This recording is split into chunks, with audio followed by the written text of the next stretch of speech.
Ladies and gentlemen, welcome. Good morning, good afternoon. My name is Devin Parks here. This is live. This is Let Catch Commit Over Days Live. Today is February 17th, 11 a.m. here. I am running a little bit late today, ladies and gentlemen. I will explain here shortly. But this is live coverage from the stock and crypto market. Live ideas of thought and studies. This is not financial advice on this stream or with this company. With that being said, let's get into it, ladies and gentlemen. Looks like we got a lot of Ukraine tension here. Got Wall Street down about over 1% right now. A bunch of selling pressure the first hour and 30 minutes. Running a little late here today due to some music malfunctions there. Uh, Streaming platform blocked me there for a certain amount of time. I'm back, so I do apologize, ladies and gentlemen. But the market is in the red here, starting around 11 a.m. here. We got about 30 minutes to European close, so keep that in mind. But yeah, we are back here. We are back. We live. I wasn't even looking at the comments this whole time. I know y'all was just waiting. I know y'all was just commenting like, what the fuck? But we live now though, so you can hear my voice. You should be able to hear everything good. Nvidia did report earnings though. Getting into some earnings here plays. It looks like they reported here. Wall Street not really liking something here. They are down 7%, almost at the implied move. Looking at some other names, look like DoorDash. Looks like they did beat, or no, they missed. They popped, but they failed here. Failed to hold that pop there, so the pop there faded on them. So they are back down at 106, only up $11. They were up 30% here, ladies and gentlemen. That was a tremendous move there on DoorDash. Fastly, looks like they got clapped. They're down almost 30% here. Fastly, little $20 stock, little value play. It's up about $8. So just wanted to give y'all an update on the earnings plays. But yeah, that's just where we at right now. I am seeing a lot of market data out right now, so y'all got to give me one moment here to catch everything up. It looks like there's some hearings, briefings, all this type of stuff going on right now. So I'm gonna play some music here, some of my music. Then we're gonna come back after the break here. But just keep in mind the market is in the red here. The indices, the Dow is down about 1.20%. The Nasdaq is leading the way down about 1.60% there. And the S&P 500 is down about 1.30%. So the Dow punches as Biden warns Russia may invade Ukraine soon. So Biden warns Russia may invade Ukraine soon. That is what is spooking the market here. Earlier this week, he was saying they was going to invade. Then they just told us 2 days ago that everything was fine. Now they coming back and saying they're going to invade. So y'all see the flip flop here. They're like the market. They are kangaroos as well. So that's what you see happening here with the market. The SPY is here below VWAP at 440. The SPY is down $5, almost 1.30% there. Just keep that in mind. The triple Qs is down $5, $6, almost at 1.70% there. The triple Qs is down at about 350 here right now. The VIX is up here, but it's on VWAP, so you do see the market down, but it's not a sell-off volatile type down because the VIX is just chilling on the VWAP here. That's what you're going to need to start moving around here a little higher if you want to see more downside right now. Don't see that yet, so I would stay tuned for it. You know, or even see if the VIX even cool off and come back down. The stocks bounce up. That's just what is going to happen here at this point. The Dow is right at VWAP, so the Dow is below VWAP, but it's right at it. So real tight here. We still in a tight spread. So if you guys heard yesterday, Fed mentioned that about tightening policy more. This is what they mean here. They're tightening stocks more. You see the ranges getting tighter and tighter here. As yesterday, I was live saying about one. It was about a $1 or $2 spread all day. But yeah, you won't be able to catch that video because it got blocked. So don't worry about it. But yeah, I was saying this yesterday on my live stream. But just saying it again here today. The spreads are tight, ladies and gentlemen, so keep that in mind. But yeah, that's just where we at right now with it. The video bouncing right here. looks like they might try to get back to their middle, and that's probably will be the goal for all stocks here. They're going to try to get back to their middle. That's what it looks like here. Tesla is clapped though. They are down. They are just chilling right here at 890. They've been right here for a while. About what 10, 15, 20 minutes they've been just chilling right here in the 890 range. They did fall through 900 here. It looks like they had some bad news. It says they were in a investigation about 400,000 cars being bad or callbacks or something. So you got odd steering wheel and controls trip up with Teslas going on over there. And that's what's causing their stock to be down about almost 4% here today, ladies and gentlemen. Amazon had some good news coming in this morning. They had Ford, Volvo joined Redwood and EV battery recycling push in California, and also it was they had got some deal approved with Visa. So yeah, that was good news. They were up almost 40 here at 3,200, but with the overall market when it sold back off, it pulled back as well. So they only down about 40 cents though. So yeah. Keep that in mind with it. The Amazonians. But yeah, that's really it right here. That's really it right there. Quick update on some stocks on the move, but that's just really where we at right now. As far as the overall market here, I am running a little late. Like I said, give me a moment here to pull up some market data. That's what I'll be doing here. I'm about to pull up some videos here that are possibly live right now. And we got a bunch of videos coming out here shortly in the next hour as well. So we are live, ladies and gentlemen, with LCAOD. The internet police tried to stop me, but we are back, ladies and gentlemen. They can't block me forever. They can't stop let cash accumulate over days, ladies and gentlemen. We live though, man. We'll be right back, ladies and gentlemen.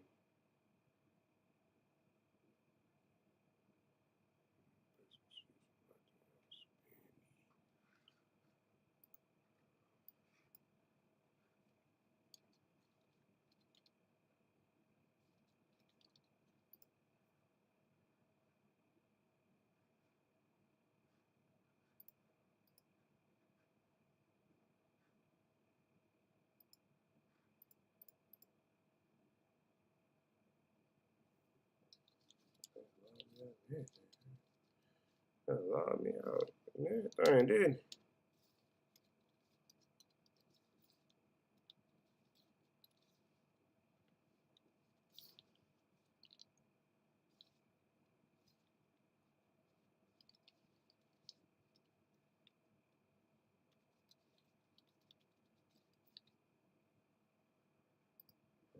All right.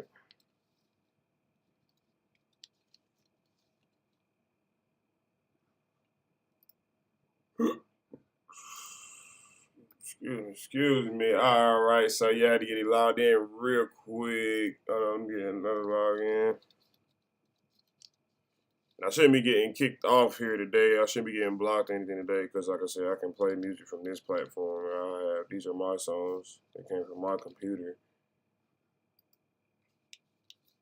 Shouldn't be no internet police on this one. I should be able to play songs from this platform too, for real. Apple got different rules, I guess, with these other people they work with.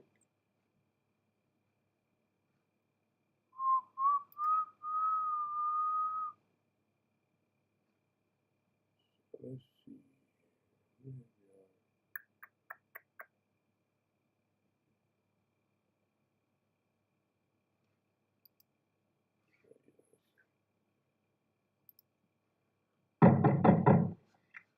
Who is it? It's me, Snakes. I got the stuff. Leave it on the doorstep and get the hell out of here. All right, Johnny. But what about my money? What money? AC said you had some dough for me. That a fact. How much do I owe you? AC said 10%. Ain't in charge no more. What do you mean? He's upstairs taking a bath. He'll call you when he gets out.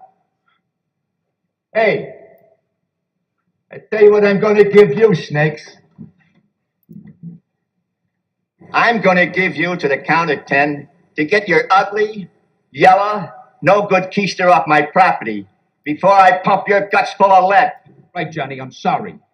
I'm going. 1, 2, 10. Drill that. Drill that.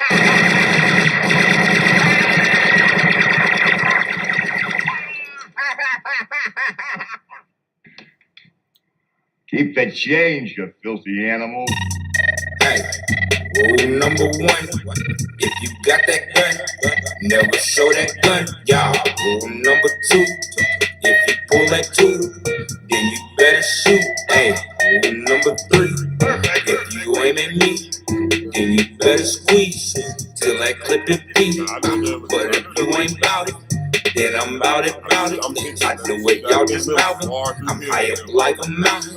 Y'all goofies, y'all be clowning. Hey, rule number 1, if you got that gun, never show that gun. Yeah, rule number 2, if you pull that 2, then you better shoot. Hey, rule number 3, if you aim at me, then you better squeeze till that clip can be. But if you ain't bout it, then I'm bout it. I do what y'all just mouth. I'm high up like a mountain. Y'all goofies, y'all be clowning. Rule number 1, if you got that gun, never show that gun. Yeah. Rule number 2, if you pull that 2, then you better shoot. Hey, rule number 3, if you aim at me, then you better squeeze, bitch. Drill that shit, drill that shit. Hold me up, hold me up, hold Juan.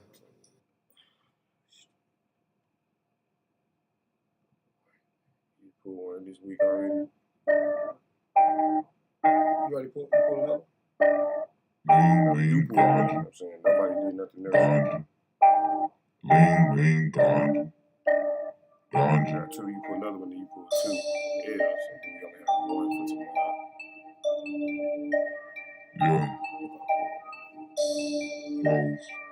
You pull this one, then you're not gonna do that tomorrow though, for sure. Bricks with the heat, ho. Pull me up a vote, ayy. Pull me up a vote, ayy. Geeking, ho, we geeking, ho. And we tweaking every day, and we tweaking every day. Yeah, pull me up a vote, pull me up a vote, ho, we geeking, ho, we geeking. And we tweaking every day, and we tweaking every day. Pull me up a vote, pull me up a vote, ho, we geeking, ho, we geeking, ho, we geeking. And we tweaking every day. What he thinking? He ain't thinking. We high shit. Flick the wrist, sell a brick. I sold the brick, forgot the shit. Damn, ayy. Hit him with the wham bam. Coming from Simmons Sam. He don't want it. Violence don't condone it, cause we smoking on this loud and we drinking on this potion. Yeah, that lean. Roll another bean. Popping beans till I dream.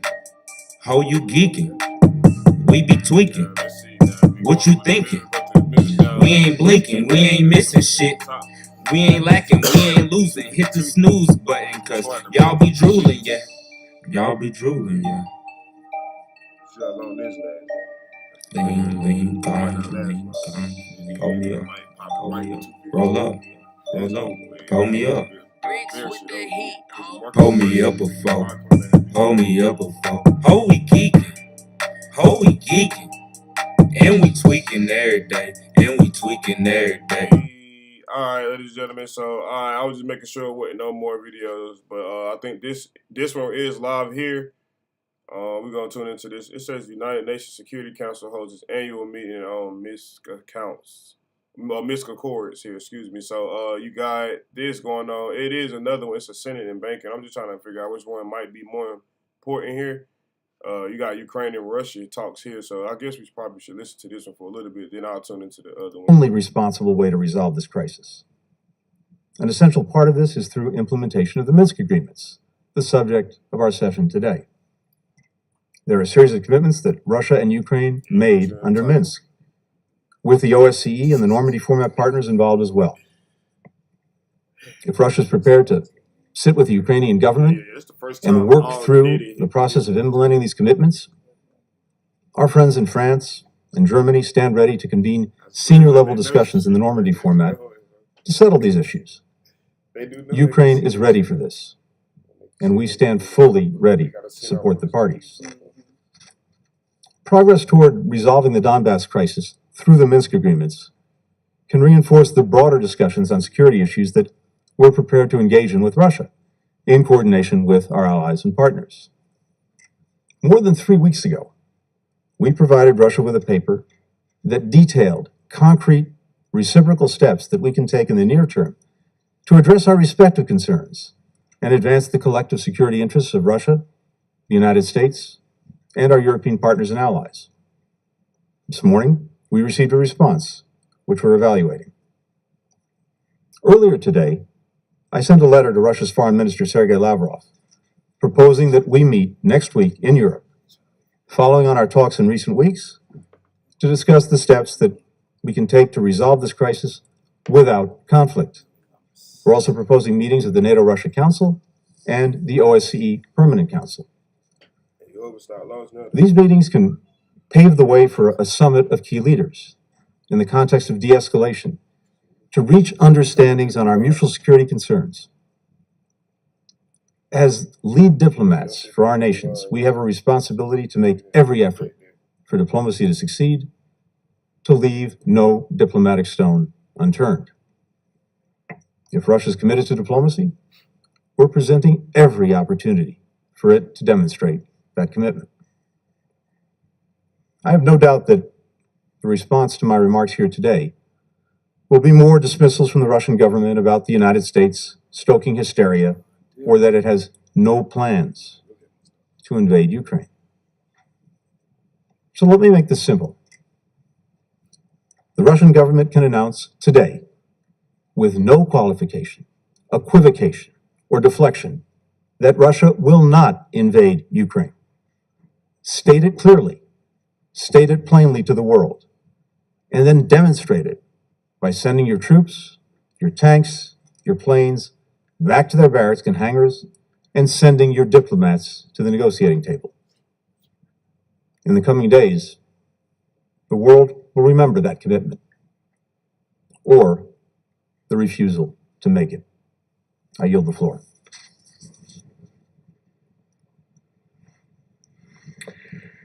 Yeah, I thank His Excellency, Secretary of State of the United States, Mr. Blinken, and I now give the floor to Minister of State for Europe and North America of the United Kingdom and Great Britain and Northern Ireland, Mr. James Cleverly. I thank you, and I thank the briefers for the information they've given today. The United Nations, the OSCE, and the mandate of the OSCE Special Monitoring Mission continue to command our full support. The rights of all Ukrainians, whether they are in Kyiv, Lviv, Donetsk, Luhansk, can only be served by peace, diplomacy, and dialogue. I want to make absolutely clear the United Kingdom's support for the implementation of the Minsk agreements as endorsed by the UN Security Council Resolution 2202. That resolution reaffirmed the Security Council's full respect for the sovereignty, independence, and territorial integrity of Ukraine.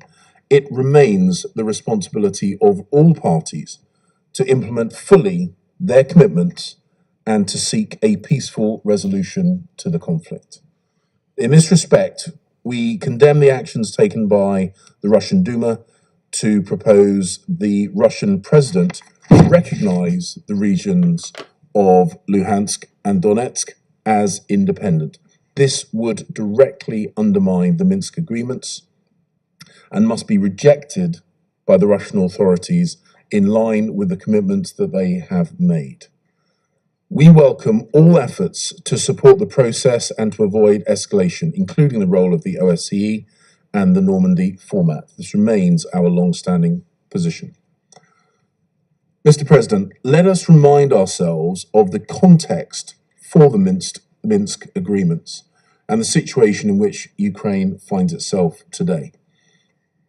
In March 2014, Russia invaded and illegally annexed Crimea in flagrant violation of international law. A few weeks later, in April, Russia instigated a conflict in the Donbass, which it continues to fuel today. More than 14,000 people have lost their lives in the fighting there. Now, today, the Ukrainian people are yet again living under the threat of invasion, with well over 130,000 Russian troops, heavy weaponry, and military vessels amassed and exercising on their northern, eastern. Ladies and gentlemen, you tuning in. We are live. That is the United Nations Security Council. This over here is the Senate Banking, Housing, and Urban Affairs hearing to examine the state of the United States economy here. So we're gonna tune into this and see what this is about. I think this started about 20 minutes ago, so we're gonna tune in. It might be a little.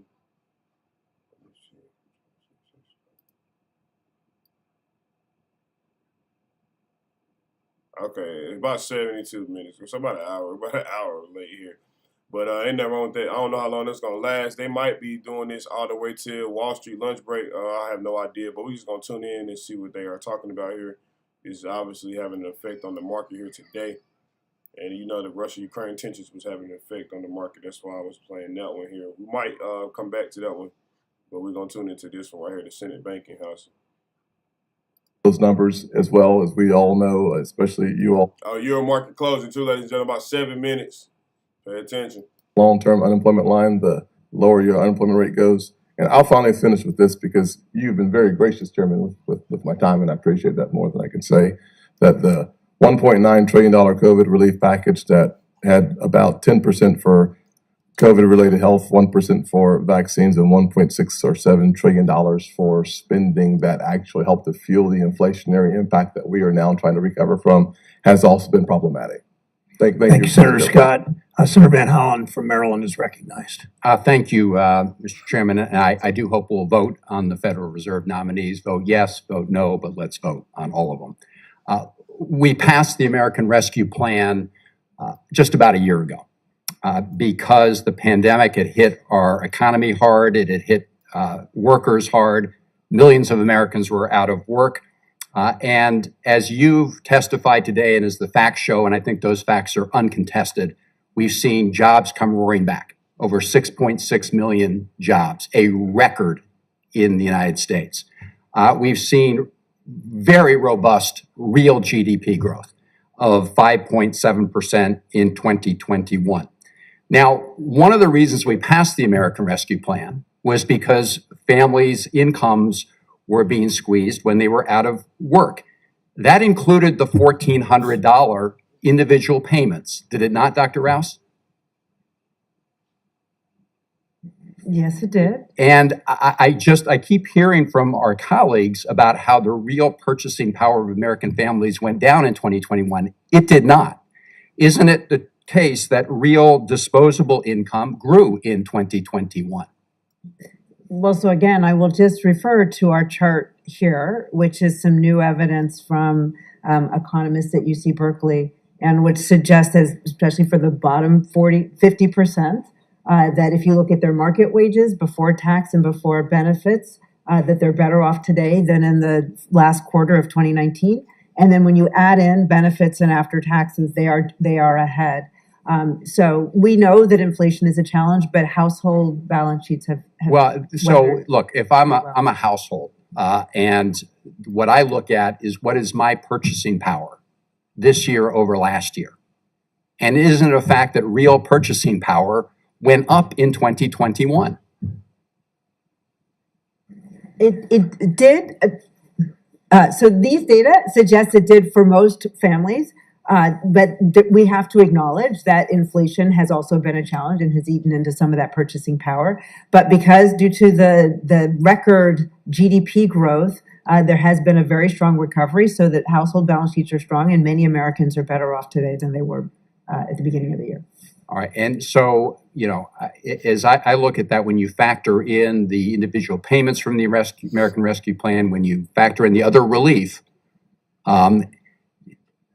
taken together with people's wages, the data indicate that we've seen a growth in disposable after-tax income, and especially so for lower wage individuals. Let's get to where we are now, because there's been a lot of year-over-year comparison with respect to real wages, and I think, Dr. Bernstein, I think I heard you clarifying something that had been said earlier. But if you look at January's figures with respect to real wages, what do we see?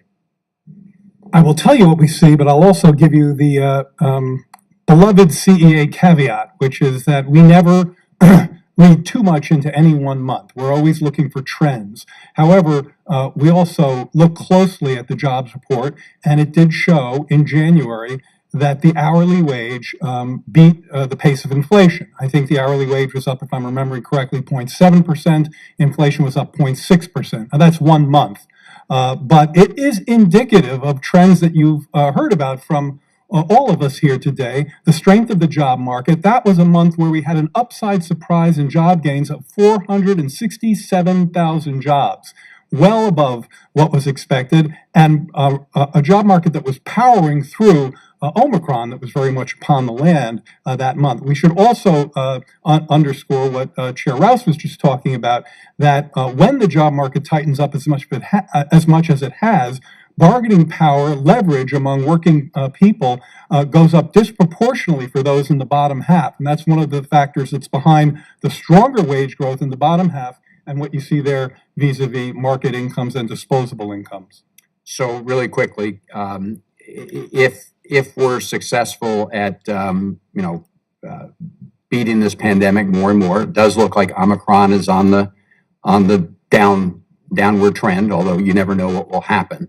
But one of the issues we've seen, of course, is during the pandemic, people purchased a lot more goods relative to what they purchased in services. In other words, that balance changed. Can we expect that as people, get back out and can go to restaurants and movies, that pressure, that price pressure on goods will come down, and how would that impact inflation potentially? That is certainly the dominant expectation, and it's one of the main reasons why forecasts for inflation predict that inflation will grow half as fast at the end of this year than it did last year. That goods service rebalancing helps in that regard, because inflation in the goods sector, due to the dynamic that you're describing, has vastly surpassed that in the service sector. But we'll have to see. And look, forecasts have been wrong. And I think the thing that we're trying to stress here today, that both in terms of our administration's actions in terms of strengthening supply chains in the near term, our work in the ports, our work with the trucks, and our legislative agenda, including the bipartisan infrastructure law and many of the productive capacity enhancing measures in the Building Back Better agenda, are extremely important to ease longer-term inflationary pressures. Thank you. Thank you all. Thank you, Mr. Chairman. Senator, thank you, Senator Van Hollen. Senator Tillis from North Carolina is recognized from his office. Thank you, Mr. Chairman. Unlike what Chairman Brown insists, I think I can have competing concerns at the same time. I think I can be concerned that the Biden administration's policies are propelling inflationary pressures higher, while I also believe that Ms. Raskin should provide answers to important questions. 36 separate, I do not recall statements are simply unacceptable. To suggest that these concerns are somehow mutually exclusive, I believe is ridiculous. Just this morning, Chairman Brown insisted his Finance Committee boycott in 2017 was because, and I quote, they had not answered nearly enough of our questions. Well, let's review Ms. Raskin under this standard, just articulated by the chairman earlier in this committee. To date, Ms. Raskin has failed to provide numerous answers. Ms. Raskin began by failing to list her time at Reserve Trust, claiming to not even recall how she got the job.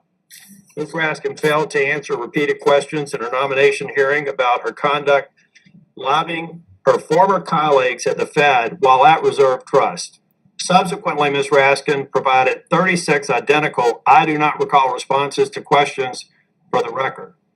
And Ms. Raskin finally canceled and did not reschedule a meeting with committee staff so that we could clear these issues up and get real answers to important questions. So misrepresenting my objection to Ms. Raskin as simply not liking her shows a lack of understanding of my concerns.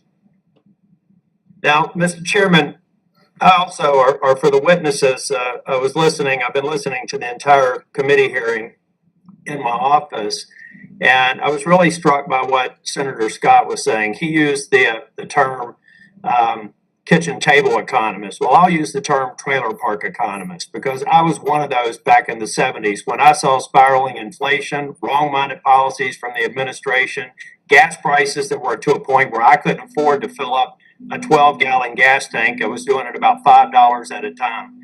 That trailer park that I grew up in is still standing in Nashville. And I'll guarantee you, if I went there today and I presented the graphics that are behind the witnesses and said, you're better, right? We've had a historic recovery. We just saw the strongest recovery on record, which was just stated by one of the witnesses a few minutes ago. My guess is they're feeling the same way that I did when failed policies of the past put us in this position. For us to suggest that people are not struggling, for us to suggest that somehow that buying power, those folks that are living in the same trailer park that I did is somehow stronger, just absolutely conflicts with real world experiences that we see out there every single day. Mr. Chair, I also have to restate what Senator Toomey said earlier. For witnesses on at least more than 2 occasions to suggest that the way that we're going to fix the inflation problem is to get these board members confirmed, really, the inflation problem is to get these board members. All right, ladies and gentlemen, if you're tuning in, we are live. It is Euro close. It's been 3 minutes into it. The European market is officially closed. The United States is officially in control here. We do have some breaking news. It says Russian forces are preparing to launch attacks soon. So keep an eye out on for that right there to see if that spooks the market even more. We already knew that from Biden telling us that, but it looks like we have somebody else saying that as well here. So just keep that in mind because that does have the markets down here right now. Stocks on the move still are down here. NVIDIA is still down after their earnings report here. Tesla is still down 28 there, $28. So yeah, the market's still down. We are still in the red overall. So let's just continue to listen here. Be on the lookout for the European market to have an effect, and probably anytime between now and the next 15, 20, 30 minutes. So yeah, we're going to tune back in here. Thank you, Senator. So the president is very focused on the concern of price increases. He understands that the price of milk and gas has gone up and that that's a real challenge for families. This is a president who cares about the middle class. That is his whole economic agenda. If I may, because I want to try and be respectful of the chairman's time, but it just, because I've heard you and others say that Build Back Better is a solution to the problem, but I see several economists who say that it would cause inflationary pressures over the long term. It would take not months or weeks to recover from it, but we would get back maybe to reducing inflation over the course of years. How on earth can we think that that's the right way to go about fixing the real world problems that we have today? So look, 17 Nobel Prize winning economists agree that Build Back Better is actually the antidote to inflation going forward, because it going forward. But how soon? It spends out. The same economists saying that could be a matter of years. The point is that Build Back Better is not stimulus. It's not meant to be deficit finance. The president has proposed that it be paid for and be fiscally responsible. It makes critical investments, and those investments will not cause inflation. In fact, they increase the capacity. So it is not inflationary. I'm not sure who you're referring to, but we know that this is ways to make the everyday costs affordable for families, the very families you were referring to, in prescription costs, in childcare, and to ensure that people can get back to work And so that our economy got faster growth and is more equitably shared. Yes, it takes time to build and to make those kinds of investments, but that's the kind of sustainable growth that we seek going forward. Well, Mr. Chair, thank you for the time. I can just tell you that those folks that I'm going to go visit back in that trailer park over the next week or so are probably going to say, I don't have years to recover. I have months, maybe weeks to recover, and we have to focus on the short-term crisis that we find ourselves in today. Thank you, Mr. Chair. Thank you, Senator. Senator Smith from Minnesota is recognized. Thank you, Mr. Chair and Ranking Member Toomey. So I'm sitting here and listening to this discussion, and to listen to my Republican colleagues, you'd think this economy in the United States is going to hell in a handbasket, as my mother would say. And yet I'm looking at the information here that we've got. In the first year of President Biden's term, economy has created over 6 million jobs. The unemployment rate has fallen to 4%, 3.1% in my state of Minnesota. Wages increased by 4.5% as well. I note that according to numbers released in January by the U.S. Census Bureau, an astounding 5.4 million new business applications were filed in 2021. So this says to me that the American people are hopeful and are feeling that they can achieve something in today's economy. Now, I'm not saying that inflation, nor do I hear any of you saying that inflation is not an issue that we need to pay attention to. But let me dive into this a little bit. A good friend of mine once said that for every complicated question, there is a simple answer that is almost always wrong. And that seems to me to be the case when it comes to some of the conclusions that my Republican friends are attempting to draw when it comes to inflation. So, Dr. Boucher, let me start with you. The question is, why is inflation going up? One simple answer pushed by my Republican colleagues is that President Biden and the Democrats have invested too much in the American people, and that's why inflation is going up. Is that the right conclusion to reach, Dr. Boucher? Well, I mean, here's the thing. We are recovering from a historic pandemic. As Chair Rouse said, everything about our economy right now starts with that fact that we have to get the pandemic under control. That is why we have had the economic challenges. It's why we needed to take those historic actions to support families through this crisis. And it's why at this point, even though we have supported families and with 6.7 million people have a job today that did not a year ago, an incredible achievement, one that forecasters did not think that we would be able to do. But that has meant that demand and supply are not in alignment. And because of the pandemic, it's been hard for suppliers to get goods to shelves. And people aren't going out and doing things, buying services at the same level that they used to. They're not going out to eat. They're not doing those things. They're buying stuff. But the pandemic has made it difficult for those things to get to market. And there's examples all across the economy, but it's an imbalance in supply and demand. And it is because families have been supported through this pandemic. That is a core part of the problem. They have jobs, and so they can go out and buy these goods and demand them. So yes, it is a complicated issue, but it doesn't mean that the economy is all bad. Well, and it's not the correct assumption to draw or conclusion to draw that the actions that we've taken are the reason why inflation is going up. Dr. Rouse, this chart here shows that the inflation-adjusted income is rising for Americans in the bottom 50% of the economy. So what conclusion can we draw, based on what Dr. Boucher just said, about whether the strong action that we've taken has created more opportunity in the American economy as we've been struggling with this pandemic? Well, when Congress took action because of the pandemic, there were two choices, right? Many people have been concerned about the spending, that we couldn't afford it, but there are two choices. We know that because we had to power down the economy, if action hadn't been taken, that actually would have shrunk economic activity. Right. And so therefore, we would have found ourselves with people with less income, we would have had less economic growth, our economy would be smaller. Instead, Congress, with you all and the prior administration, this administration, the Federal Reserve, thought it was more important to support the economy so that we could come out actually even stronger. In fact, the IMF has recently updated their forecast, projecting that the U.S. economy will be stronger in 2024 than it was before. Because of our actions. So what was important is to maintain the economic activity so that we could get through this downturn stronger than when we came in. So that was the rationale. Thank you. And Dr. Bernstein, aren't Americans better off than they were a year ago? Don't we have millions more Americans vaccinated? Don't we have most of our students back in school? Aren't millions more Americans back at work? Absolutely. And I think I want to underscore a point that you're making using the graph that you held up. If you actually look back at the heart of the pandemic in 2020, where you see that big dip in the red line and a big increase in the other color line, which I'm colorblind, so I don't know what color it is. I'll call it blue.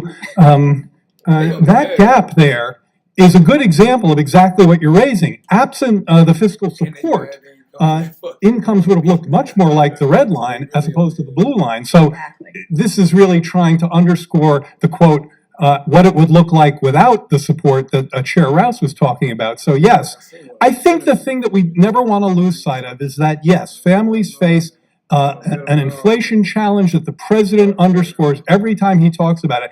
And we are not sitting there watching that. We're doing everything we can, near term, medium term, long term, with your help to try to ameliorate those pressures. Well, and there's more that we want to do that we'd like help from our Republican colleagues to do, like lowering prescription drug prices, Exactly. like lowering the cost of childcare, like transitioning to clean energy so that our utility rates are lower. And so I think those are the things that we can do that we are already doing thanks to the leadership of the president. Thank you, Mr. President. Thanks, Senator Smith. Senator Ossoff is from Georgia is recognized from his office.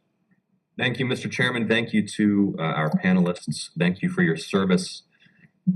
Ms. Rouse, I'd like to discuss the affordable housing crisis faced by Georgians with you for a moment. Statewide home prices were up 19% year over year in December. I hear from constituents every day in places like Macon, Columbus, and Atlanta about how the dream of homeownership, the ability to afford rental properties is becoming increasingly unattainable. Of course, this is not a new phenomenon.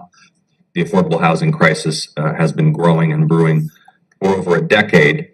First question for you, please, Ms. Rouse, is will you commit to joining for a call or meeting with me, with Macon Bibb Mayor Lester Miller, and Columbus Mayor Skip Henderson, and Atlanta Mayor Andre Dickens to discuss how the White House can help support our efforts in Georgia to increase the supply of affordable housing?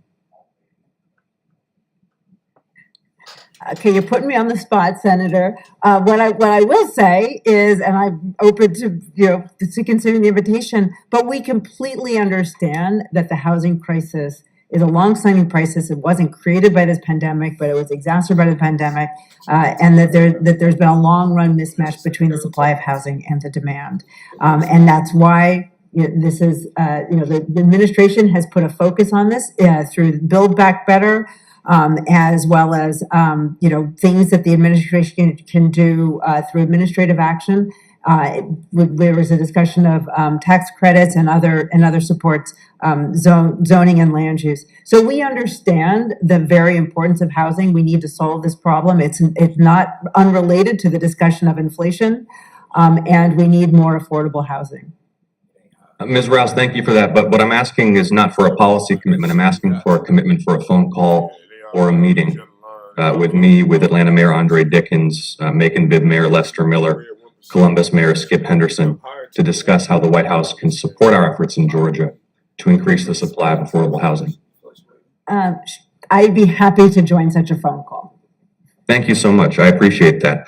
Dr. Boucher, with business incubators located in cities like Augusta, Alpharetta, and Duluth, Georgia is a place where entrepreneurship is thriving. We have diverse immigrant communities who are contributing to the growth of entrepreneurship and small businesses.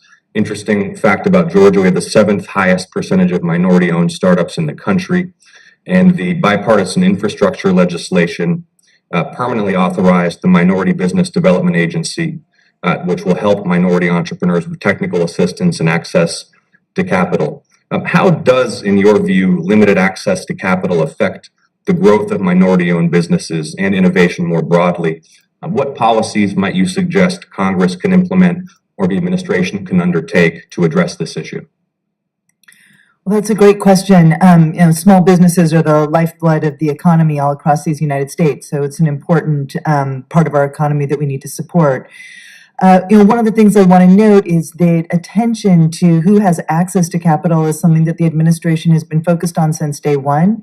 When the president came into office, he, as a part of his efforts to focus on equity, a whole of government approach to equity, one of the things that we focused on was making sure that the payroll protection program, the support that went out to small businesses, actually reached the intended businesses.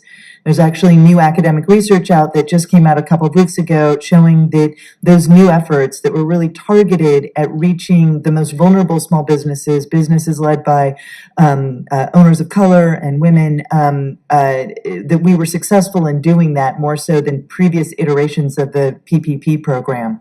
So that gives me some hope that with a focused attention on questions of equity and putting that together with making sure that small businesses have access to what they need, that we can do that.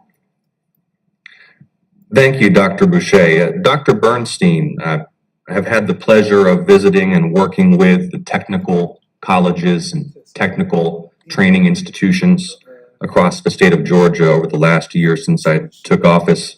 For example, was with the leadership over at Gwinnett Technical College to understand more about the exciting workforce training programs they offer students, new innovations in robotic welding. They're offering training opportunities. And, my view and the view of many in my state is that we need to make it easier for Americans to access technical training, technical colleges, vocational training, to develop the skills that are necessary for steady, good paying work in rapidly evolving industries with increasing applications of technology. How, in your view, Dr. Bernstein, do workforce and technical training help improve productivity, opportunity, and our overall economy? They do so by making probably one of the most important connections we can make in the labor market, which is the skills of the workforce aligning with the demands of employers, particularly in sectors and areas where that demand is growing, and those, of course, disproportionately tend to be in technical areas. So training workers for those jobs is so important, and the way you've framed it is exactly right. Decades ago, I've been involved in this for a long time. Training was much too disconnected to job openings. It was more sort of getting yourself together, getting your act together in a way to be able to go out for work. We're much more focused now on employment-based training, connecting workers with employers' demands. Two other quick points. One, unions can be an essential force in making this connection, particularly through apprenticeship programs. And it's my understanding, I'm trying to think back of all the different proposals we've made in this space, I don't think the Biden administration has made a workforce proposal that does not include apprenticeships. So a combination of unions, apprenticeships, and the kind of technical training that you suggested is absolutely integral to good jobs at good wages. Thank Senator Ossoff. Thank you, and happy birthday a day late, Senator Ossoff. Senator Cortez Mastow from Nevada is recognized from her office. Thank you, Mr. Chair, and thank you to the panelists here today. Let me just state the obvious, because I think some of my Republican colleagues obviously are out there stating the obvious, which is families and individuals are dealing with higher prices. What I didn't hear from some of my colleagues was, how do we address it? How do we find solutions working together to address it in the short term, long term? And I know one way to address it is to show up. I don't understand why my colleagues didn't show up to hearing the other day to reappoint Jerome Powell to the Federal Reserve, no-brainer to the Federal Reserve, and look at 3 new positions. I have not heard that they have concerns about those individuals, so it disappoints me that they didn't show up. Why is this important? Because the Federal Reserve has the important monetary tools to help us address inflation, which we see corresponding to the high prices our families are dealing with right now. I see it in my state. I talk to my families. I talk to individuals. I see it at the gas pump when I fill up my tank. I see it in my own family when my mother goes grocery shopping. She's telling me the prices. And I see it when I'm shopping, when my husband's shopping. So the obvious is there. But what are we going to do about it? And so this is the conversation I appreciate for the panelists being here today, because unfortunately some of my colleagues are more about stating the obvious, not finding solutions. But here's an area that I want to focus on because of the high prices that I see in my state, including housing. And this is an area that I've been talking to many within my state about how do we increase that supply chain to address the high housing prices. And Dr. Bernstein, you talked a little earlier about this with Senator Warner, who highlighted the fact that we do have whether it's 5 million or 7 million, we have a housing shortage here. And what can we do about it working together with the administration? I appreciate your comments that we need to continue and you're coordinating and the administration's coordinating with Fannie Mae, Freddie Mac, and federal home loan banks that we're looking at continuing low income housing tax credit, and it's important to continue that in the BBB. Let me ask you this. In the Build Back Better bill, there were some housing components that are actually going to address the housing supply chain. And there's a number of them. Not just increasing the low income tax housing credit authority, but there's reduction of bond financing threshold from 50% to 25%. To address it, there's 50% basis boost for properties serving extremely low income households that we are looking at. We are looking at closing the qualified contract loophole to prevent the premature loss of units to early termination from the program. We're looking at protecting nonprofit sponsors' ability to purchase properties at year 15. We're looking to coordinate the housing credit and renewable energy tax credits. We're even looking at our tribal communities that we know need affordable housing and looking at area 30% basis boost. These were all proposals that we were looking at in the Build Back Better. And I can tell you, I am talking to members in my community about these proposals. This makes sense to increase the housing supply. My disappointment is my Republican colleagues aren't even there working with us. I'm hopeful that they hear this and are willing to help us address this issue instead of just pointing fingers. But can I ask you, based on the proposals that you've heard and some others, does that make sense? Are we working in the right areas? Part of what we were looking at is Build Back Better to address that housing supply and address this issue in short term and long term? Not only does it make sense, but I don't see how we achieve the housing goals that you articulated and that historically partisans on all sides of the aisle have shared.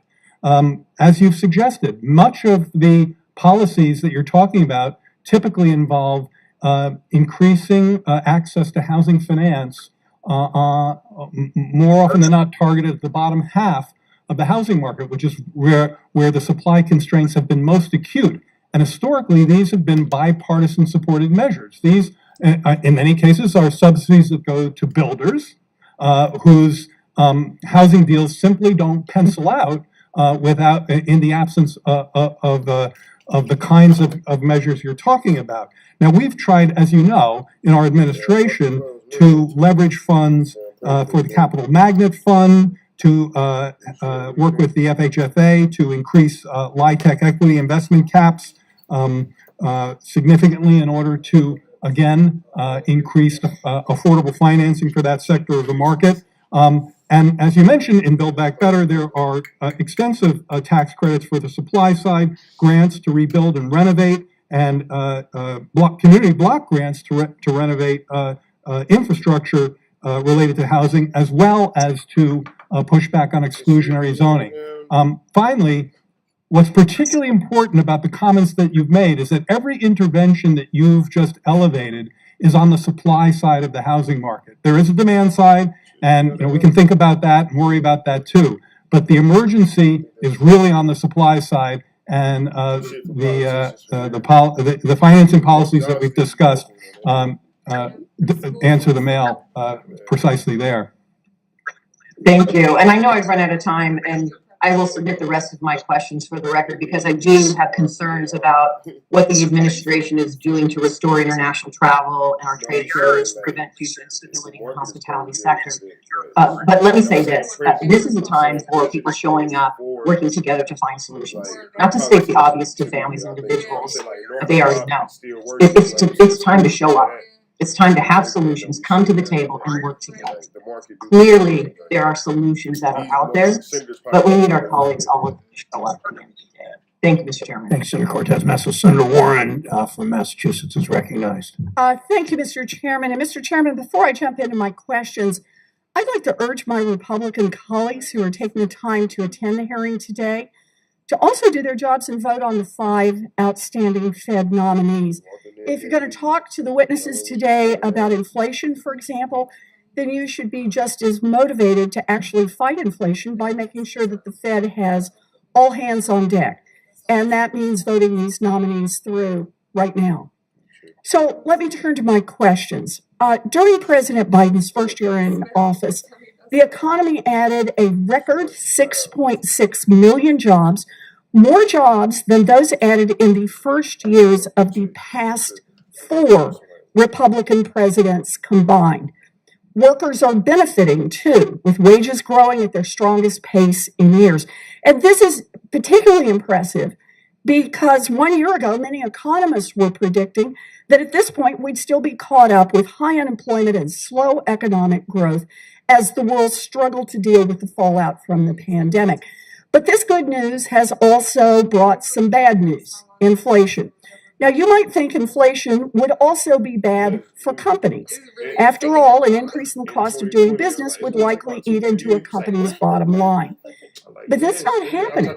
In fact, the CEOs of some of the biggest companies have been bragging to their investors that inflation has created a terrific opportunity for them to boost profits. Take the grocery chain, Kroger. Kroger has seen its business boom during the pandemic, with its stock price rising nearly 40% over the past year. Kroger's CEO recently told investors that, quote, "a little bit of inflation is always good in our business," end quote. So, Dr. Boucher, would you agree that it's easier for companies like Kroger to raise prices in an inflationary environment because consumers are generally aware that prices are going up, and that lets companies hide behind inflation to expand their profits? Well, as you know, Senator, President Biden is very attuned to kitchen table budget issues, and he has been very focused on asking the regulatory agencies to be on the alert for price gouging. And I have in front of me a long list of things that have been happening over the past year on his work to make sure that markets are competitive and fair. But let me just note one, which is that the Department of Justice and the USDA have worked together to set up a website where farmers and ranchers can say where they see problems in their industry. And that's just one of many things. So it's an important issue. So an important issue, but the point I'm trying to make here is the companies get to kind of draft in behind the inflation. And I take it you agree that that's what's going on here. Okay, so you're nodding your head yes. I'll take that as a yes. Let me go to another example.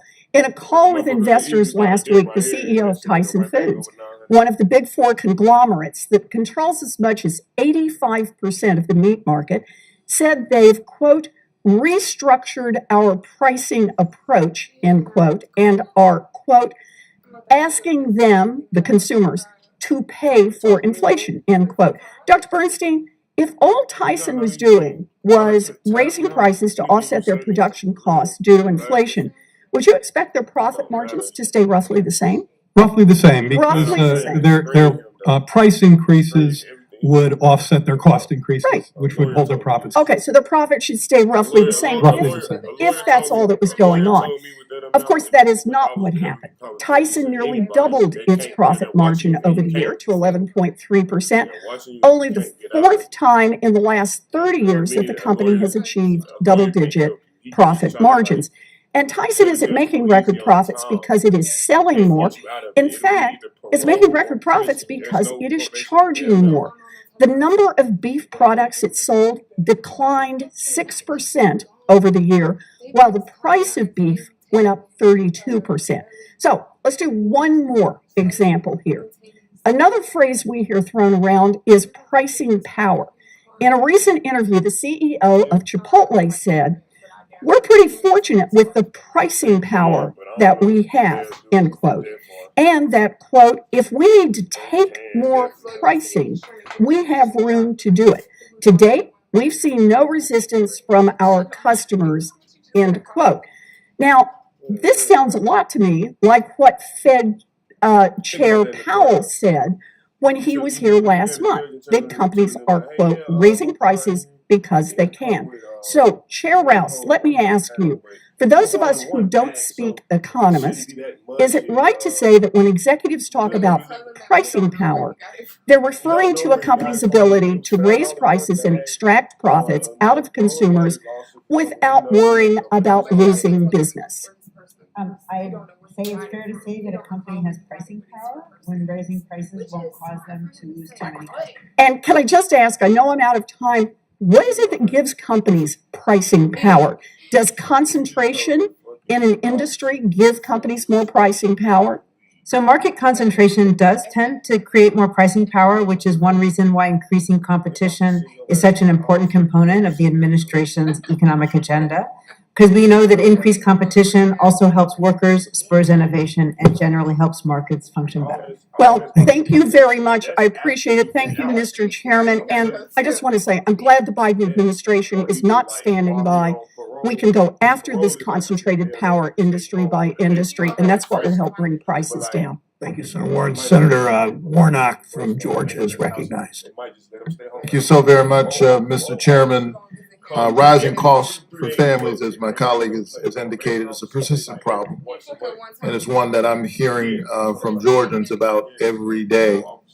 And it seems to me that part of fighting against rising costs is ensuring that the Federal Reserve, the independent agency charged with managing inflation, has the leadership necessary in place. It seems a contradiction to me to talk about rising costs and to leave the Federal Reserve hamstrung. And so I would encourage my colleagues on the other side of the aisle to join us in holding a vote on the 5 qualified diverse nominees in front of us. I've introduced a bill with my colleagues to suspend the federal gas tax.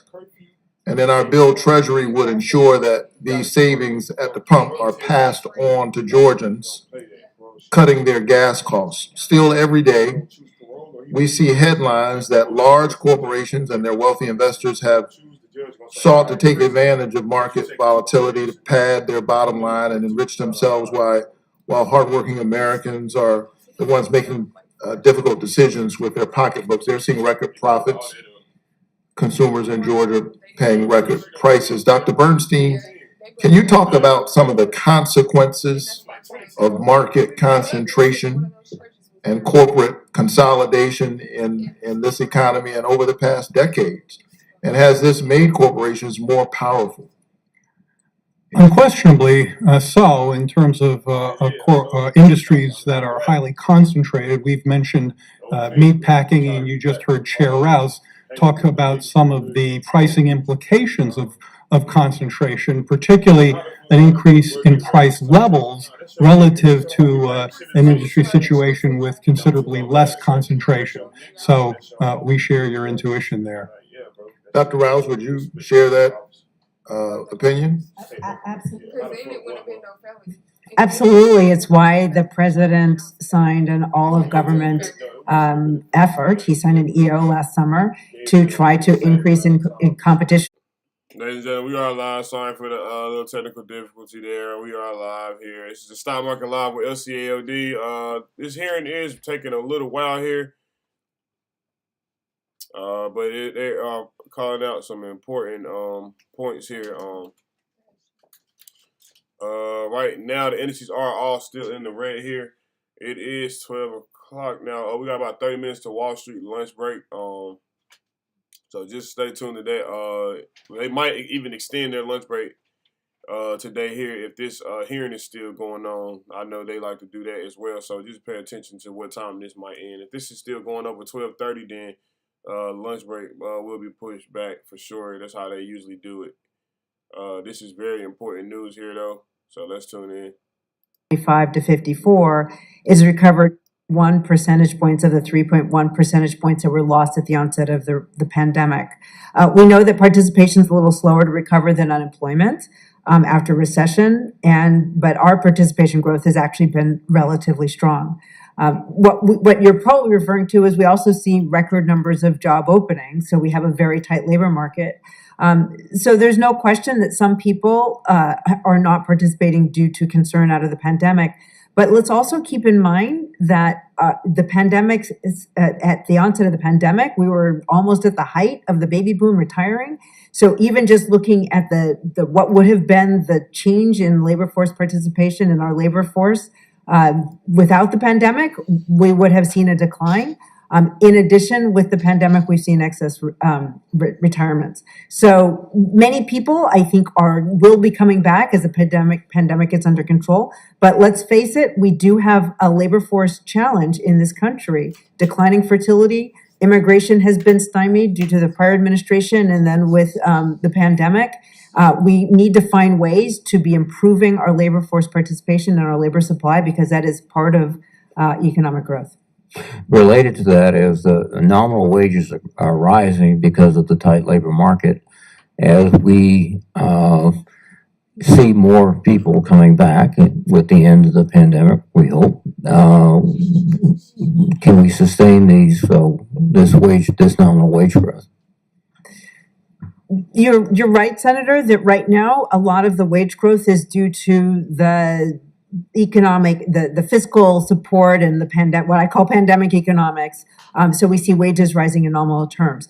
But honestly, the president's economic agenda, so this includes the bipartisan infrastructure law, it includes USICA, it includes Build Back Better, which are designed to make important investments in our economy, should have the benefit of increasing labor productivity so that what we have are sustained wage gains that are due from increasing labor productivity, and therefore sustainable, and should be benefiting, those at the lower end of the wealth, income, and wage distribution, those in the middle, therefore more equitably shared. In fact, the president's program is very specifically directed at trying to maintain wage growth for low-income, middle-income Americans, very deliberately and very consciously. It is. It's not only by ensuring that the kinds of jobs that they have are well compensated and high paying jobs, but also by making everyday costs more affordable, prescription costs, childcare costs, so that just overall family well being and household balance sheets are growing and sustainable. Thank you. Dr. Bernstein, you spoke very insightfully about the housing crisis we're facing today. And first, a question, with the anticipated rate increases by the Federal Reserve, do you think that will cool housing prices significantly? Historically, increase in the federal funds rate show up fairly quickly in mortgage rates. And we're seeing some of that. And yes, that puts some dampening pressure on the growth in home prices. But the rise in housing prices has been so significant that even with a dampening, housing is out of reach of many Americans way up into the middle class. This is not just an issue. Yeah, so that's exactly the right way to think of it, in my view. We've referenced that a few times in the hearing today, the idea that the work of the Fed tends to operate through the demand side channel. What's really plaguing the housing market, particularly the bottom half, is the supply side. And we've tried to do what we can and have helped to support the creation, delivery, and preservation of about 100,000 affordable housing units over the next few years. But the challenge of literally a decade of insufficient housing supply, particularly in the bottom half, is nothing that any administration can do by itself. It requires bipartisan support through the kinds of measures that we've been talking about today, and measures that this committee, again, historically on both sides, have supported, particularly when it comes to housing finance and ensuring that deals in the bottom half can occur. I would add another factor here is that there's a critical role for state and local government, because land use, planning, and other factors might be as big a constraint on housing supply. But I think the administration's commitment, and also through the money we've given to states, governor's commitments to increase affordable housing is significant. It's now a front page issue. 10 years ago, it was sort of I don't think you're exactly right to raise zoning. I don't think we solve this problem without dealing with exclusionary zoning issues. Thank you, Senator Reed, for your insight. Senator Toomey, in closing. Thank you, Mr. Chairman. I just observe briefly, I think it's simply indisputable that with inflation running at a 40-year high, 7.5% annual inflation rate, wages are not keeping up. And that means Americans are falling behind. I think it's also very clear that super easy money and too much spending by Congress are two of the principal causes. It appears as though there's going to be some reining in of the former. It's just really important that we not engage in yet another spending spree, which will only make it worse. Thank you. Thanks, Senator Toomey. Thank you to Chair Rouse especially, and also, of course, to Dr. Bernstein and Dr. Boucher for sharing your insights today about the strength of our economy and making it work better for all Americans, and I know you emphasize that always. Our goal is simple. We want everyone to be able to get a job that pays good wages and can afford to raise a family and retire with dignity. We want the cost of living to be affordable so people's paychecks are not eaten away by expenses. We're making tremendous progress on jobs, as you and those charts certainly point out, giving workers more options, more power to negotiate higher pay and better working conditions. You all understand the importance and the advantage of carrying a union card. Our charge now is to keep that progress. If you work hard, you ought to be able to afford a middle-class life. It's that simple. It's something President Biden for sure understands. I look forward to continuing our efforts to make sure our economy reflects the dignity of work. For senators who wish. Ladies and gentlemen, if you're tuning in, we are live here. It looks like President Biden is live here delivering some remarks. We're going to tune in here. See what he got to say.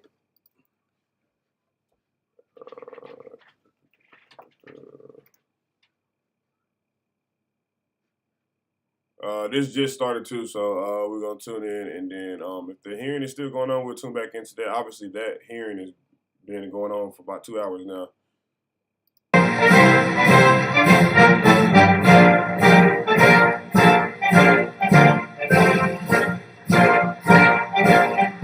Thank you.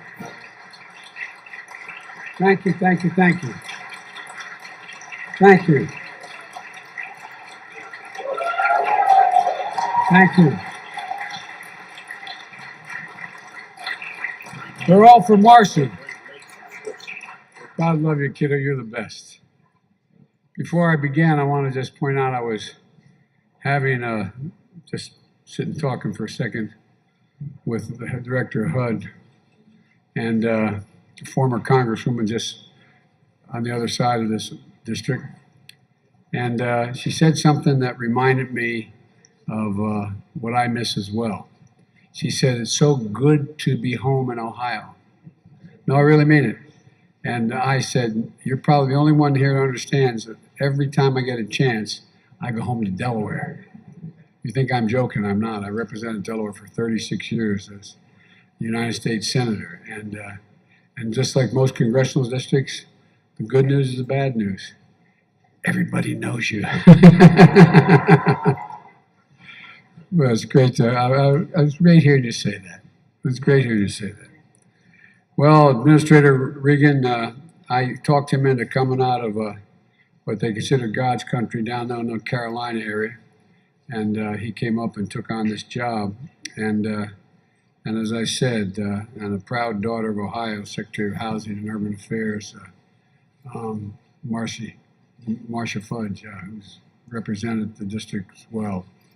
And Mitch Lander, who's leading the implementation of Refuge Worry. Mitch, they don't know anybody from New Orleans down here. He used to be the mayor of New Orleans, and I called him. Mayors know how to get things done, as the mayor will tell you here. And I called him, asked him to come up, would he be the hands-on guy to actually implement the law, implement it, get it done, and let people know how they can access it. And Brenda Malloy, chair of our Council of Economic Quality. Brenda, where are you? There you are. Thank you, Brenda. We rode up together on the aircraft together, and it's great to have you as well. I also asked to say hello from someone who you know in Lorraine, but couldn't be here today. A tremendous fighter and Ohio for Ohio workers, and the guy who could easily be standing where I'm standing right now, Sherrod Brown.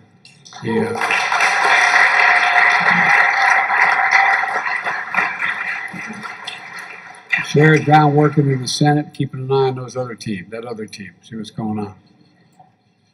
It's good to see you, Congresswoman Shontel Brown. Where are you, Shontel? I said, there you go, right in the front there. Congratulations, and it's great to have you here. And of course, Marcy Kaptur. Marcy has not only made history as the longest-serving woman in the history of the House of Representatives. Every day she's making a difference. She never, ever slows up. And she's helping this region compete, thrive, and come back. You know, that's what I want to talk a little about today. Excuse me. The historic investment we're going to make to restore the Great Lakes, strengthen the region's economy, provide clean drinking water, clean up our communities, and create good-paying jobs. A year ago, when I spoke at a joint session of the Congress, I was coming off the podium, the platform, and Marcy came up to me, and with all the press in the gallery looking down, handed me a note, a letter. And the commentators and reporters were so damn curious, what did she hand you? What's in that note? And I said, I can't tell you. But well, if you know Marcy, you know what that letter was about. The Great Lakes. The Great Lakes. She described the treasure the Great Lakes are. They connect 8 states, 2 nations.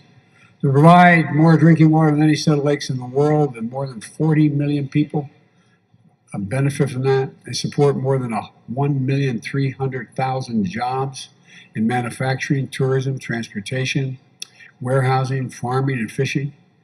And they're essential to shipping goods made in the Midwest all across the country and around the world. Generations of families have depended on them boating, fishing, and hunting and swimming that they provide for everyone in this region, those who come and visit.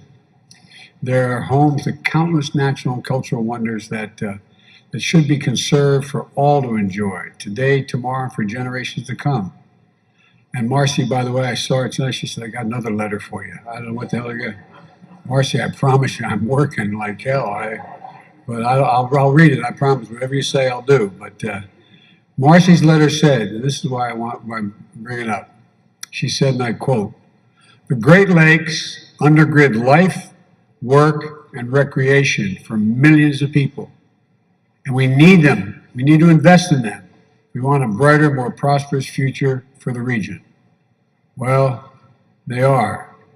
They are, and we are going to. We're investing like never, ever in history.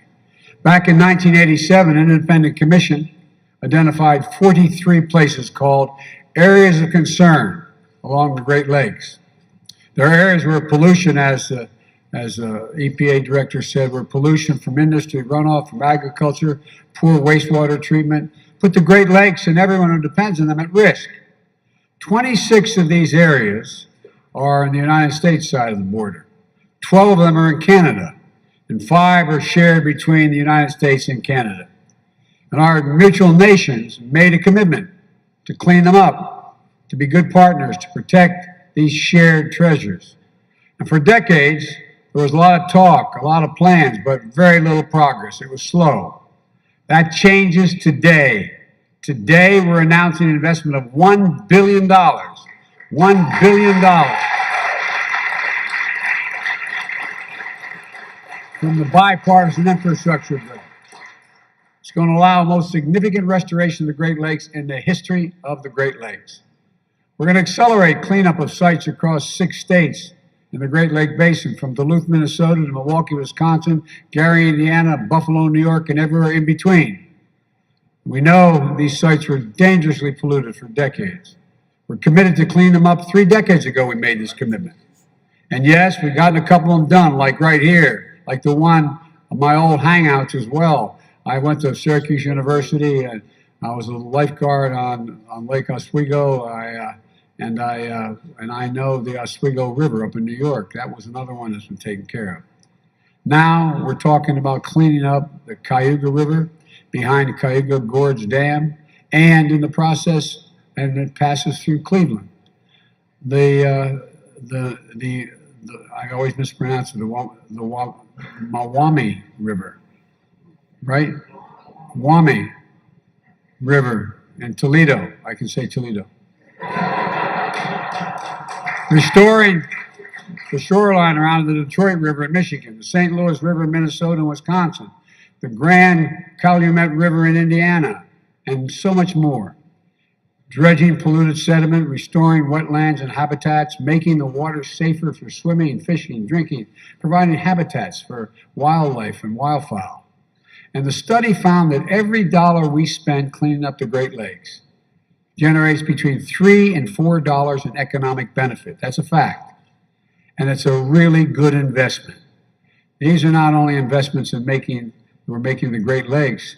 Last month, we announced over $500 million upgrade to Sioux Locks in Michigan, which connect Lake Superior and the Great Lakes. 7,000 vessels and 90% of our country's iron ore moves through those locks every single year. That ore makes nearly all the high-strength steel that goes into U.S.-made cars and appliances. Replacing and modernizing the locks will not only create good jobs doing that, it's going to strengthen our supply chains and get goods moving faster and reduce cost. This is not the totality of what we're going to do, but it's an example of what I've said from day one. We're rebuilding America. We're going to invest in America and build a better America than we found. And for the better part of the 20th century, we used to lead the world by a significant margin because we invested in ourselves. We invested in our infrastructure, our roads, our highways, bridges, ports, airports, the arteries of the nation that allow commerce to function smoothly and move swiftly. And we invested in our people and in opportunity. We're among the first nations to provide universal high school at the turn of the 20th century. We invested to win the space race that facilitates in facilities like Lewis Research Center in Cleveland, which is now named for my buddy John Glenn, God rest his soul. And we led the world in research and development and led the creation of the internet. But somewhere along the way, we took our eye off the ball.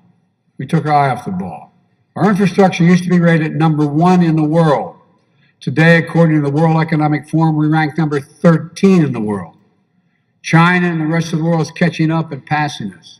But now, with our infrastructure law, we're reinvesting in our economy and in our people, reclaiming our leadership and creating millions of jobs for building a better America. That's what we're going to do.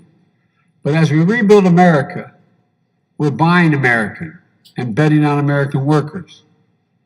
This Buy America law makes the most significant investment in roads and bridges and highways in nearly 70 years through the infrastructure law, fixing as many as 1,300 bridges and nearly 5,000 miles of highway right here in Ohio that are in poor condition. If I know parenthetically, I not long ago, I went to visit a place in Pittsburgh, Pennsylvania, where a bridge that was well over 100 feet off the ground going over a gorge completely collapsed at 6:30 in the morning. Thank God there was only 3 vehicles on it. No one died. But had it been during rush hour, kids in school buses, there would have been numerous people that would have been killed or maimed. American workers building these roads and bridges with American-made steel is how we're going to do it.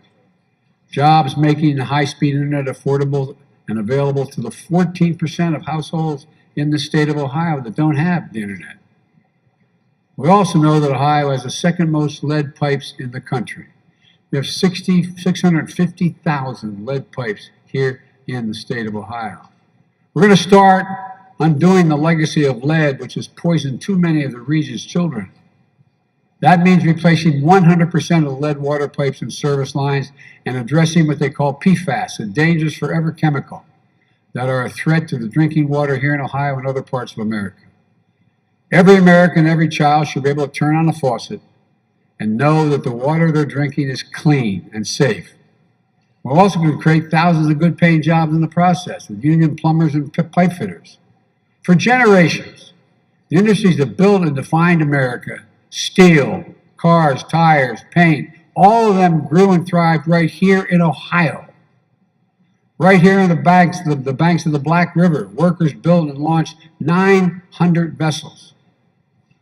Freighters, tugboats, tankers, minesweepers, cruisers, built right here, were part of our arsenal of democracy in World War II. Making it in America is what this region was built on, making it in America. This region built America. It's not hyperbole. I'm not just saying that because I'm here. It's a fact. The Midwest built America. And we're building it again.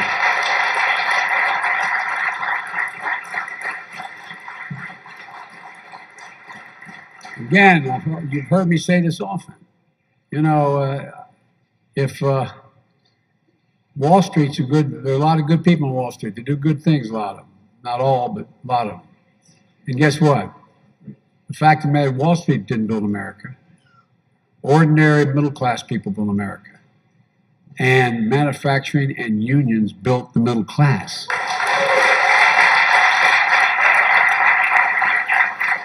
So, we're bringing manufacturing jobs back, taking supply chains back home from abroad so we have better jobs and lower prices. And now, instead of losing manufacturing jobs, since I came to office with the help of the congressional delegation down here, we have added 375,000 manufacturing jobs in 1 year.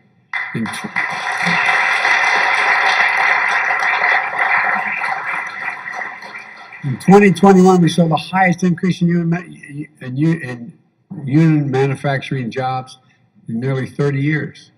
A couple of weeks ago, the CEO of Intel joined me and Senator Brown and Senator Portman. And by the way, I grew up in a Senate that really was bipartisan. Senator Portman played an important role in this legislation. And so at the White House, they came to see me, and the head of the Intel came. He wanted to announce at the White House $20 billion investment in semiconductor campus outside of Columbus, Ohio. Now, semiconductors are badly needed, those computer chips to manufacture automobiles, appliances, cell phones, and so much more. We invented them, but we don't make them anymore relative to the rest of the world. It's going to create 10,000 jobs. 10,000 jobs. By the way, 7,000 jobs constructing this massive facility and 3,000 jobs running the facility, making an average salary at that facility of $135,000 a year, blue-collar workers. Pretty good money. Manufacturing essential products that are stamped made in America. And there's more. Just a couple weeks ago, General Motors announced a $7 billion investment in Michigan to manufacture electric vehicles, creating 4,000 new quality jobs. That's on top of the announcement that I say Ford, that was General Motors. And Ford made last year an $11 billion investment in electric vehicles, creating 11,000 new jobs.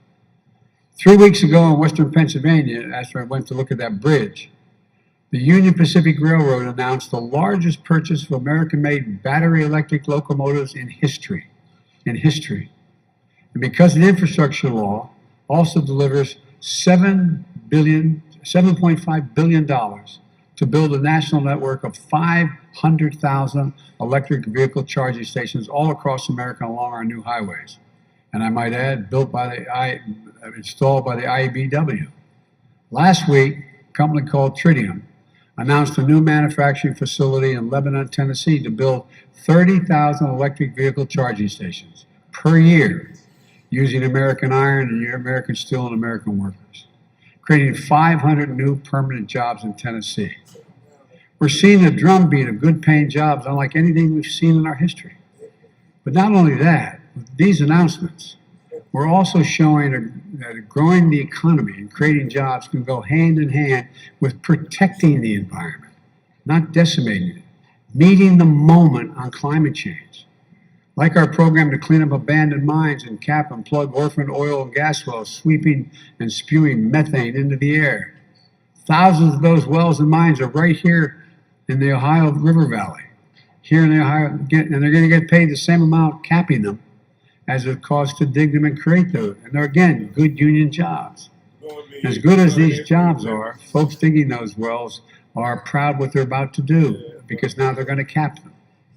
The infrastructure law also helps us invest in cleaner, stronger, more resilient electric grid with 100% clean electric energy being generated by the year 2035. And some of those utility poles and transformers are going to be installed by machines that are right here at a place like Skylift. You know, all of this is going to do is create more good paying jobs and make us more globally competitive and help us fight climate change and get to net zero. Look, there's so much more to say. I'm inclined to go on, but I've kept you too long. Let me close with this. If you've done what you've done here in Lorraine, it shows what's possible. You've reclaimed your waterfront, cleaned your drinking water, restored wetlands, which will help protect against storms and flooding from extreme weather and the spring thaw, and set the stage for jobs and businesses of the future. You know, tomorrow would have been the birthday of Lorraine, one of Lorraine's most famous daughters, Toni Morrison, Nobel Prize winner, Pulitzer Prize winner.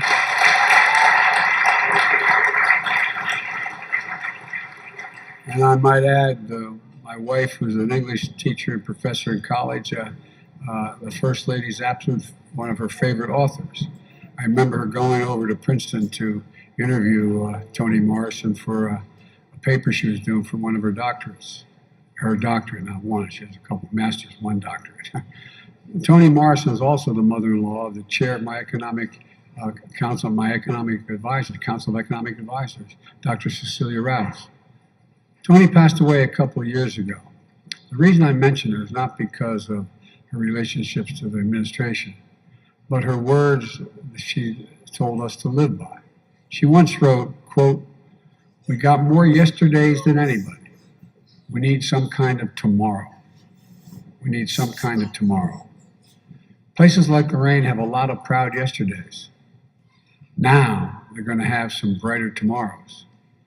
And because of all of you, well, God bless you all. May God protect our troops. And the reason they tell me I've got to head out, I hadn't planned on going immediately, is because of weather going back to Washington. And there's a little thing going on in Europe right now.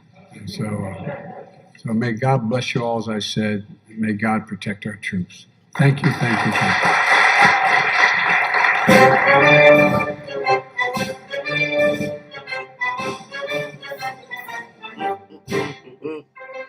That is your president, ladies and gentlemen.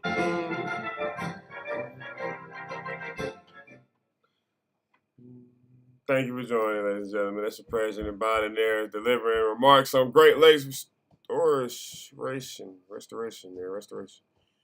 So that's what he was talking about, restoration on Great Lakes there. So that's all that really was about. No really market movement there. Let's check back and see if we still live with the wow, they still live over here doing this briefing at the Senate Banking, Housing, and Urban Affairs hearing. So we're gonna zoom back into that, man. They got a lot of their chest today. Now, this really, I think, is moving the market here or holding it up from even moving further or whatever it wants to do, because we are in the middle here and we stuck in VWAP, still stuck in the credit spread range on the SPY. The VIX is below VWAP, still stuck in the credit range spread here. Trying to fight back to $22 probably would bring the market down a little bit more here on the VIX. Let me check with Triple Qs is below the VWAP as well here. So yeah, overall market we still in the red. The Dow is down about 1% there. The Nasdaq is down about 1.70%. The S&P 500 is down about 1.15%, ladies and gentlemen. So we are still in the red, just chilling out at the bottom here. It can flush here, ladies and gentlemen, from these levels. Think about last week. These stocks were at these levels last week. I think the same day, Thursday and Friday, yeah. And that Friday it flushed from these levels. So it's a possibility that might happen again, or it's a possibility that, like you've been seeing all week, it's been bouncing from these support areas here, which you see, and go back to the resistance to the upside. So the end of the day here, nothing too much going on. Looks like most of the action took place this morning. and they just been chilling out since then. That's where we're at here. Keep in mind, if you're on options, you're trading there, Theta is kicking in, though. Option expiration is 3 p.m. tomorrow. So if you don't see your contracts catching any gains, or you just not that close to getting numbers on the board there, you might want to start making decisions, start thinking about some stuff. But that is the risk here, ladies and gentlemen. It has officially been 9 minutes into Wall Street lunch break. They might have took lunch here today.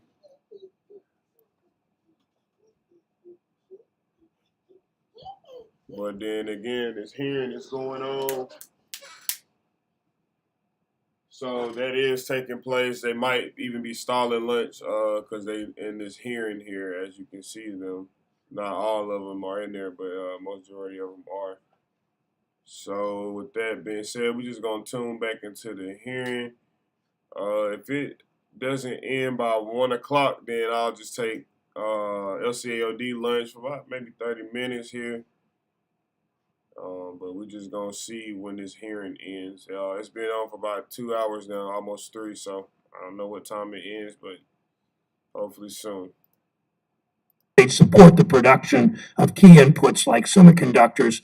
We should put a comprehensive bill on the president's desk soon. We also took an important step to speed up our supply chain by passing the bipartisan infrastructure bill to improve our roads and our bridges and ports, making it easier and more efficient for American manufacturers to get products to market. As important as these steps are, government is not the only actor here. Corporate consolidation is reducing competition, giving consumers fewer choices and workers fewer options. Nobody explains better in the meatpacking industry than my colleague from Montana, Senator Tester, what's happened there. Too often corporations increase prices while cutting an even larger check for executives and shareholders. The Wall Street Journal tells us that two-thirds of the largest publicly traded companies reported larger profits in 2021 than they did in 2019. In recent weeks, CEOs have bragged to Wall Street about their ability to increase prices on consumers. Let's be clear, raising prices is a choice, is a decision that corporations make. They can make a different choice. They could reduce the amount of stock buybacks. Millionaire executives could actually take a bit of a pay cut or even just get a smaller raise this year. But there's nothing forcing them to make a better choice because there isn't enough competition in the economy. We need an economy that works for everyone, not just those at the top. We can't declare the recovery complete until all workers can find a job that pays them fair wages, that treats them with dignity, and that allows them to keep up with the cost of living. Today, we'll hear from all 3 members of the President's Council of Economic Advisors, Chair Rouse, Dr. Bernstein, Dr. Boucher.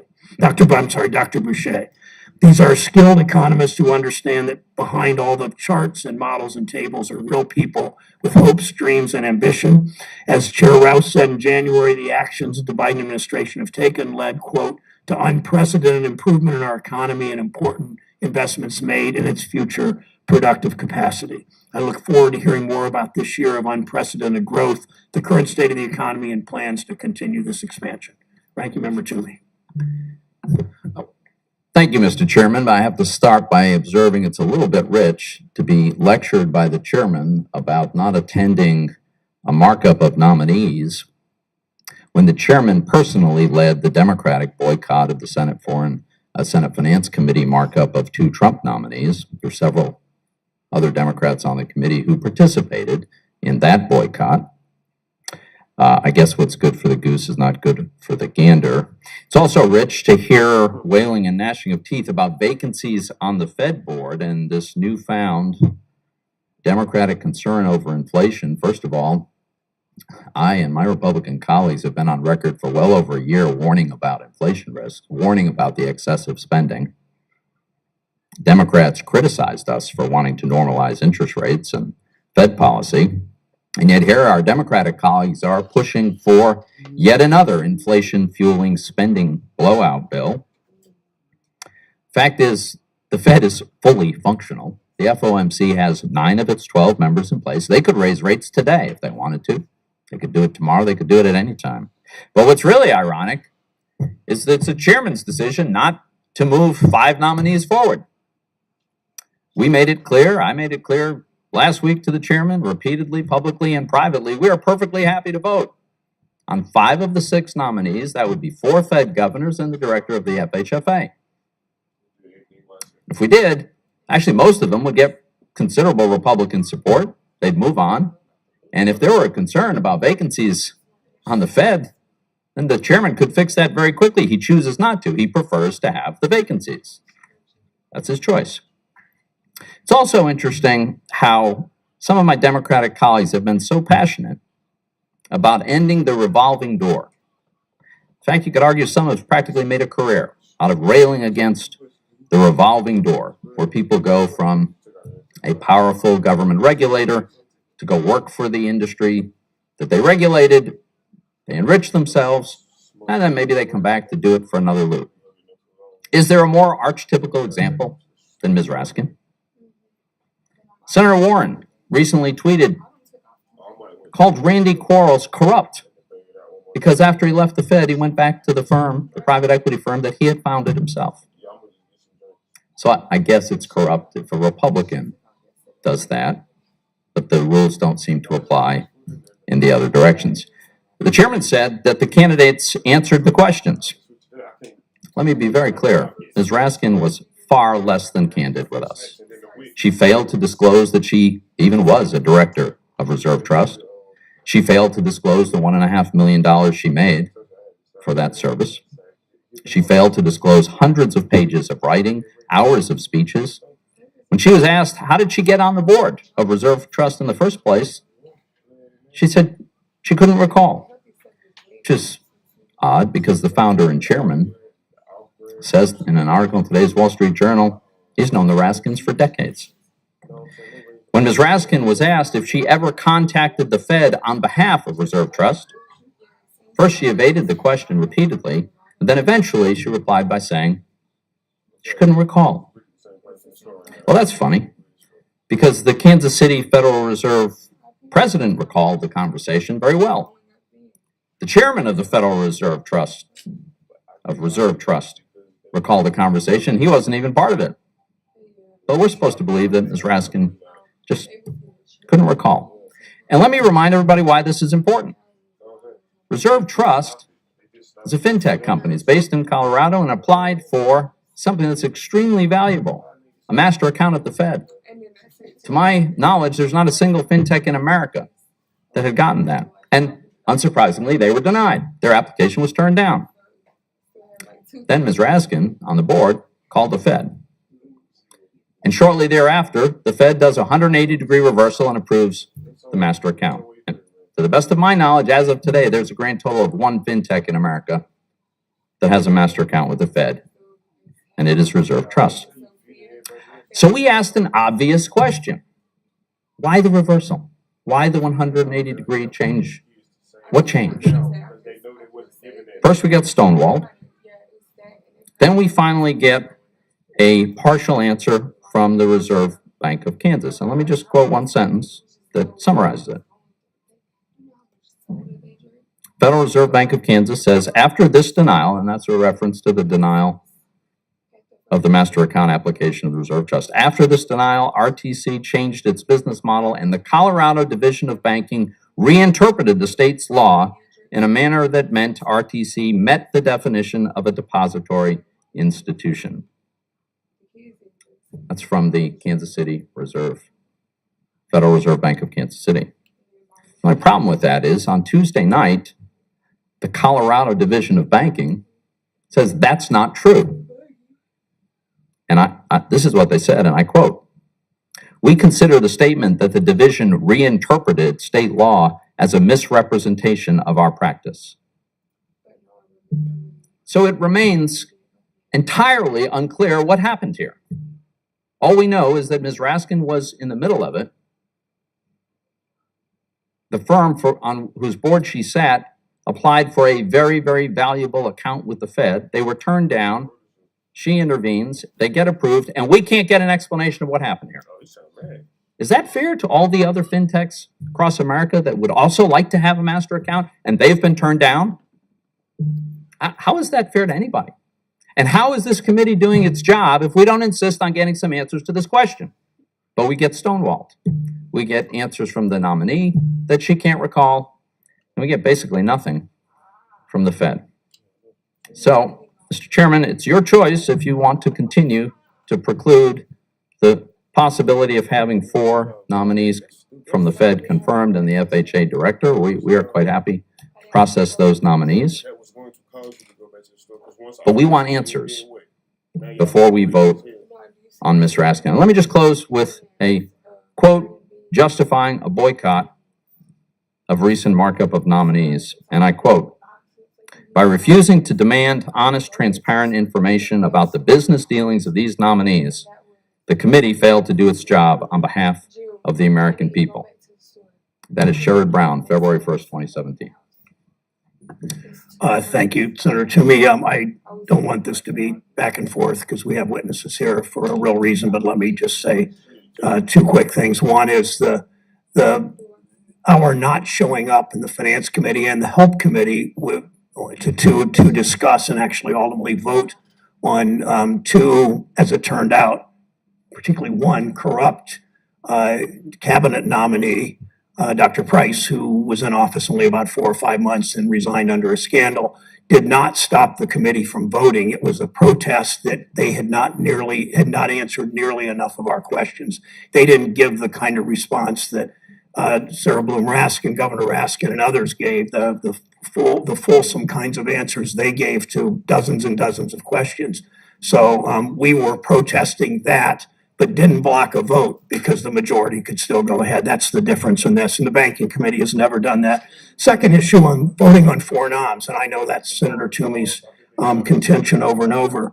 He knows, we all know, that would set a precedent. If the ranking member can decide based on answers to questions that a nominee gave. I don't like the answers on climate change, especially, is one that has offended many Republican members. Then if a ranking member can say, I don't like the answers to the questions, then simply withhold a quorum, it means the ranking members then choose whom we're going to vote on. So any ranking member, whether it's finance or banking or veterans or any other committee, can simply say, I didn't like his answers, I didn't like her answers, we're not going to show up to vote. Then essentially the ranking member determines whom we're going to vote on. So we're voting on all 5 of these Fed noms. We're voting on FHFA. They're all very qualified. That's our intention when we get back in March. Two witnesses, Dr. Rouse, Dr. Bernstein, Dr. Boucher, we welcome you to the committee. I believe this will be our first hearing in a long time, as long as I can remember, with the full CEA before the committee. Chair Rouse, please begin your testimony. Thank you for joining us. Someone do. Chairman Brown, Ranking Member Toomey, members of the committee, thank you for inviting me and my colleagues Heather Boucher and Jared Bernstein here to testify today.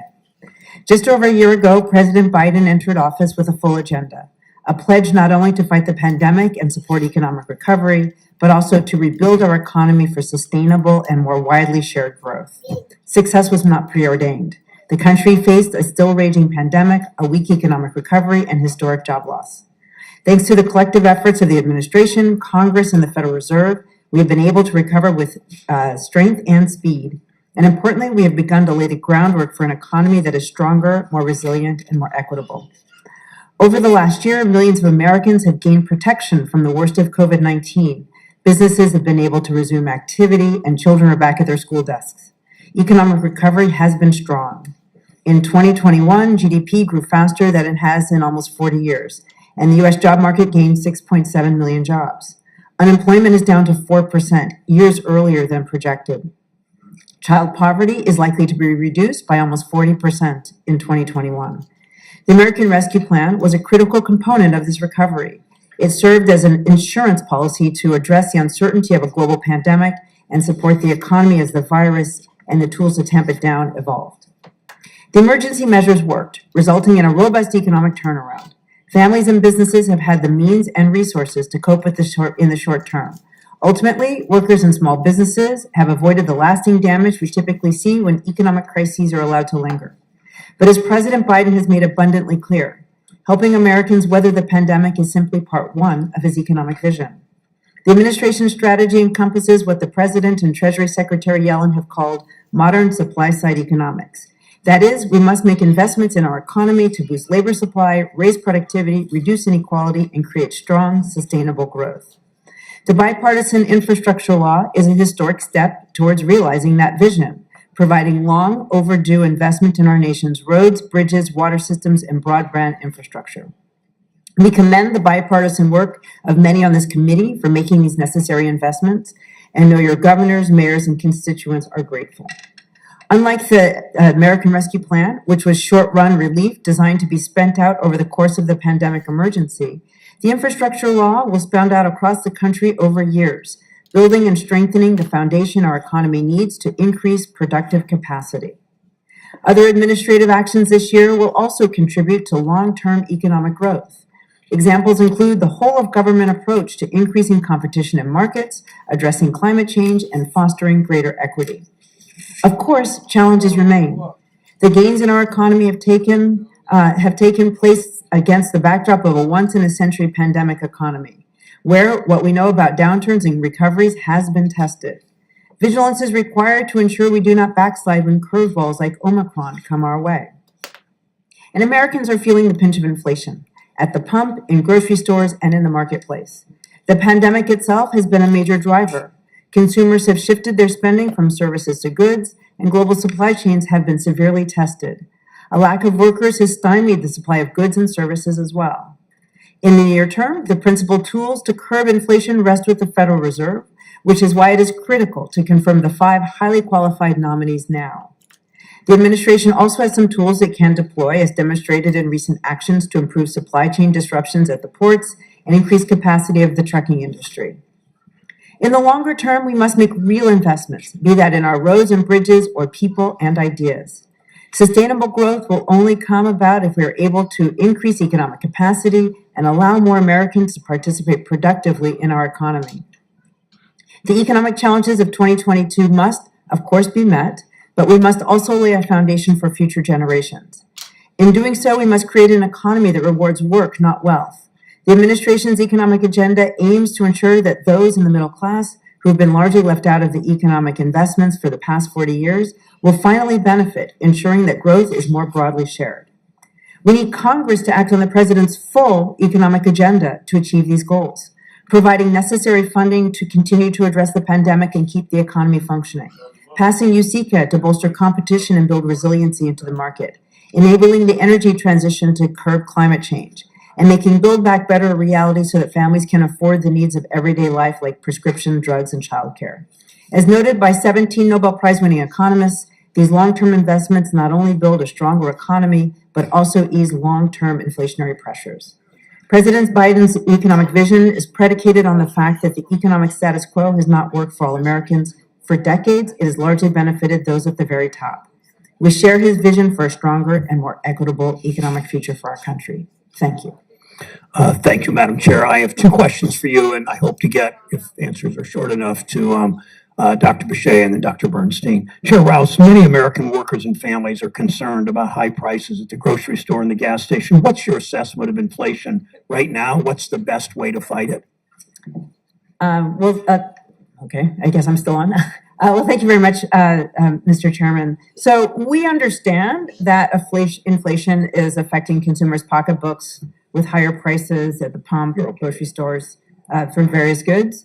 Our view is we expect inflation to moderate over the coming year because we believe that the factors that have been causing high inflation will begin to ease as COVID cases gradually decrease.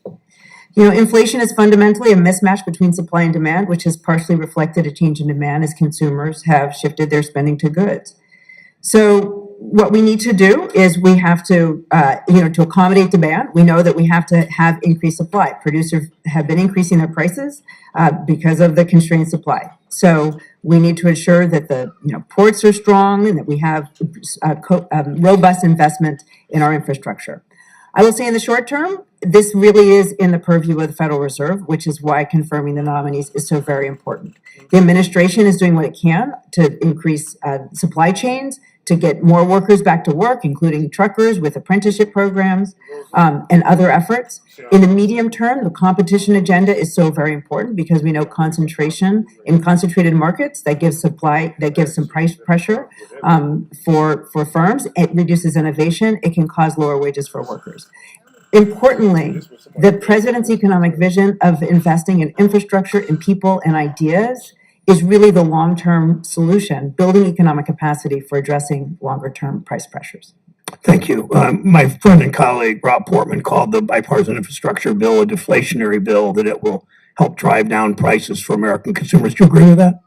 What I agree is that the bipartisan infrastructure law it makes critical investments in our roads, ports, bridges, broadband, takes lead out of pipes. Those are important investments which increase our economic capacity. By increasing capacity, we can accommodate more demand, and so therefore it helps to ease inflationary pressures. Thank you. Dr. Bechet, your work as an economist is focused on how we fix problems with inequality in the economy, whether by race, class, or gender, or even where you live. The stock market always seems to bounce back first from a downturn, while the lowest paid workers who experience the biggest job losses are also the slowest to reap the benefits of the economic growth that they essentially created. How do we ensure that economic recovery reaches all workers, from steel workers in rural Ohio to newly unionizing baristas at Starbucks, and not just those at the top? Thank you, Chairman. That's a great question, a good place to start. You know, the president has been very clear on this issue. In fact, in his address to Congress last year, he said that his economic agenda focuses on building an economy from the bottom up and middle out, and really making sure that we see strong, stable, and shared economic growth. And that is why it was so important when he first came into office to focus on getting our economy, addressing the pandemic and getting us back to full employment. That's why the American Rescue Plan was so important. There's charts behind us that show some of the successes, getting 6.7 million workers into jobs. And importantly, many of the gains, particularly in wages, have been felt by workers at the bottom end of the wage spectrum. So when you get folks back to work, it has this pulling up effect. Now, of course, that hasn't solved all of the issues around inequities, and I want to point out a couple other things that we focused on early on. One thing that the administration focused on was making sure that the PPP program, the Payroll Protection Program, actually went to those who needed it the most. And there's now research showing that actually once the administration came into office, more business owners of color and women were able to access that program. So that's one way. And what that shows is that you actually need to have a focused attention, which is why President Biden has, as Chair Rouse said, these whole of government approaches to equity, to addressing climate change, and to issues around market structure and competition. Because it is only through making sure that all of our policies are focused on both being inclusive and making sure that those at the top are not able to be unduly rewarded, will we be able to have that kind of strong, stable, shared growth. I want to just end with a couple of notes to echo what Chair Rouse said. I mean, certainly the bipartisan infrastructure law is an important down payment on equity in a variety of ways, but I cannot stress enough how important Build Back Better is, that more fulsome agenda to make sure that we are addressing the needs around care and climate across the U.S. economy. Thank you, Dr. Shea. Dr. Bernstein, quickly, and sorry, there's not a lot of time left. The pandemic revealed longstanding weaknesses in our supply chain, as you know. What should Congress and the administration do to make supply chains more resilient and bring prices down for consumers? Yeah, thank you for the question. As was mentioned, the administration is already engaged in working with the ports, in working with the trucking sector, doing all we can to help ameliorate some of these pressures that are showing up in our elevated inflationary reads. The ports of LA and Long Beach process 40% of the nation's containerized imports. They actually broke their 2018 record last year for annualized imports by 13%. The number of containers sitting on the docks that for 9 days has come down by 60%, and so on. In the interest of time, perhaps we'll be able to get back to this. But underscoring what both of my colleagues said, by investing in the nation's infrastructure, whether it's roads, bridges, electric. All right, ladies and gentlemen, if you're tuning in, this is the Stock Market Live here with LCAOD, and it is 1 p.m. Wall Street lunch break might be over with here, but I'm going to say some of them might have not even went to lunch yet, and some might have. I don't really know how they're doing that. I don't know their actual schedule, but this is the time frame of it. I'm going to say maybe between here in the next 30 minutes, you'll start to see the market possibly move here, not out of this range, but maybe just back to the bottom units here, maybe at 439 on the spot, possibly 440. Or it might shoot up back to VWAP here at this point, right back at 442. So just stay tuned here. Workers were able to improve their standard of living because their income was rising faster than their expenses. Now we're in a situation where wages are rising, but prices are rising faster. And the reality is, for most workers, they're falling behind because the cost of the things they need to buy every week is going up faster than any increase in their income. So the Bureau of Labor Statistics in February 10th summarized it pretty neatly. They say, and I quote, real average hourly earnings decreased 1.7%, seasonally adjusted, from January 21 to January 22. The change in real average hourly earnings, combined with a decrease of 1.4% in the average work week, resulted in a 3.1% decrease in real average weekly earnings over this period. I know that's not the intention, but isn't it true, let's start with Dr. Rouse, that we are most back here with low and middle income workers have experienced a bigger rise in the cost of the things they need to buy than in their incomes? Well, I appreciate the concern very much, Senator, and we're all very concerned about inflation and appreciate that is, the purview of the Fed in the short term, and it's important that we have a full slate of governors. I just would like to point out the chart on the far right. Okay, guys, I'm sorry, but look, we all know that the number of governors is adequate to do whatever they need to do about inflation. So let's not go there. Okay, so let's look at this chart on the far. But can you confirm the simple So fact that for most workers, wages are not rising as fast as prices? So some recent estimates by economists Emmanuel Saez and Zuckman suggest that actually, if we look at the bottom 50% of workers, that their market income before taxes and benefits is greater now than it was in Q4 2019. And you can look, if you look after taxes and benefits, that they're actually ahead. So is your position? So we saw the number of 7.5% as the most recent annual rate of inflation. We also know that low and middle income people have a worse experience than that because they pay a disproportionate amount of their income for things that are rising more rapidly than 7.5%, like gasoline, like groceries. Are you telling me that you think that the average worker in America is more than keeping up with inflation? So what we know is that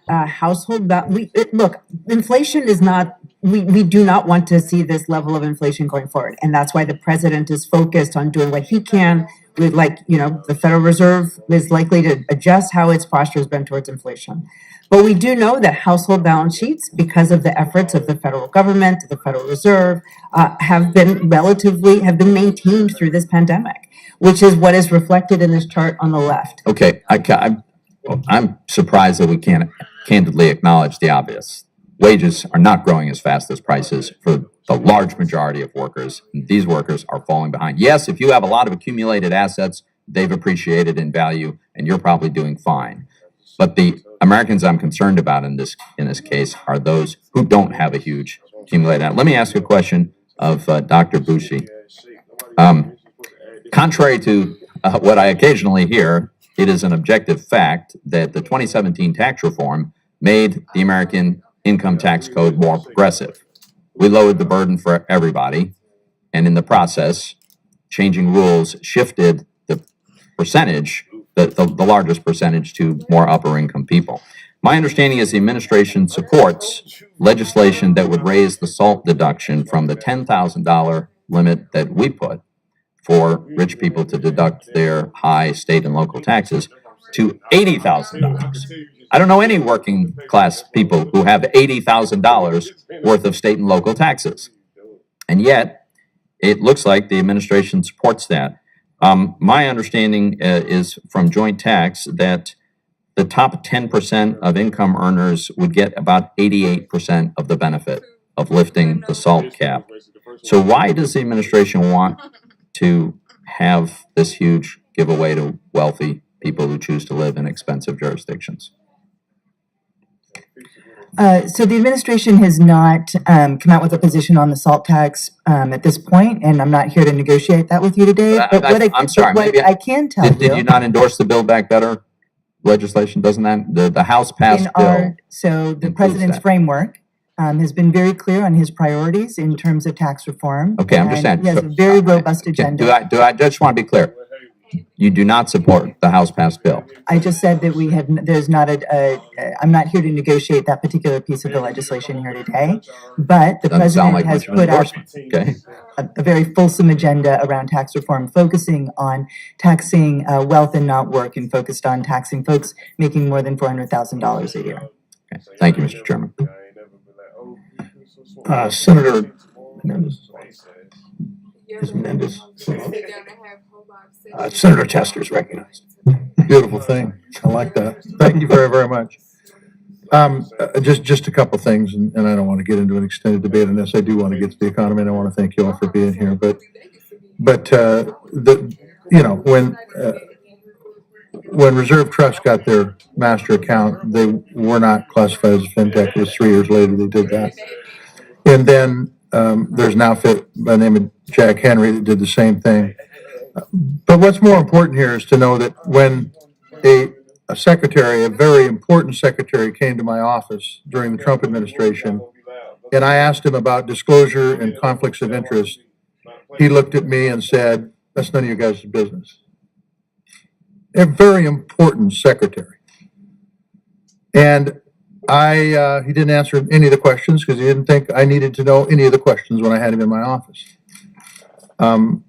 I could have tried to organize so we didn't have a vote on him, but the truth is I just voted no, and that was that. That's the first question. The second thing is that, Senator Toomey, I know you have great skills, and so does folks across the aisle, to be able to come in here and try to persuade minds. And I know it's difficult, because it's difficult from our side to change your guys' minds too.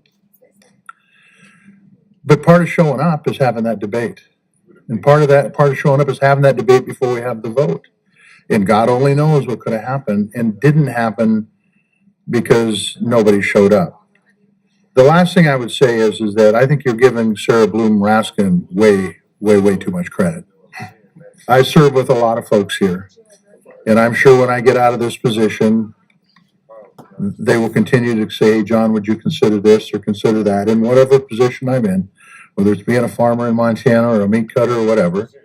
And I would do the same thing that I think anybody on this committee would do, and that is, I'll take a look at it, I'll give you a fair shake, but I ain't just gonna do what you tell me to do. And you guys are making the assumption that Sarah Bloom Raskin made a request and they've just rolled. I'm gonna tell you, if that's the case, we got the wrong people on these regional feds. We ought to take a look at replacing all of those, because if that's the process that's used for giving a master account, then we got bigger problems than Sarah Bloom Raskin. That's all. And I don't want to talk about any of that anymore. We just need to try to make this Senate functional, and not showing up does not add to the functionality of the United States Senate, which I think we can all agree is pretty damn dysfunctional at this moment in time. I want to talk about childcare because it's something I hear about almost all the time when I go back to Montana, and I'm going to talk about housing, which is what I almost always talk about when I go back to Montana. And the question I'm going to ask you is pretty simple, really, when it comes to childcare, and I don't care who answers it. I think we got a huge problem, and I think folks have figured it out. because of the pandemic, when they were staying at home, they looked at their bottom line and say, hey, I got more money not paying childcare and not working than busting my home, working and paying for childcare. So the question becomes, if we're going to have affordable childcare and accessible childcare, because that's important, I think, absolutely important in rural America, but probably important in urban America too. If we're going to have affordable childcare, how do we do that? How do we do that? Or do we just assume the private sector will take care of the problem? And if we do, how long will that take? Because my grandkids are actually in high school now, and when they were in childcare, it was over $10,000 a head for them to be in childcare 10 years ago. So does anybody want to respond to how we make childcare more affordable, more accessible, and what role the government should play in that? I'm happy to take that question, Senator. This is such an important issue, and that is why addressing childcare is was both an important part of the American Rescue Plan and also an important part of Build Back Better. So, I mean, here's the thing. It's, childcare businesses are, they're out there every day trying to provide a service to American families. It's a service that's incredibly expensive to provide, especially to get the kind of quality childcare workers that families need. And families can't afford those costs. And so the crux of what the president proposed in Build Back Better was to make it affordable for families to be able to pay for childcare by capping the amount of income that families have to pay, so that while at the same time subsidizing those businesses so that they could provide high quality care with qualified care providers to families all across the United States. And, we're already seeing just how challenged that industry is right now. The number of workers in childcare has fallen over the course of the pandemic, as childcare centers have really struggled to make ends meet. We've seen now that the money from the American Rescue Plan is going out to those providers, out to over 150,000 providers nationwide, to help them cover their costs during the pandemic. But all of this, it's about kids' well-being, and we know that quality childcare is important for our future economy, but it's also about making sure that parents can get to work. We have questions about making sure that labor supply gets back to where it was pre-pandemic, and a lot of that is about addressing this childcare crisis in America. Thank you. I'm out of time. I'd love to get to housing, and I'd love to get to some job training issues, but I'll turn it back to the chairman and ranking member. Thank you, guys. Thanks, Senator Tester. Senator Browns is recognized from South Dakota, is recognized from his office. Thank you, Mr. Chairman. Let me just begin by saying I appreciate the opportunity to participate this way, and I'd like to focus on inflation and the causes of it. And I'd like from our witnesses to talk a little bit about the differences between what may very well be demand side challenges versus supply side. My constituents in South Dakota, like Americans across the country, are being squeezed by higher prices across the board. Consumer prices in January were up 7.5% from a year ago. Energy prices overall were 27% higher in January than they were 1 year earlier. Electricity prices have jumped 10.7%. National gas prices have soared 40% since January of 2021, reaching the highest level since August of 2014. Right now, inflation, and the CPI indications are of about 7.5% nationally, and PPI basically about 9.7%, which would suggest that there is going to be additional, or at least there is more inflation in our future rather than less.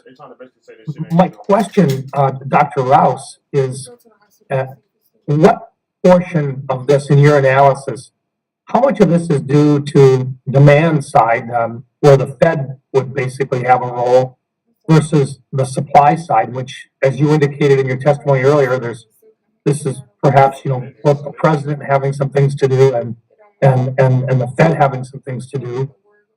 First of all, would you agree that the supply side basically would rest more on the presidential side and the demand side more on the Federal Reserve side? Well, thank you for the question. So the way that I see it is that we have inflation because it was important for the federal government to support household workers, businesses through the pandemic. That is to maintain demand. We see this in countries around the world that could afford to do so, that they maintained that they protected their constituents through the pandemic. Supply wasn't able to accommodate that demand, and inflation fundamentally comes when you have a mismatch between supply and demand. So, there have been various estimates that have been put out. What we say the confidence interval is very wide, but we know that as we get through the pandemic, we will see regulation in both of them. And so, what I would say is that we're expecting that as we work through this pandemic, that the price pressures will ease. Outside forecasters are expecting inflation to be about half by this time next year. Dr. Rouse, if I could, I really didn't mean it to, it's not intended as a gotcha question. I'm just curious, when we talk about inflation, we know that there's both sides, and look, we recognize that we did what we could during the pandemic to be able to make sure that our economy could recover as quickly as possible. My question is just, right now with inflation where it's at, how do we go about addressing it? If we're serious about addressing it, how do we do that if we can't determine how much the Federal Reserve should do versus how much the administration should do? And that's my question is, if you don't have that information, or if that's not part of the studies, why not? So the Federal Reserve is an independent agency, and this is, they are studying, and they will determine the speed and the size of their response. I will note that on the fiscal side, that the fiscal impulse has already turned rather negative. So we are already not putting as much, fiscal resources into the economy, which will actually be slowing down the economy relative to where it has been over the last 2 years. And we expect that as people come back into the workforce, as the pandemic is under control, that will ease some constraints. Getting people back to work will help on the supply side.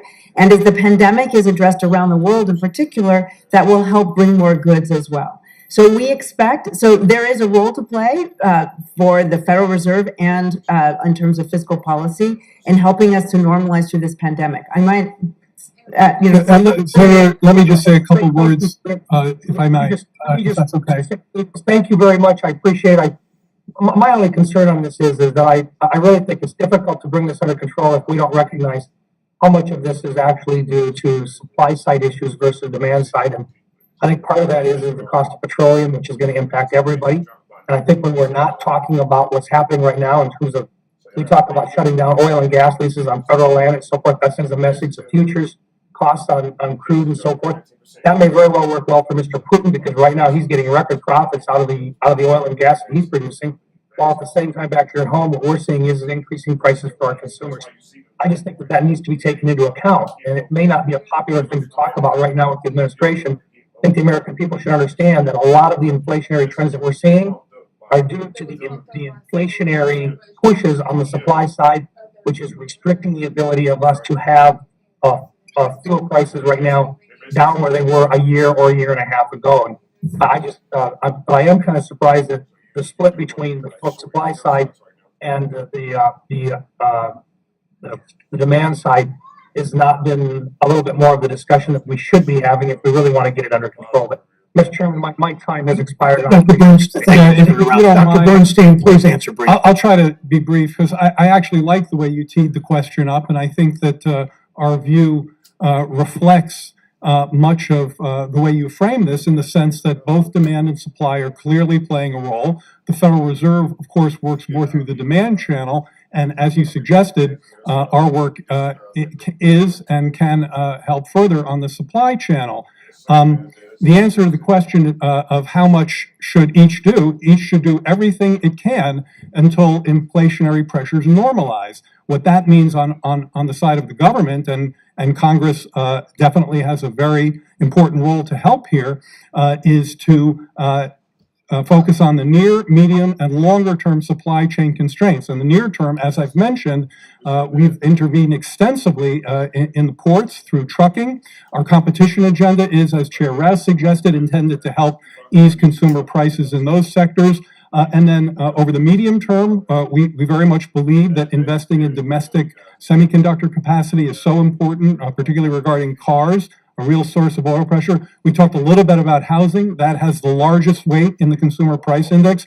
And over the longer term, the infrastructure bill and the measures in Build Back Better are designed both to increase the economy's supply side productive capacity and help reduce costs that consumers face. So I think your framework is actually the correct one. And I think between the work of the Federal Reserve and government trying to expand productive capacity and supply side, we can ease those pressures, perhaps as the forecast suggests, by the end of this year. Thank you. Senator Menendez is recognized from New Jersey. Thank you, Mr. Chairman. I didn't come here to talk about salt, but since the ranking member raised it, let me just say, if I was Pennsylvania, I'd like the way things are. Pennsylvania gets $15 billion more from the federal treasury than it contributes to the federal treasury. So if we could do that, I'd be happy to make a deal with all my colleagues who have a problem with salt that we'll just get back whatever we send.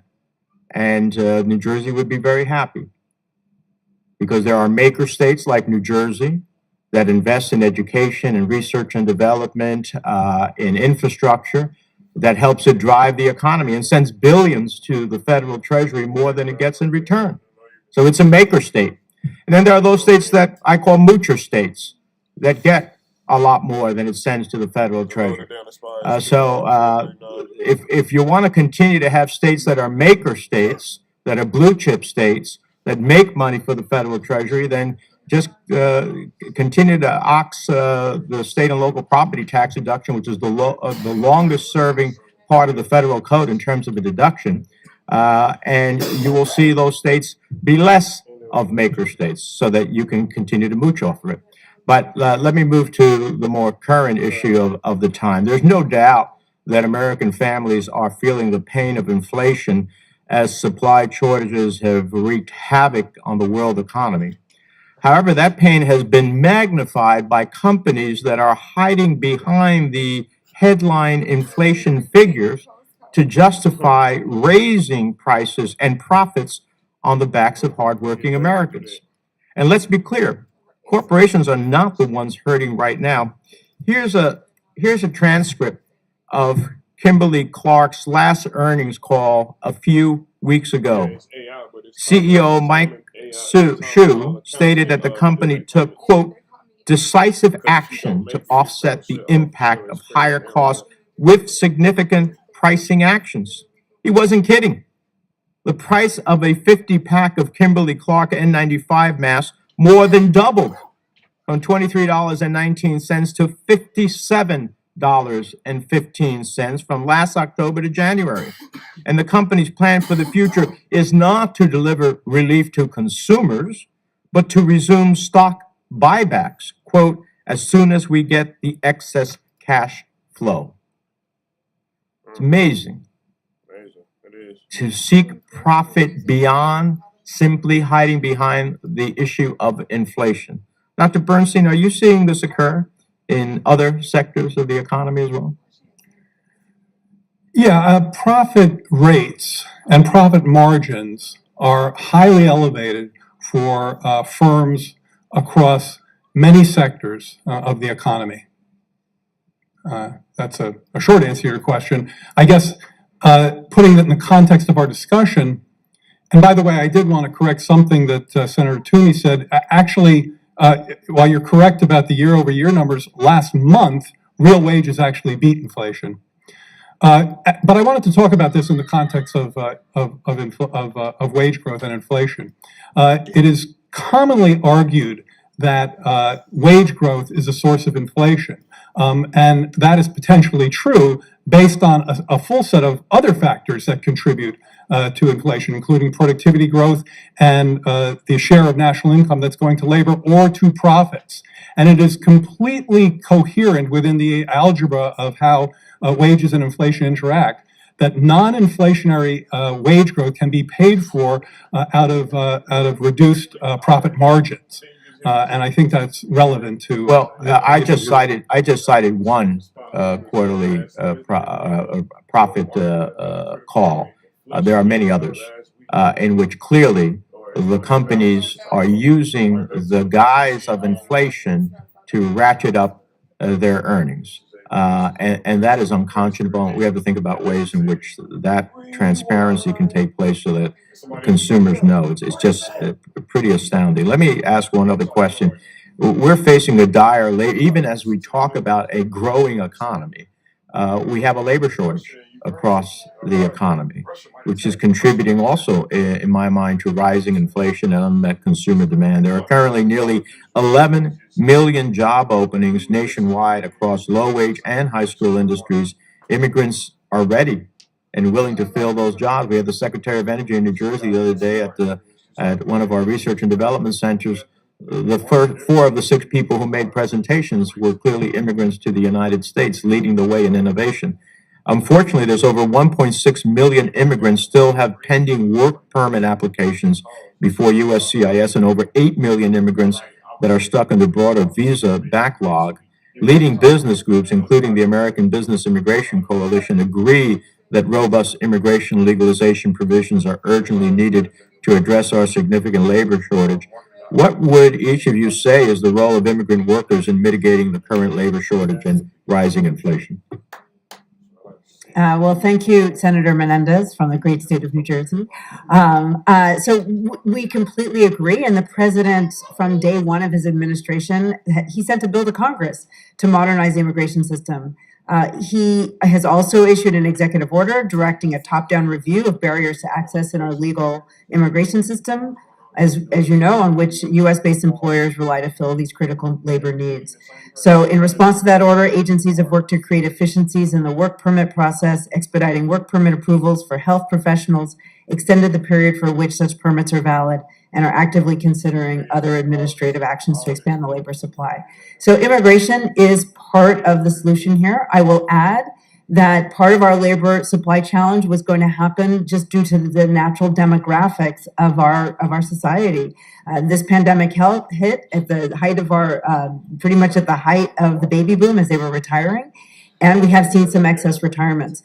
I will add that a key part of getting people back to work will be addressing the pandemic and ensuring we have the tools so that people can get back to work safely and not risk their health. But there's no question that facilitating dealing with the backlog of these visas is top of mind. The president's team is working on it, and that is part of the solution as well. Thanks, Senator Menendez. Senator Daines from Montana is recognized from his office. Chairman Brown, thank you. And I just want to start off by echoing Ranking Member Toomey's comments earlier about the markup that was supposed to occur earlier this week. It is truly a shame, in my opinion, that we didn't move forward and get 5 of the 6 nominees approved. I wrote a letter in August supporting Chairman Powell's renomination.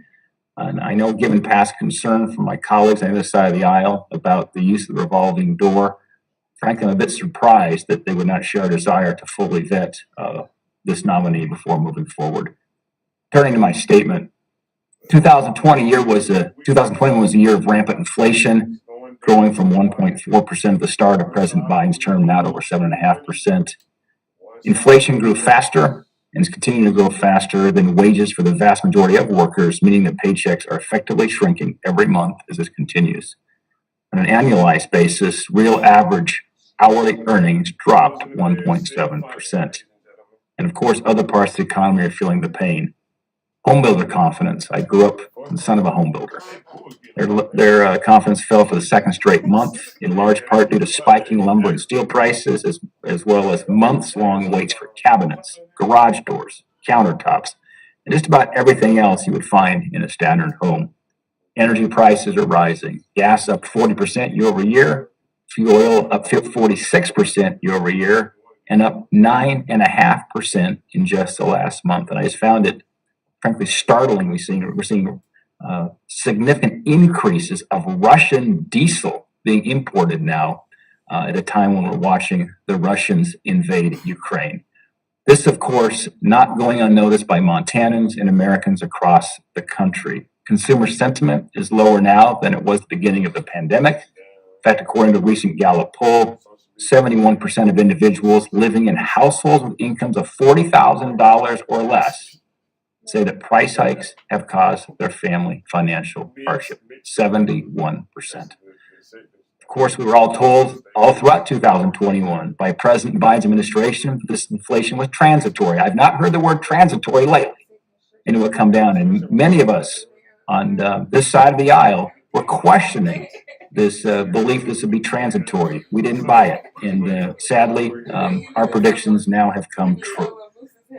They're continuing to insist that a peak is just around the corner. Well, even if it is, I've not seen anything that suggests that 7.5% is far too high. We just don't need inflation to peak soon. We need it to plummet. Now to a few questions. Looking back at the economy in February of 2020, we saw what I would describe as a Goldilocks economy. We had wage growth across the board. Inflation was in check. Wages were actually growing the fastest for individuals at the bottom of the wage spectrum. To me, this broad-based, non-inflationary growth was about as good as it gets. My question for the panel is this: would you agree that the pre-pandemic economy from February of 20 is better than the economic picture as we see it here today? A simple yes or no will suffice. I will agree that the pre-pandemic economy on net was looking fairly strong. However, that pre-pandemic economy reflected many years of rather anemic growth. It was reflecting, even in terms of wage growth at the median, we had seen a little bit, but there had been decades where at the median, there hadn't been robust wage growth.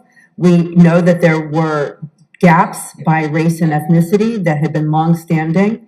So I would argue that while in February of 2020, the bones of the economy were strong, that there were weaknesses there that this president felt we should address, which is why his economic agenda is designed to increase the economic capacity in order to generate more robust, sustainable growth that can be more equitably shared. I'll weigh in on your question as well. The labor market is actually tighter now than it was then by some metrics. The unemployment rate was lower then than it is now, though not by much, 3.5 versus 4%. There are far more job openings now than there were then. The GDP, probably the most commonly cited indicator of economic health and growth, is considerably faster now than it was then, growing, which is consistent. Dr. Bernstein, are you suggesting we're better off right now than we were in February of 20? I'm saying that there are it's not a simple yes/no question, is what I'm more than suggesting. It's what I'm articulating here. There are a set of economic indicators: job openings, GDP growth, child poverty. Child poverty is actually lower when you factor in the interventions in the rescue plan in 2021, probably than it was in 2020. We only have estimates of that so far. And that's very much a function of the president's rescue plan. By pulling the recovery forward, by getting shots in arms and checks in pockets. Dr. Bernstein, I just firmly disagree with that. We had over $1 trillion of unspent COVID dollars at the end of 2020. And then on a purely partisan basis, our colleagues pushed another $2 trillion of federal spending into the economy in Q1 of 2021. We warned this is going to have inflationary effects. So anyway, I just respectfully disagree. Okay, well, I understand your point. But let me federal balance sheet now. Dr. Bernstein. Okay, I'm out of time. I want to answer the question that Dr. Bernstein, wait a minute. Senator Daines, is that your last question?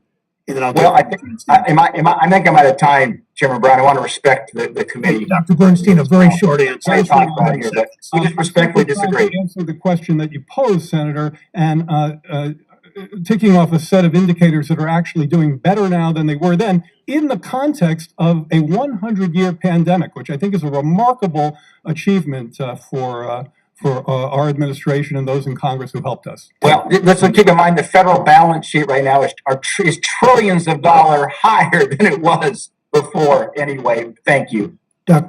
Senator Warner from Virginia is recognized from his office.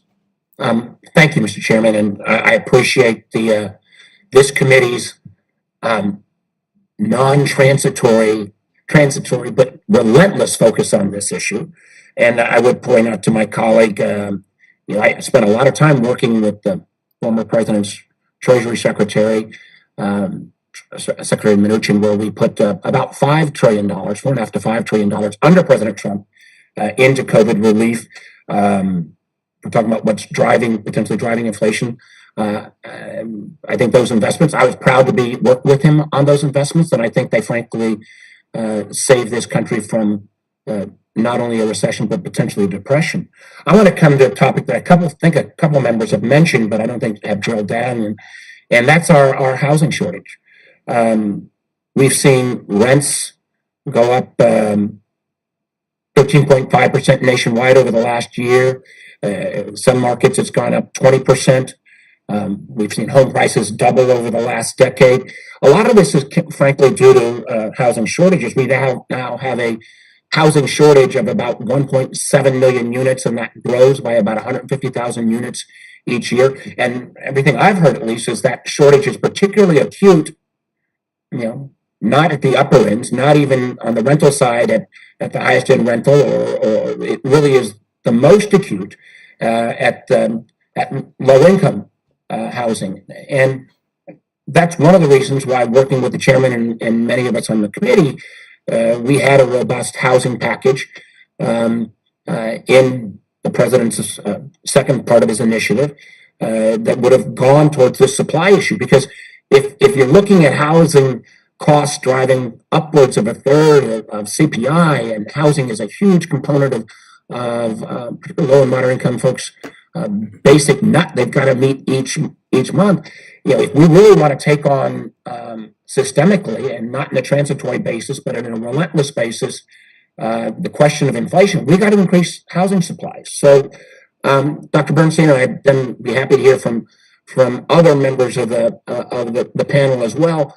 What should we be doing on housing supply? And I was going to ask two questions. I'll try to ask just one, recognizing I'd like to get from the whole panel.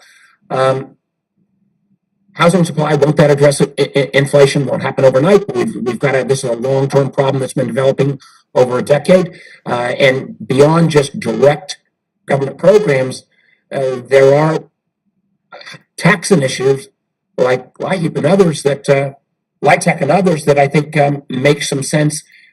Private sector, been bipartisan. Florida LIHTC gives that kind of incentive for low housing construction to developers. Shouldn't we use these in our toolbox if we're really going to take on, not in a short term, but in a long term basis, inflation? Yes, that is an extremely important set of questions, and let me begin by thanking you for your leadership on this work, and as well as others on the committee. Let me start by just saying why this is so important, underscoring some of the points that you made, Senator. There is a long-term supply shortfall in the housing sector, and you mentioned 150,000 units each year deficient supply. Multiply that by 10, and you get to the number that you're suggesting in terms of a shortfall. This is a market failure that's particularly acute in the bottom half of the market. And why? It's because the math doesn't always add up for people to build, for builders to build, along with the problem of exclusionary zoning problems. This makes this key to the president's equity agenda, especially in rural areas and communities of color. And the third issue you correctly raised was inflation. Shelter is the largest single component in the CPI.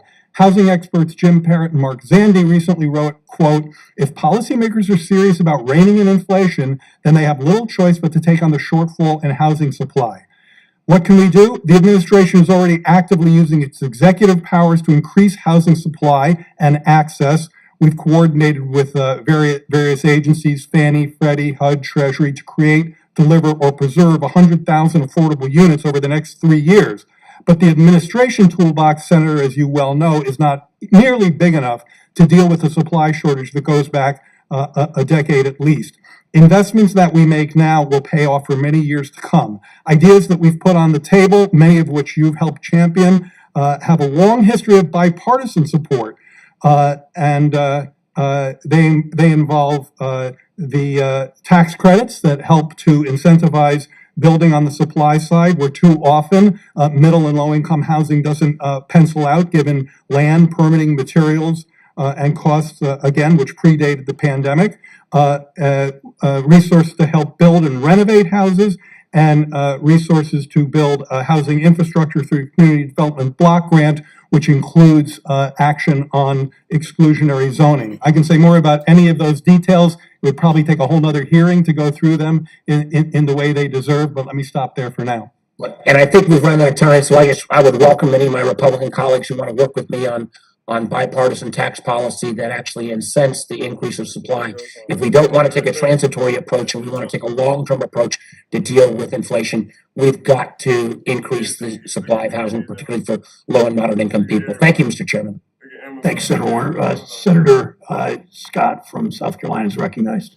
Thank you, Mr. Chairman, and thank you all for showing up this morning. It's been a fairly feisty hearing, it sounds like to me, over watching this back in the office and paying attention to the comments. And I will say, there must be millions of kitchen table economists, also known as parents, all over the country asking what in the world is the value of an economist degree in Washington, D.C.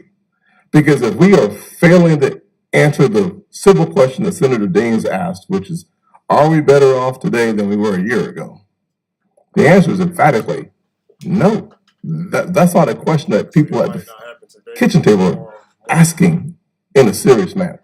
When you ask yourself if the average person in this country, whether inflation was better this month than wages, the cumulative effect of inflation in an average household in the country, when your gas prices are up 40% and your utilities are up 20%, the answer is no. If you have had a 4% increase in your wages and a 7% increase in inflation, the bottom line is that your spending power is down, not up. If in fact you can look at inflation as an additional tax on those folks with fixed incomes, are they better off? The answer is no. This is not a hard question to even dig into. This is a simple question that is clear. When your food is higher and your clothing is higher and your utilities are higher and your gas is higher, to suggest that we are anything other than worse off this year than we were last year, you don't even have to believe me. Ask me. Ask the president's approval ratings, the lowest ever. Why? It's because the average American family is suffering through an incredible crisis that they don't have to hear what you are saying. They can see with their own eyes the disappearing dollars in their accounts. This is not hard to see. This is easy to see. What we should be asking ourselves is, how do we make it better? Not pretending as if it's not bad. It's really bad and getting worse. When you're at a 40-year high in inflation, this is not something that the average person says, I don't really understand what inflation is anymore. They don't even ask the question, what is the definition of transitory? Because this is not transitory.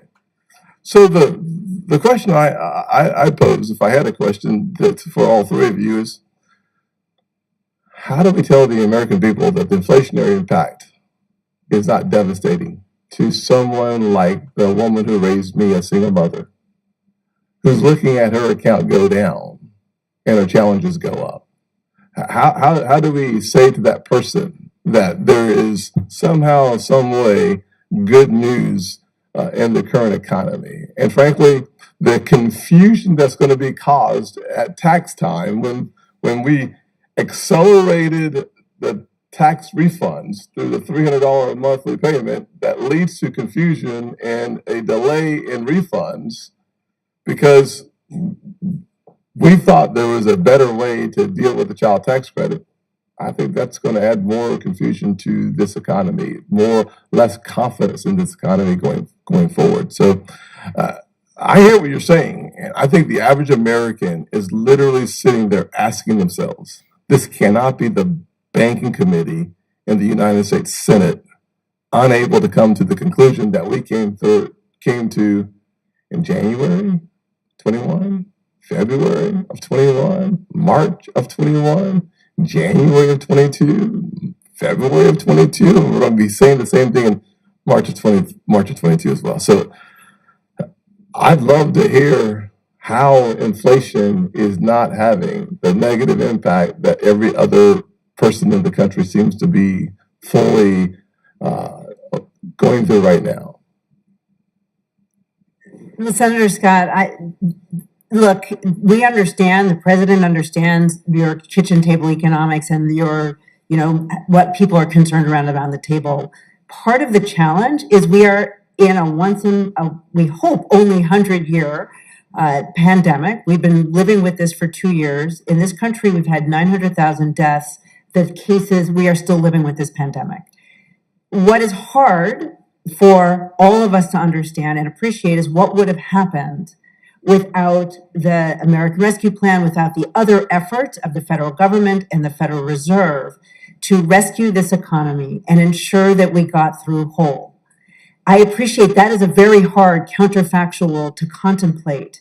I am not saying that we are exactly where we want to be, but as we have highlighted, we have had the strongest recovery, on record. We are doing better than our peers. Unemployment has fallen dramatically. I would remind the kitchen table, as with the kitchen table economists, that when the president took office, the economy was almost 9.5 million jobs short of where it was when the pandemic started. And we've recovered almost all of those jobs. So now we have people who want a job can get a job. That unemployment has fallen more quickly than it ever has in a recovery.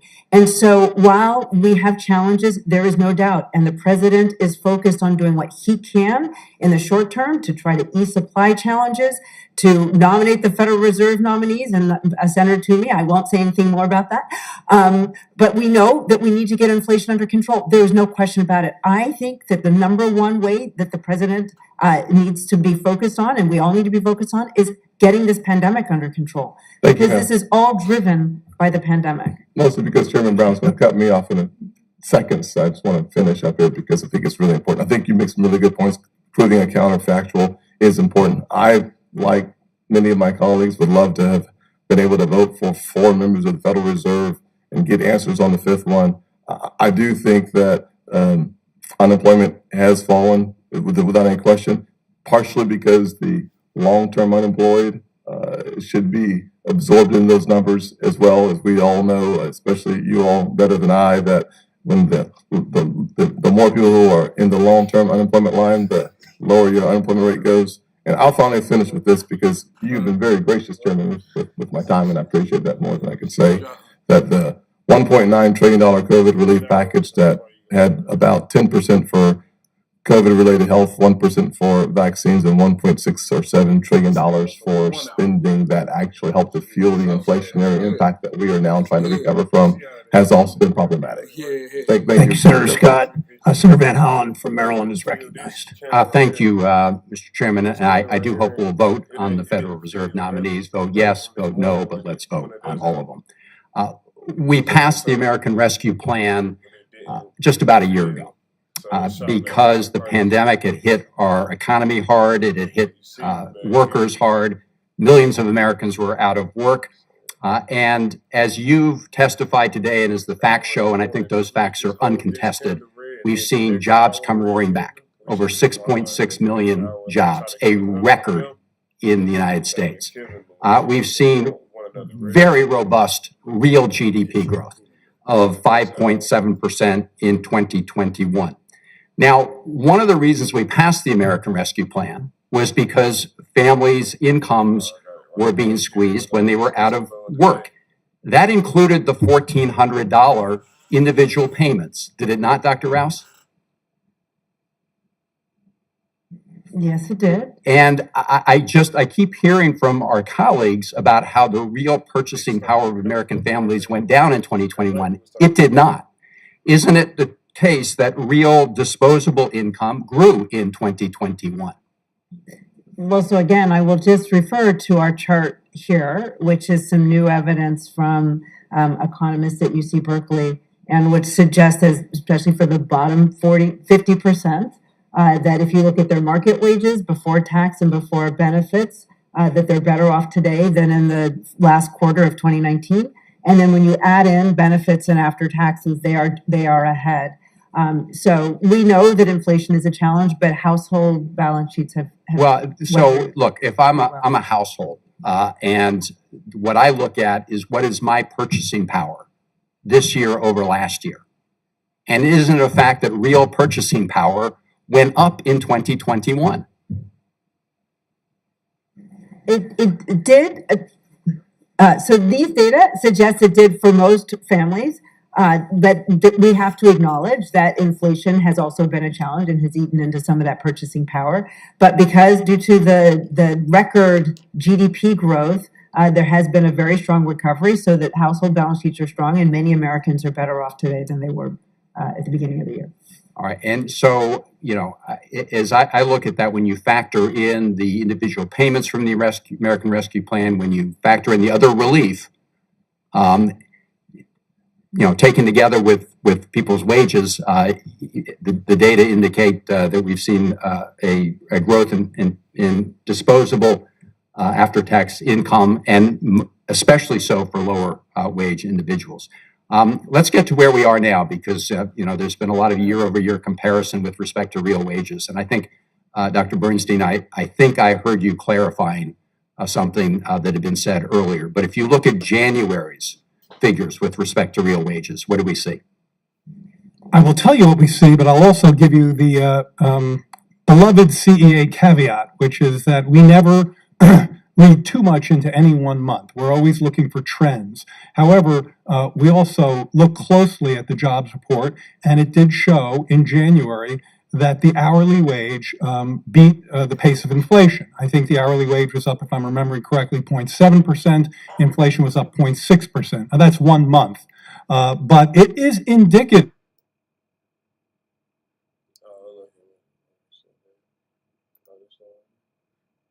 With this final rose, I choose all of you.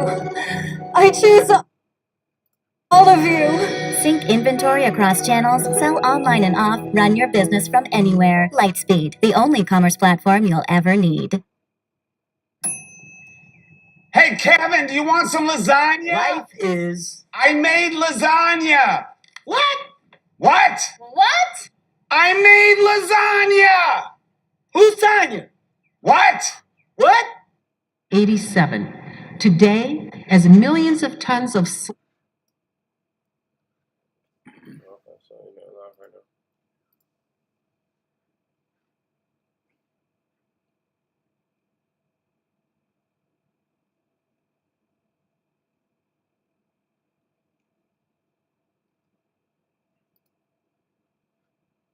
We have 568 people voted. Still majority thinks it will get below $36 by the end of today.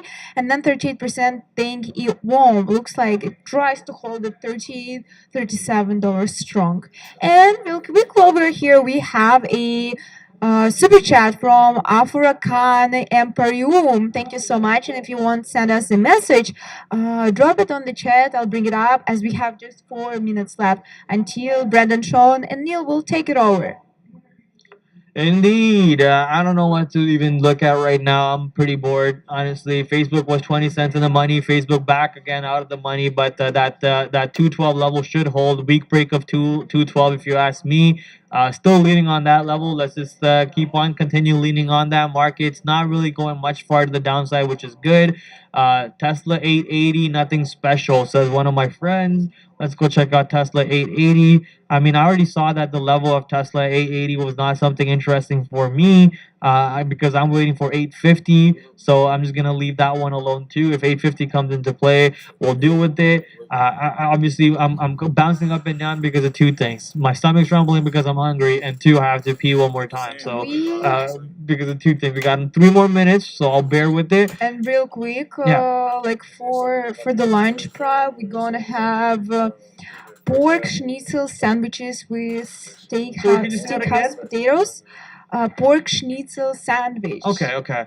By the way, What is we that? were talking about top performers, but at the bottom we have that AMPL. It's down 54% today. What a crazy drop to the downside. What the heck is a pork schnitzel? You never ate schnitzel? I've heard the word before. I don't know what it is. Yeah, that's exactly what you see now. It's a pork cutlet, Kind of in covered like like a breaded panko. Yeah, panko. Okay. But I assume they're gonna put it inside of the burger. Yeah. The buns they use there is not even like the good one. The yucky buns too. Whatever. Ooh, 6 new followers today. 1 new message. Well, we won't have to look at that message live. What am I doing? I'm an idiot. Go follow me. Go hit the follow button, guys. You know I'm only at 2,000. Yeah, I almost Let's go through your DMs. yeah, I almost doxed my DMs over there. I'm an idiot. But yeah, guys, go hit the follow button. Go check out Trader TV Prad. I'm gonna start doing these over here. So if you guys are interested in how my trades go at the end of the day,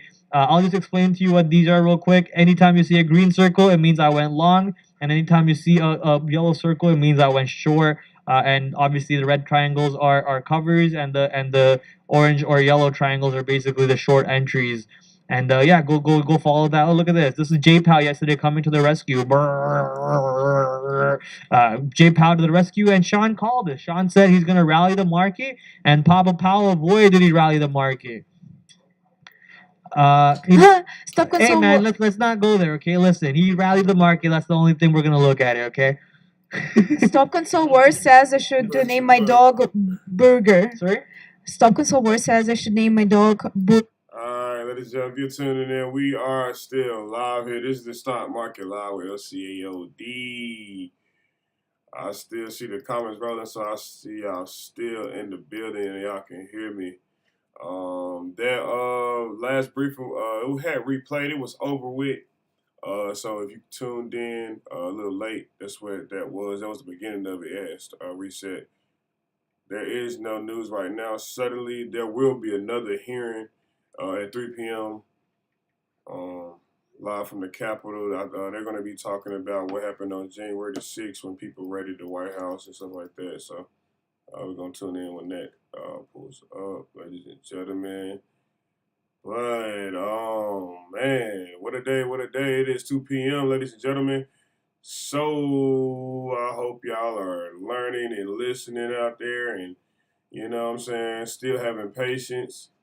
But as you can see, stocks on the move here. It looks like we are definitely back in the situation we were last week on Thursday, and possibly Friday might even repeat itself. We don't know. But last Thursday, this looks the same. This looks the same right here. So with that being said, talking about stocks on the move, Apple is down about $2 here. Looks like Apple is down $2 here. Airbnb is down $2 as well. So that has an effect here with the market. That's post earnings there with Airbnb. Adobe is down about $17 here to $4.60 here. So Adobe is even catching a trim here. You got AMC down. AMD is down about $2. Amazon is down here about $35 now. Remember, ladies and gentlemen, they were just up here this morning about 40. Boeing is down about $3 now. You got, looks like crypto. Let's check with crypto here. It looks like crypto is taking a beating here too right now. I think there was some breaking news there with Biden and Mike trying to get a early regulation there with it with the whole crypto market. Apparently, I don't know. Could be a rumor. Might be true here, but crypto, Bitcoin is down here about 2,600 from yesterday. Looks like another car, Avis car, wow, they are down here. So they just been selling off since their earnings here. This is a post-earnings play as well this week. Looks like the banking situations, they are down here. Capital One is down about $4. Coinbase is really taking a beating here from all that crypto news here. Coinbase is down about 16 here, almost 8% there. CRM, Salesforce, they are down about $10. You got Crocs down here about 11. Yeah, this is a post-earnings play as well this week on the Crocs. Looks like DoorDash is trying to act like they want to hold that little $10 gain there. But keep in mind, ladies and gentlemen, it did spike to about 130 and sold off all the way back down here to 100. So they lost $30 in the after hours there. So they were still definitely proving that their value. Looks like Meta. Oh man. Not looking good for Meta here. They are down to about 211. Down $4 though. Meta's taking a beating here. Looks like that 200 mark is really wanting to be friendly now on Meta here. So that would be a clean, smooth $100 chop there if you can get it about $11 down there on Facebook. Looking at meme stocks, the apes. Oh, ain't too much beating on the chest over there today. They are down here about $2 at 126 though. They do got earnings coming up. Keep that in mind. Keep that in mind. Stocks like that, pre-earnings run-ups. That is true. We are not seeing any news here coming through, so yeah, all the indices are in the red here. The Dow's down about 1.20%. The Nasdaq's down about 2.4%, and the S&P 500 is down about 1.45%, ladies and gentlemen. So that selling pressure is kicking in here. You got the SPY right at 439. If the SPY can break below 439, we haven't seen it all day. That will bring the stocks more to the downside here. The VIX is above VWAP now at $22 here. So you see the VIX spike up more. That will bring the stocks here down. Triple Qs is down here too at 348, fading away from VWAP. So not looking good here for the bulls here. If you are a bull, you might want to think about just to get neutral here, rethinking your situation.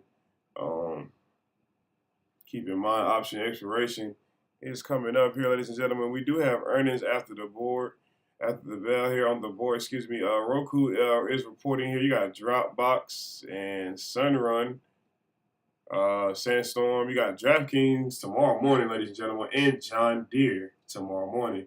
I think your best ones here, possible payers here. Got to get on the right side of the trade, obviously. If you're trading it, if you're investing in it, nothing wrong with waiting. But your best ones to go with here, I would say, would be John Deere, DraftKings, and Roku here. But that is my opinion. That's what I think there.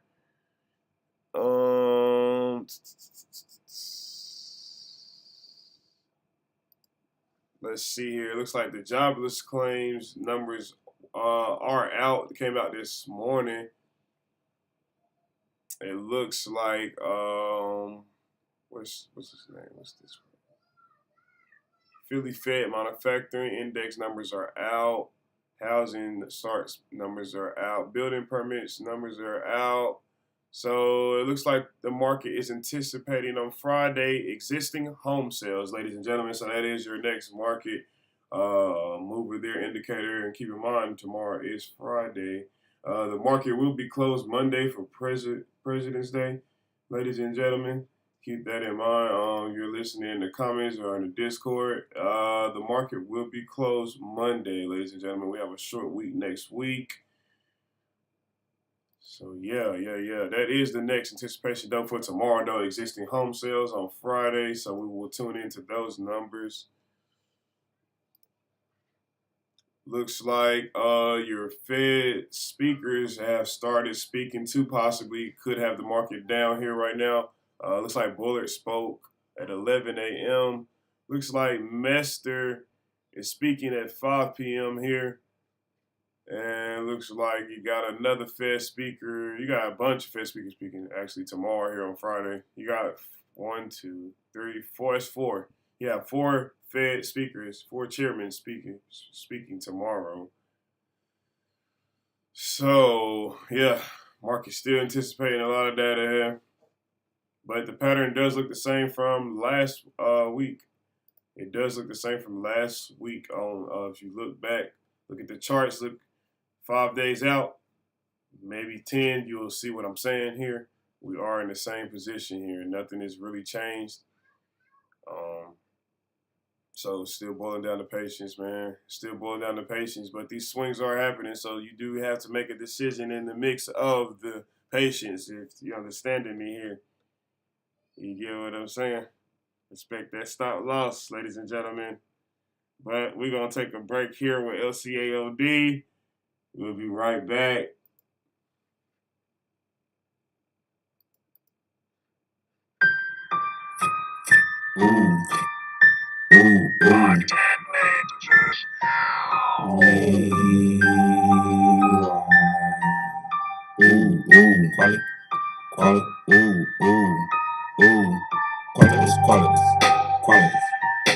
Quality. Number on the pint. 100, 20, oh rack. We don't pour act. Nah, they taxing on that. They taxing on that. Hey, they taxing on that. Hey, qualities, qualities, qualities, quality. Number on the pint. 100, 20, oh rack. We don't pour act. Nah, they taxing on that. They taxing on that. Hey, they taxing on that. Hey, you know, we just be tweaking and geeking. Yes, sir. And hopefully they rewind the EP. I hope so. Quality, quality, quality, quality, quality. Rewind the EP. Rewind the EP. Rewind the EP. You know, this is my first EP. It is. If you want more, hit rewind. Rewind. Till the next one drop. Yeah, yeah. Repeat coming soon. Yup. Three-peat next. I'm coming at throats and necks. They say life is like chess, and I'm the king. So them dates gonna be on point. Yep. Check me. Ali. Qualities. Policy. Number on the pint. 100, 20, a rack. We don't pour act. Nah, they taxing on that. They taxing on that. Hey, they taxing on that. Hey, qualities. Policy. Number on the pint. 100, 20, a rack. We don't pour act. Nah, they taxing on that. They taxing on that. Hey, they taxing on that. Hey, I got 20/20 vision when it come to scoping lean. Yeah, the plug ain't playing me. Nah, roll that blue dream in a beam. Hey, sip that fucking lean. Hey, pour that fucking perk, not green. Hey. We pouring up that perk. Yeah. We throwing up that green. Blah. I'm the realest and they know it, yup. Struggle, but my skin be glowing. These thotties ain't for me. My baby crazy before I leave. Yeah. I'm the illest. Shout out Illa and my killers who go gorilla for a G. I'm that G. Come and shop, but fuck the ops and fuck the cop. These thotties thoughts. Ooh. Qualities. Politics. Number on the pint. 100, 20, a rack. We don't pour act. Nah, they taxing on that. They taxing on that. They taxing on that. Hey, qualities. This was that rewind. So rewind. Yeah. Rewind. Ooh. Rewind. Ooh. Rewind now. Rewind now. Rewind now. Rewind now.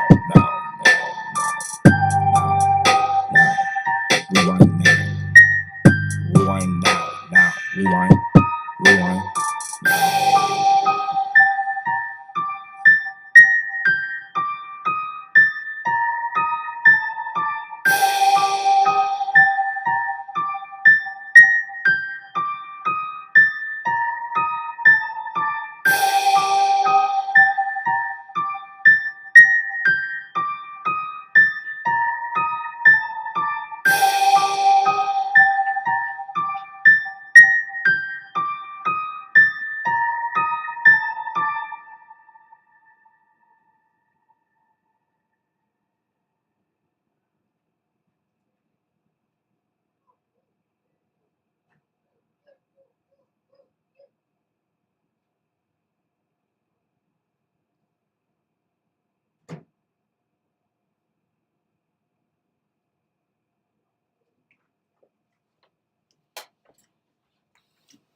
Oh man, so we are back here from the break.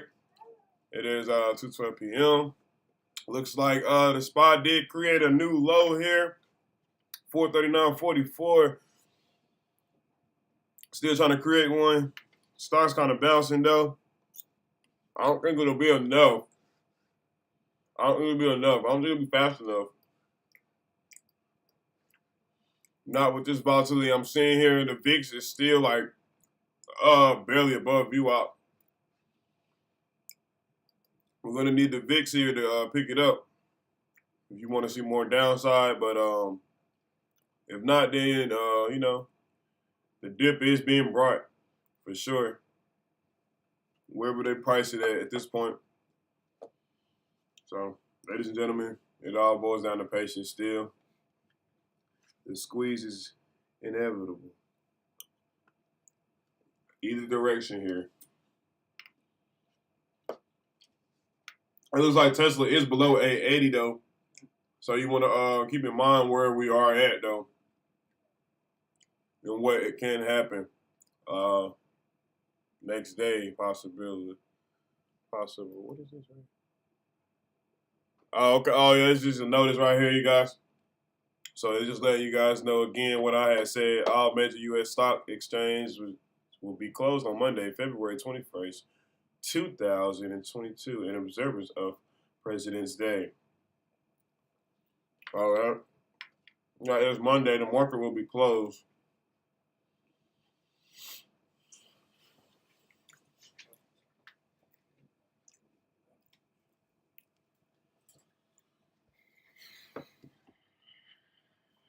Doesn't look like nothing too much is happening right here, right now. Looks like stocks are trying to bounce off their bottoms. Roku is getting clapped right here. They do report after the bell today, and they're already down here about 15.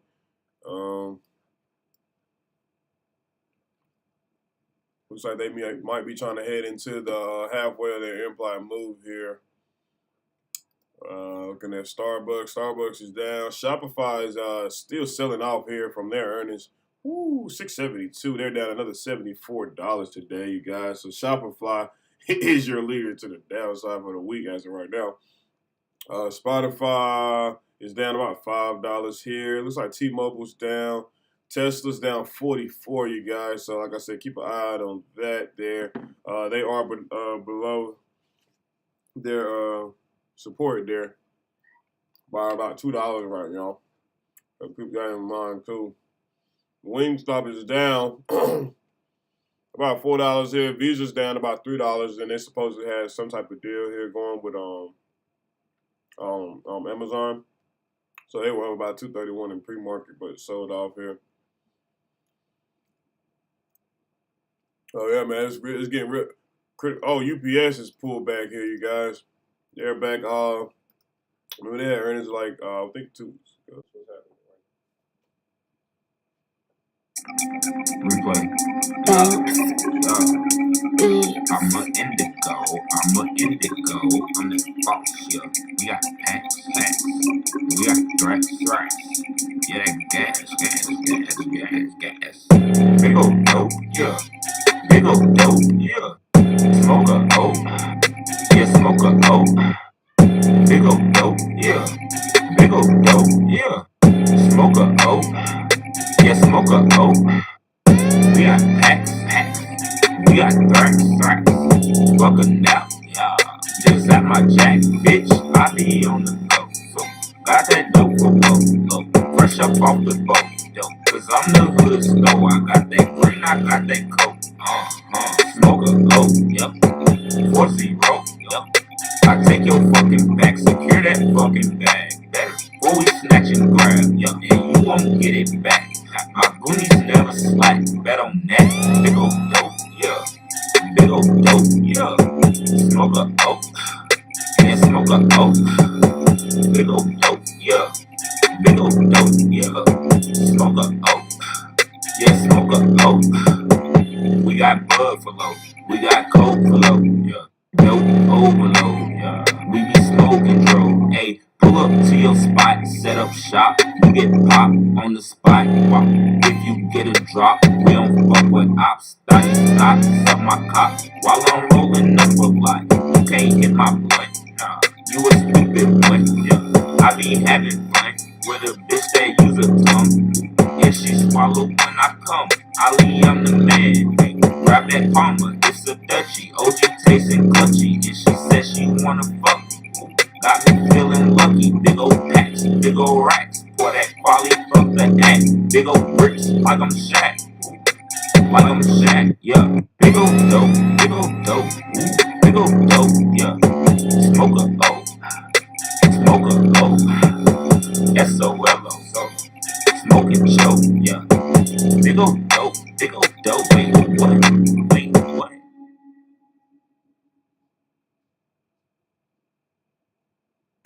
Hold up, wait, what?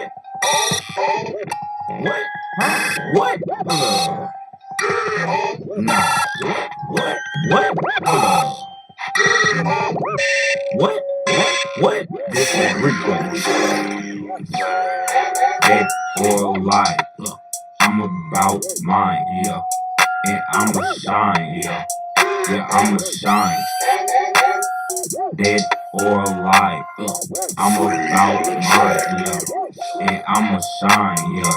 Cause niggas dope, I live do the most, I'm on go. I be pump, gotta choke. I up that bit and blow, it get gritty in the boat, so you better hold your own, for sure. I'm the realest and they know, quit the fuck your bit, yeah, nigga. Take your hoe, smoke a hoe, on my SOLO, hot shit. I be on the grind, on my money mine, I just put the shit on time, on that nigga, that's for show. On that boss, so whoa, put that replay on repeat, till I drop that repeat, yeah. Then that 3-beat, hey, this that Ali, and they gon' respect me, yeah. I'm a indigo, hey, I'm a indigo, yeah, I'm a indigo, dead or alive, look, I'm about mine, yeah, and I'ma shine, yeah, yeah, I'ma shine, yeah, dead or alive, look, I'm about mine, yeah, and I'ma shine, yeah, I'ma shine, I'ma grind, time is mine,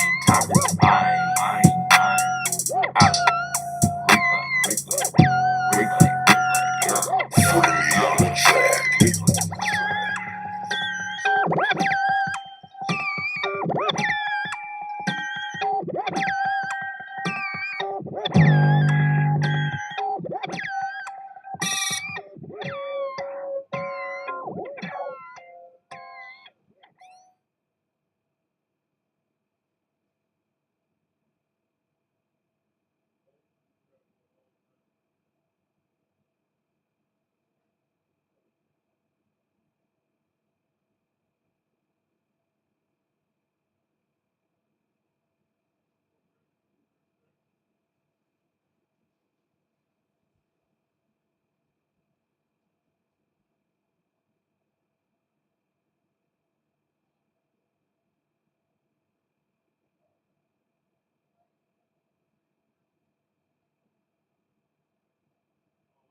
All right, ladies and gentlemen, if you're tuning in, we are live here. Looks like we had some more technical difficulties here today. I apologize. I had to get things situated.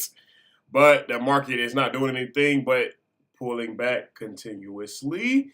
Tesla's back at that critical area, 878.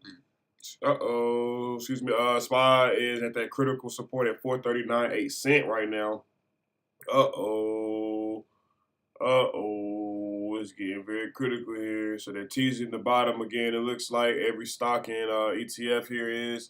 The overall market is in the red here. The NASDAQ just picked up 2.25% here. So we are seeing a higher red here. They're putting the pressure on them now. That selling pressure is kicking in. This S&P 500 is up 1.65 on them to the downside. And the Dow is 1.44 to the downside. Ladies and gentlemen, it's a lot of red. Now we're getting ugly. The market is bleeding for sure here. There is no briefings going on right now, but looks like, man, this could continue here. It might be even a delay with some stocks here, but the SPY is slowly but surely breaking the range here to the downside. No flush yet though, but they are going to the downside. That is the direction as of right now since this morning. Coinbase just pulled back another dollar there, so they're right at Bitcoin. It just got clapped here, so they're down another 200 here, real instantly there. So now they're down 2,800. They were just down 26, so real smooth little pullback there on the crypto markets as well with all that action.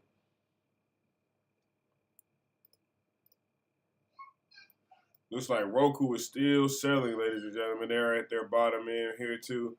They do have earnings coming up. Like I said, this is going to be a real big one here, ladies and gentlemen.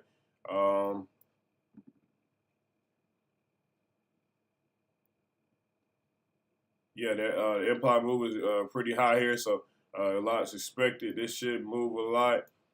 The duration, hopefully wherever it does move, it holds. Usually, if they've been selling off bad, they've been staying down. That's what we've been seeing here lately. If they pop to the upside, they kind of fade away. Majority of them been doing that. Some of them have held though. I did see some hold. So it's been kind of a mixed bag with the earnings there. You always have the option to get in before or after. That is your risk. That is the risk you choose to take. So yeah. How the fuck is DWAC up? That's a Trump stock, man. They love it over there. DWAC. Nah, DWAC is a good stock here.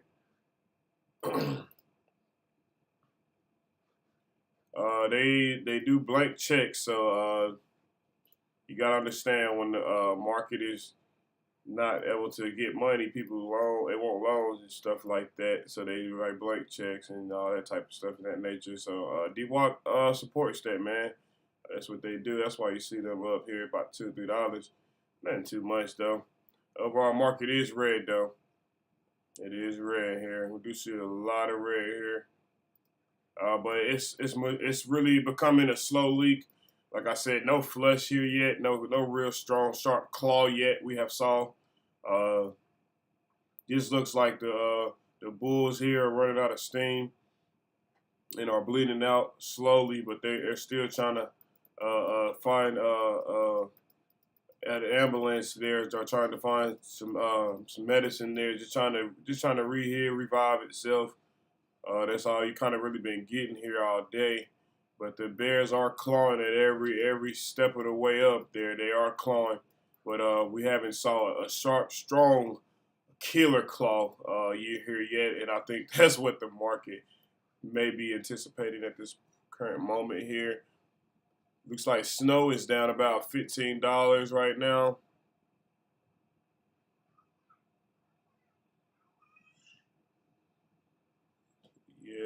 Yeah. Upstart is down 7 here today, but still up 140. So they did keep their earnings gain. So like I said, some earnings hit this week. Some earnings they went up and held, and some went up and faded, and then you got some went down, up and down. It's been a wild week with the earnings. So be careful with the Roku. But it will move though for sure. It is not about to be the same numbers you see right now. So keep that in mind. And if it does end up being the same numbers you do see right now, it will go up and down there both ways before it does that. So keep that in mind. The SPY is coming down here 438.90, so we got a new low in the SPY. The SPY just widened the range there to the downside. As expected, we were anticipating that. Not seeing stocks correlate with that yet. Could be a little delayed there. It is 2:30 p.m. Let me check and see if we have anything live here.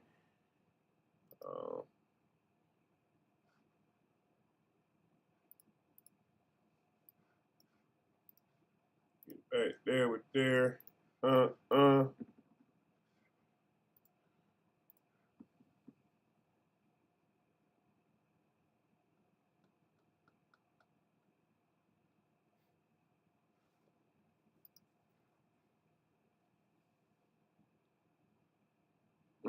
So yeah, the next hour candle is starting green here. That's what you're seeing here. But hopefully that flips and turns red. That'll be really big here. The SPY is still coming down here, 438. So you do see the hourly candle starting to kick in because it is 2:30 p.m., ladies and gentlemen. But yeah, the SPY is coming down here, 438.75. New low of the day on the SPY. Nothing too major here. It looks like they're going to have to swoop through this level too as well for stocks to start to realize what's going on here. Not seeing no correlation yet. Could be a delayed effect. Some stocks are moving with it. Some are trying to hold right here at their critical supports. Amazon is down here now about $37 here. So yeah, they just sold off all day here. Puts just came up here big on Amazon.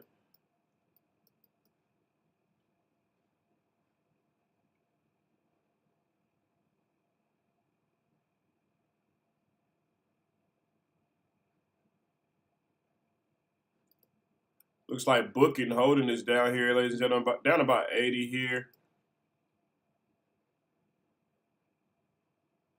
So that DoorDash is actually kind of curving, trying to pick back up here, but not enough still to be going long here. By tomorrow, you're definitely going to need this candle filled here. You're going to need that to step back right here for anything to really pop off there at DoorDash. Yeah, anything's possible for real. But I mean, it looks like that situation, you're going to have to put time on it. It does look good for maybe about 3 to 6 weeks out. But I don't know, weeklies, you're in the nail biter, man. You're in the nail biter. That 130 level, it looks so close, but it is so far because you got timing not on your side there. So the SPY still pulling back. Triple Q still pulling back. VIX is shooting up here. I'm starting to see. But we're going to need a little bit more volatility than that, VIX. But it does look good, man. It does look good. SPY making a new low of the day, 438.65, 64. Triple Q's 347.65. Let's see if the correlation with the stock start to pick up. Still not seeing it here. So slightly on some of them. So this obviously isn't enough. Why? Because we've been in this range for the past 5 to 10 days. So stocks are getting tired of doing the same thing here. They want to see the SPY break out new ranges here. Triple Qs break new ranges. I think that's the most anticipation you're looking at if you are investing into the stocks here and you're trading to the downside. Right now, because the market is red, so the trend is your friend. But if you're a bull here, you do know that this is a discount here. You're getting a discount today. So if you're neutral here, you can see it from both perspectives. And yeah, the market's still kind of pulling back here right now slightly, but it looks like it's about to stop here and create a bottom. The VIX is at $22.42 now. So they picked up a little bit there. Stocks are really just chilling at their at that support slash resistance area for most names here. That's what I do see. They are like stuck on it. Yeah, the next move to the downside, like I said, the next big move to the downside on the SPY and the triple Qs, and the next big move on the VIX is going to say a lot here. We are running up on that patience pays theory here. Yeah, almost there, ladies and gentlemen. So just hold on, hang tight. This is the time where you need to get up, get away from your phone, get your finger off that trigger. Get your finger off that trigger. Go get something to drink. Go use the bathroom. Do some jumping jacks. Go check the mail. Go outside. Get some of that sunlight. You know what I'm saying? Move around. Get that pulse pumping. Get that blood flowing through there. Don't become an impulsive trader after making losses. You're expanding your losses by doing that. That's not safe. Don't do that. So, ladies and gentlemen, just pick a side here. What do you think? What do you think? That's really what it boils down to. You know, if you don't think anything right now, don't do anything right now. Go with your gut instinct. That's really the best thing you can do here. What I think is here, we are at this could be a bottom here. I wouldn't be surprised if you find some bulls buy this dip here. It wouldn't shock me. But I do see this also being the top here because the SPY has been selling all day. The market can get lower here, so we can go either ways from here. We are leaning towards more on the bear side as of today, the overall day here. And that is because the indices are leading high red here. So keep all that in mind. I see y'all in the comment section. Yeah, you're right. Facts. For sure. Watch what happens when Amazon falls. I know, right? I know. If Amazon can break 3,100, woo! Big market indicator there, right? So yeah. Y'all definitely tuned in. I hope you're learning something. I hope you're earning something. But if you ain't learning nothing, you probably ain't earning nothing. But if you're earning something, you can learn something later. You know what I'm saying? So it don't matter. That's how this market works. The market has a mind of its own. Don't get discouraged. Keep your ego out of it, ladies and gentlemen. Stay focused on the game plan. Stay focused on your value of your pockets, of your portfolio, ladies and gentlemen. That's all that matters. Nothing matters. None of these companies matter. Only their price action. Keep that in mind. The SPY is still selling off here, 438.63 cents now. So we're going to take a quick break as the market is continuing to pull back here. It looks like lumber prices jumped 29% in the last month. That is a Wood Wove report there. The NASDAQ is down 2.30%. Oh, man, the Dow is down about 1.50%. The S&P 500 is down about 1.73%. Ladies and gentlemen, so the market is pulling back. Stay tuned here. We'll be right back.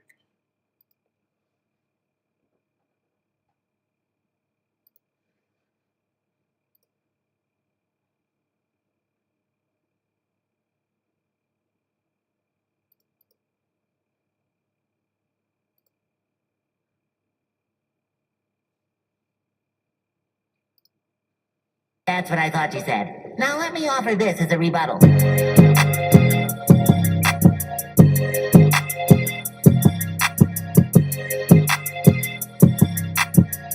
Got that 30 on that clip, nigga. Fuck, nigga. Punk, nigga. See you in the hood, you ain't thought, nigga. Isaac made this one. Better long dump, nigga. Put you in the trunk, nigga. Skunk, nigga. Gas in my pocket, nigga. Sands in the other one. I don't give a fuck, cause you can get either one. For the low or the high, no matter who you is. I got my bucks in my pocket too. I'm in Milwaukee coming through, looking for that pack. Pluto, where you at? Resume ass nigga. Tryna get that new bucks. Tryna get them new trucks. Or them new J's. I got new plays. Leonard P, where you at? I thought you was on the beat. Now you in the trap. Where's that? Nigga got jugs. He supposed to be in the shower, but if he could, cause he couldn't, cause the deep fire. Never getting higher, only to the top. Started from the bottom, now we got them Glocks. 25 shit. Shrine bowl made, bitch. Shout out to Cuz, he on the way, kid. running up them bands every day he did. Every way he could. Fuck that shit, I'm going out shook. I might off you like he did Tupac. Shout out to Tupac, he was a real pop. Rioter, fired her, I fired her. She tryna come back, but no hired her. I can't get her.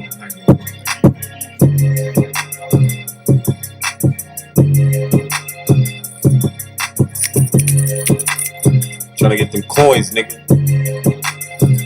What you own, nigga? I might as well get back on the beat, no headphones, stand alone in my zone. 25-8, we home. We from the barrier, we gotta put on for them other niggas. Cause them other niggas scared of us. And we ain't worried, bruh. We gon' bury you in the berry, bruh. I'm harder than the Chevy truck. I'm harder than the, I don't know what to say, but I'm harder than this beat any day. Chasing this bag, yeah, it's chasing bag. I've been bad. Shout out my nigga, Pluto, Leonard, P. Yeah, we on, bro. Gang.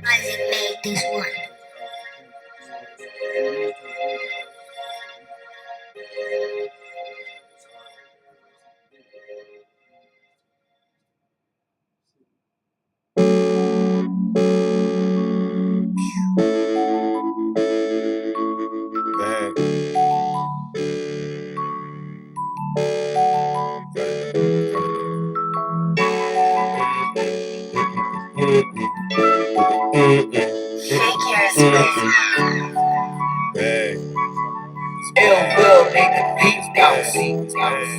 I see why they mad, bro. I got a man, bro. I see why they mad, bro. I got that bag, yo. I got that 2 for 30, yo. You know that's grams, yo. I run it up, nigga. This for my fans, yo. I see why they mad, bro. I got a man, bro. I see why they mad, bro. I got that bag, yo. I got that 2 for 30, yo. You know that's grams, yo. I run it up, nigga. This for my fans, yo. It's the reason why you mad, cause I'm chasing bags. Nigga, don't be mad, just go chase a bag. It ain't hard to get, it ain't hard to spit. These facts are written, make your heart skip. In the gas I smoke, make your lungs choke. With just one toke, you know it's pressure, ho. And I keep it tucked, I'm all about some bucks. I'm going long, I don't need no luck. I'm like a raven, nigga, let's chase a bag. If you don't get it, then spin it back. This ain't no Pondy River. I love a Riri track. I love them foreign hips. I love sexy ass. If I ever get her, then she chase a bag. She chase a bag with a lot of cash. No more 2 for 30s. I had to bring it back. Steady reminiscing, living in the past. I see why they mad, bro. I got a man, bro. I see why they mad, bro. I got that bag, yo. I got that 2 for 30, yo. You know that's grams, though. I run it up, nigga. This for my fans, yo. I see why they mad, bro. I got a man, bro. I see why they mad, bro. I got that bag, yo. I got that 2 for 30 on me. You know that's grams, though. I run it up, nigga. This for my fans, yo. See why they mad, cause they ain't smoking no pressure. They ain't smoking no pack, and we smoking no selections. My bag real heavy and I'm riding with that metal. They mad cause we ballin' and we still winning medals. I'm busy while you callin', I can fit you on my schedule. Mr. Lennon, no cake, no rescue. I'm all about my cash, yes, like a register. If you don't get money, then it's not registered. Yeah, what you want? Come on, 2 for 24. Come on, boy, I'm the plug. Stop talking, just shots. Hey, shot to your drop. Hey, pop out out if they talking on the block. Hey, people sneak dissing, but be on my cop. Real ones know that don't slide, that don't rock. I see why they mad, bro. I got a man, bro. I see why they mad, bro. I got that bag, yo. I got that 2 for 30 on me. You know that's grams, though. I run it up, nigga. This for my fans, yo. I see why they mad, bro. I got a man, bro. I see why they mad, bro. I got that bag, yo. I got that 2 for 30 on me. You know that's grams, though. I run it up, nigga. This for my fans, though. While I'm back to reality, I see you still mad about some other petty shit. You be acting like your daddy. You should have been a junior, like my wife and kids. I wish I never knew you. I'm going all in, like when the street lights come on, better run. Cause at the end of the night, nigga, it's all fun. But in my neighborhood, you gotta keep a gun. It's sad, but it's all facts. Word to my kids, yeah, it's real rap. And we kill raps, no splitters, ho. I got on them airs, put them bands on. Look into my eyes, yeah, I been gone. Smoking on some real strong, and my bread real long. And you listen to the words of this fucking song. It's gonna hit your heart, and then you gone. And then you gone. And then you gone. I see why they mad, bro. I got 'em mad, bro. I see why they mad, for. I got that bag, yo. I got that 2 for 30 on me. You know that's grams, so I run it up, nigga. It's for my fans, yo. I see why they mad, for. I got 'em mad, bro. I see why they mad, for. I got that bag, yo. I got that 2 for 30 on me. You know that's grams, so I run it up, nigga. It's for my fans, yo. For my fans, yo. This one for my fans, yo. Fuck with it. Chase a bag. Chasing dreams. All right, ladies and gentlemen, we are back from the break. The little quick break there. It does look like the indices are getting deeper here in the red. The VIX did just have a little spike to the upside moment there. They are pulling it back right now. The VIX just touched $22.47 there. The SPY was continuing to sell there. They touched 438.51 there. So stocks are starting to bleed off here heavy. Amazon is now down $42, so they're starting to pick up that weight as well. Looks like crypto's still selling, ladies and gentlemen.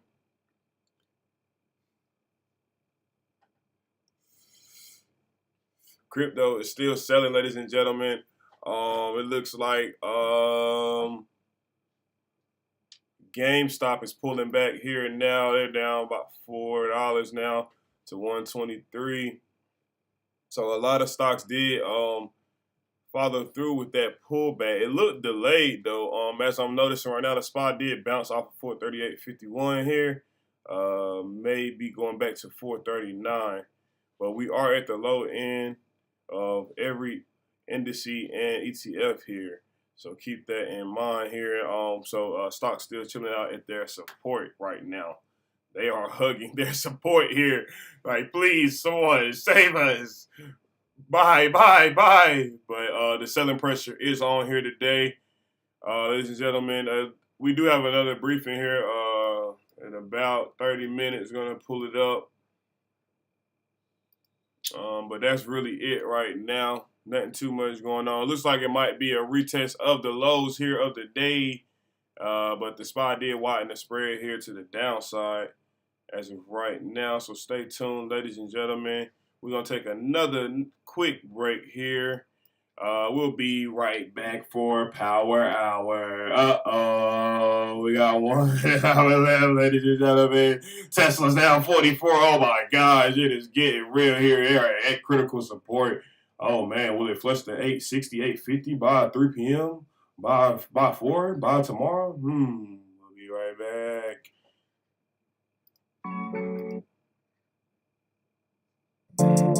You mad at me for what? Ayy, hold up, cause I ran my money up. Ayy, shit, hold up. Oh, your bitch, you want fuck? Ayy, shit, hold up. Oh, my diamonds got you like, ayy, shit, hold up. Ayy, I'm turning up. Ayy, tell your bitch to hold up. You mad at me because I ran that money up. Ayy, hold up. You mad at me because your bitch, you want fuck? Ayy, hold up. They got you mad, hold up. Hey, that's why you said, hold up, you wanna fuck with me because I got it bad, hold up. She tryna fuck with me because I got it bad, hold up. Yeah, I tell that bitch, hold up. My nigga in his feelings, tell that nigga, hold up.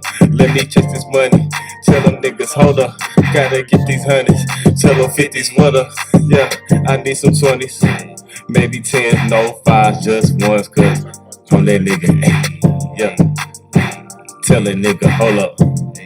Tell that DJ, nigga, roll up, spin that track, bring it back. Looking at the niggas like, who that?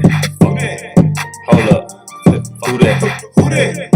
Hold up, nigga, who that? Who that? Who that? I beat you blue black. Run up on me, man, my whole crew strap. Yeah, I got a backpack. It got a whole lot of different loud. Hey, come shop now, come get it quick. Hey, bitch, quick. What you say? I don't know what the fuck you say. I don't know what the fuck DJ playing. I don't give a fuck about the DJ, man. What the drink said, what the bitches damn. Damn. Real shit, I'm tryna get it on. With a bad bitch, get some Patron. Yeah. Fuck it. Just turn up. Fuck it. I'm a free man. Hey, I'm a free man. Hey, I ain't going back to jail now. No prison. It's worse than jail. I say you forget it. Fuck that cell. Yeah, forget it. Hey, fuck the cell. Hey, forget it. Free the fucking real niggas. But still fuck the system. No disrespect now.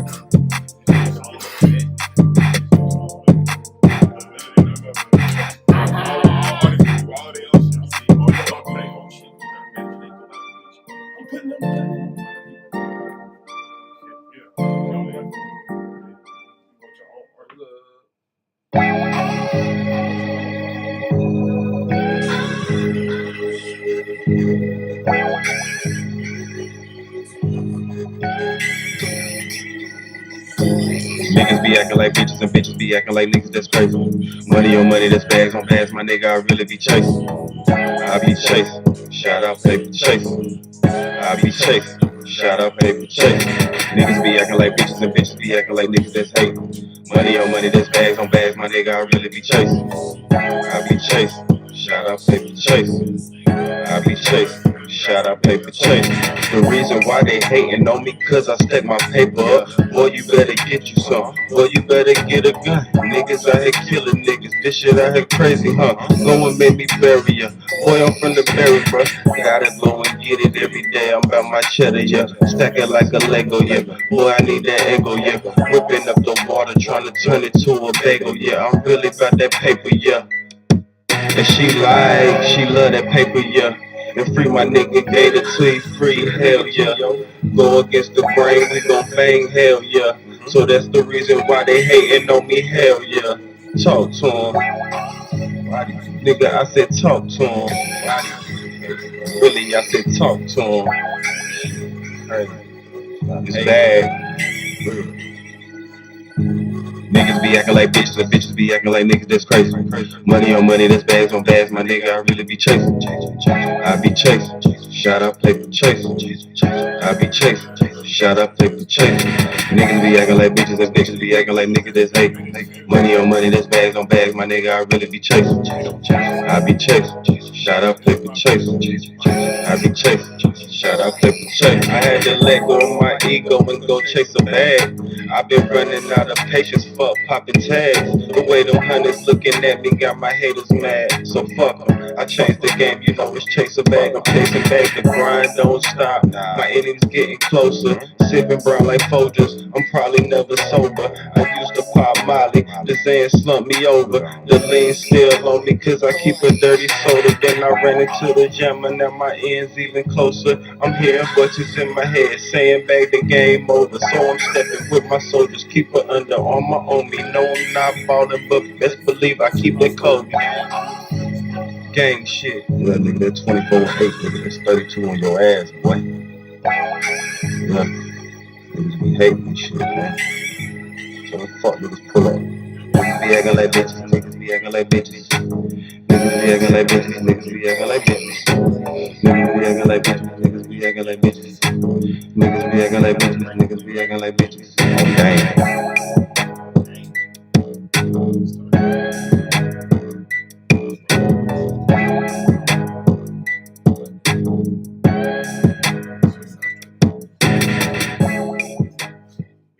We had to go off that sheet of paper.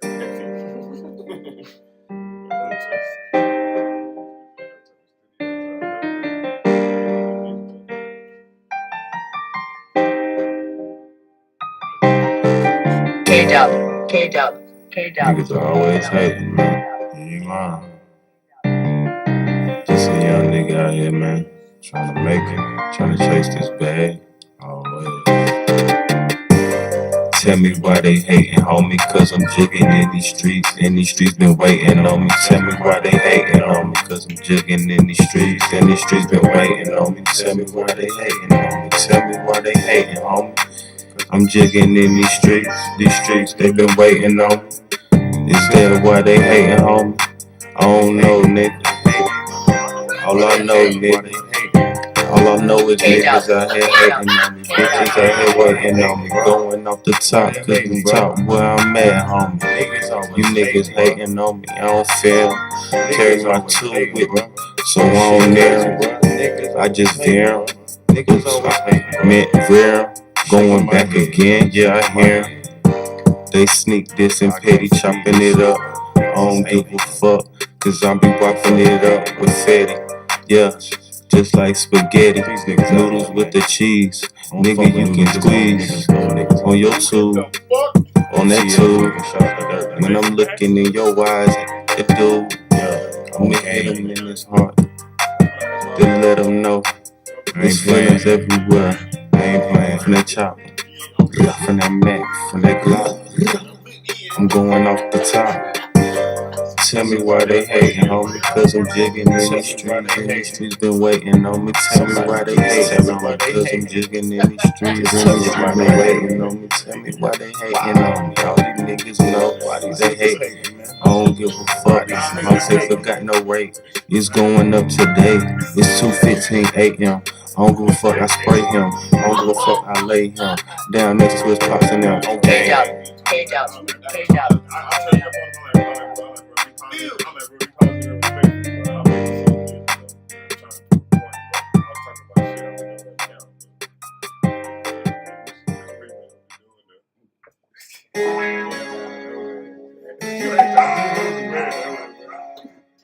You already know who it is, nigga. Chase it bag. Plays coming, nigga. I'm Jay stomping, nigga. I'm pulling up. I'm Jay. Plays calling, Jay stomping, bitch. I'm ballin'. I'm pulling up. For the three like James Harden, no turning loop. I've been the king, go ask your shorty. She slurp me up and let me down like what you call. I say them plays calling, them J's stalking, bitch, I'm ballin'. And they pulling up for the three like James Harden, no turning loop. I've been the king, go ask your shorty. She slurp me up and let me down like what you call it. Bitches say they waiting on me, niggas steady hating on me. Put me in the game, coach the streets, they been waiting on me. Up grinding all night, like it ain't no early morning. Sleeping on you niggas, cause best believe I'm getting money. Come and get you some of this pressure, it's that bird. I'm rolling up 3.5, it's berserk. You take one hit, then you peel it at your shirt. I keep that jammer on me, I keep that hammer on me. You play with me, boy, then I smoke you like baloney.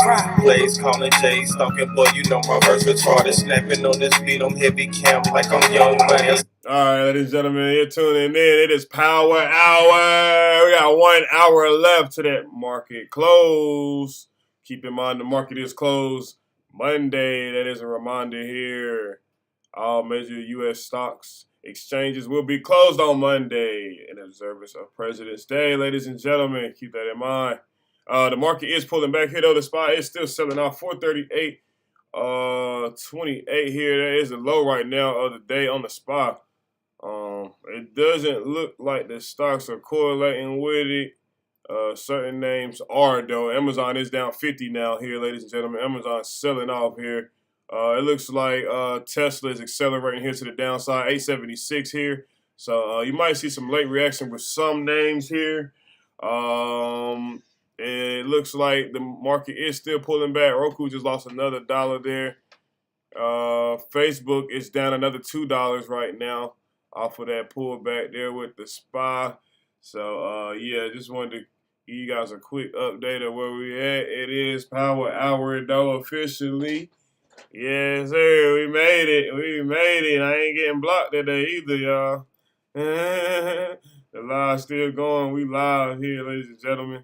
This is the Stock Market Live with LCAOD. And let me find this video here. And we're going to play some tunes. We'll be right back. Pay attention to the charts though and the numbers. Looks like the SPY is just creating lower lows, so be on the lookout. Be on the lookout for that big pop there, the next big pop here. You wanna be on the lookout for about another $1 or $2 spread here between the SPY and the triple Qs and the VIX there. This is kind of low key, still the same range here, but they are teasing like they want to flush and break support here at the bottom. So just pay attention to where we're at, ladies and gentlemen. We will be right back.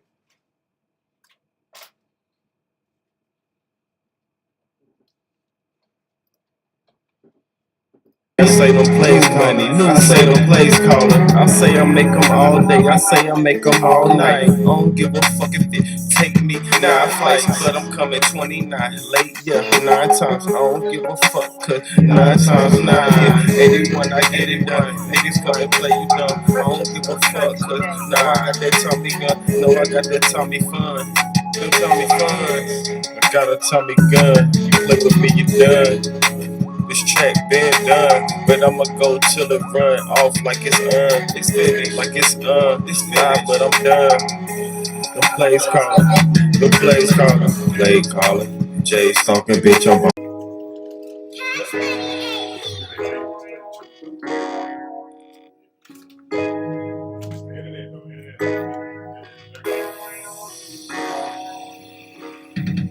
Ain't no sauce on me, but I bet I drill. Ain't no bag on me, you better check this here. MCM, she crushing. I just bagged your bitch. Got some fire on me, you know I keep them zip. Ain't no sauce on me, but I bet I drill. Ain't no bag on me, you better check this here. MCM, she crushing. I just bagged your bitch. Got some fire on me, you know I keep them zills. Pressure, ho, straight up out of Texaco. Catching plays like Plaxico. Right, you know I'm next to blow. Gotta keep an extra hoe, gotta keep some extra smoke. Yes, I be chiefin' like a Kansas City demon. Blue dreaming, I'm orange cushion. I wish a nigga would've made it. I was on some medicated, eyes dilated. Now I'm tryna Bill Gates and penny chasing, paper raping. You niggas hating, I'm always calculating like a money operator. My shit going up on a Monday, ain't that shit crazy? How my grind don't stop, it keep going, something like recycling. No, I'm not a biker, hit you niggas close range, aggressive like a sniper, then I'm gone. Shut up, the sniper. I just no sauce. Gang gang. Ain't no sauce on me, but I bet I drill. Ain't no bag on me, you better check this here. MCM, she crush. I just bagged your bitch. Got some fire on me, you know I keep them zip. Ain't no sauce on me, but I bet I drill. Ain't no bag on me, you better check this here. MCM, she crush. I just bagged your bitch. Got some fire on me, you know I keep them zip. The way I run my bands up, you gotta put your hands up. These niggas can't stand me. See, that's what hating for. I'm in the game, don't check the score. I bagged your bitch, she out the door, she on her knees, she sucking more. What she say she sucking for? MCM, you fucking hoe. I'm at your league, you mine for. Yeah, I'm in the money hoe. What you go to Kelly for? You chasing niggas or you chasing money? That shit crazy. You think it's funny? I ain't laughing.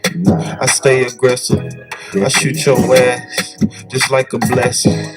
You going down like election. I'm going up just like profession. I just no sir. Gang gang. Ain't no sauce on me. Ain't no sauce on me. Ain't no sauce on me. Ain't no sauce on me. I just no sauce. No sauce. No sauce. I just no sauce. No sauce.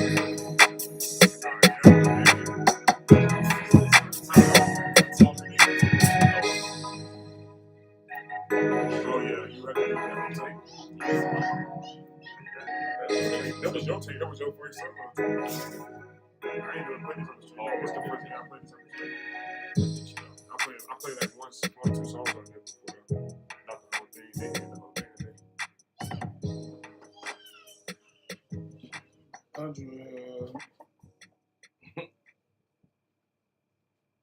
forgot what's the last song. Was it the last song?